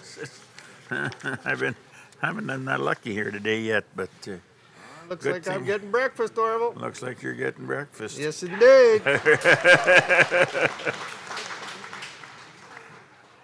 Oh, there you go. And he's going with another Hamming heifer. So grand and honorable mention for Hammings. There he was by the bar here. I should just look down there. It's an open tab. Send him up here, Hamming. Send him up. Extremely correct. Well, there you go, ladies and gentlemen. Your junior never get a bad champion look of is her the in Hamming class. heifer. And when she Listen to comes both out here, reasons. blends so well from part to part. She goes over the spring yearling for us as you analyze the breed character of her head and her neck.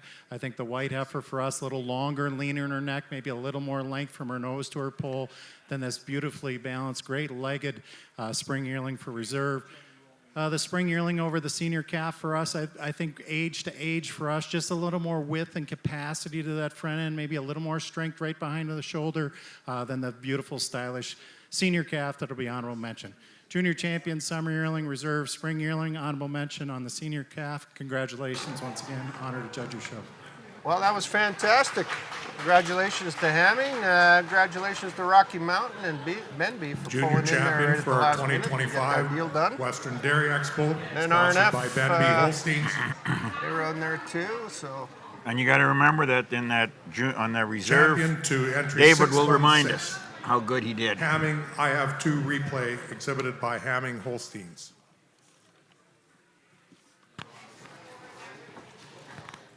Well, ladies and gentlemen, I think that wraps and puts a bow on Reserve today's champion broadcast to here from entry 804, Saskatoon. Denby Detective Harlow. We'd like Exhibited to by thank Denby everybody Holsteins for and being Rocky part of Mountain today, and we Holsteins. invite you back tomorrow morning, And 9 honorable a.m. mention, Mountain Time, 11 Entry a.m. 411, Eastern. Hamming, Believe, For our Holstein, New Bonita. Jersey cow Exhibited by classes. Hamming. And John will try not to be late. Congratulations, all the show our exhibitors, and we'll see you over responsibility at and your the maturity. social That's meeting over at true. Western And Development guess what? We'll be celebrating Museum. an Oilers victory. The, right? show Hey, is let's go with running, that. Let's go go with that. All Boy, that right, hurts ladies me and to say that. gentlemen. Talk to you tomorrow morning. Take Adios. care. Thanks, crew, for helping out.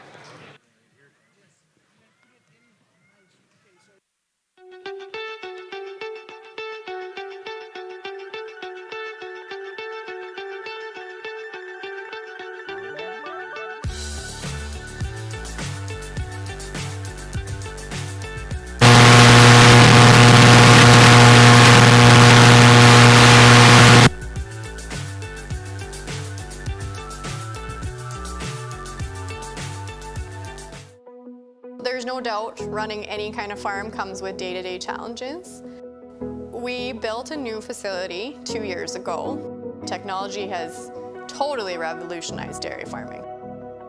Sask Milk gives us the tools to provide high quality standard of milk, making sure our equipment is all well taken care of, make sure that those animals are housed and cared for appropriately.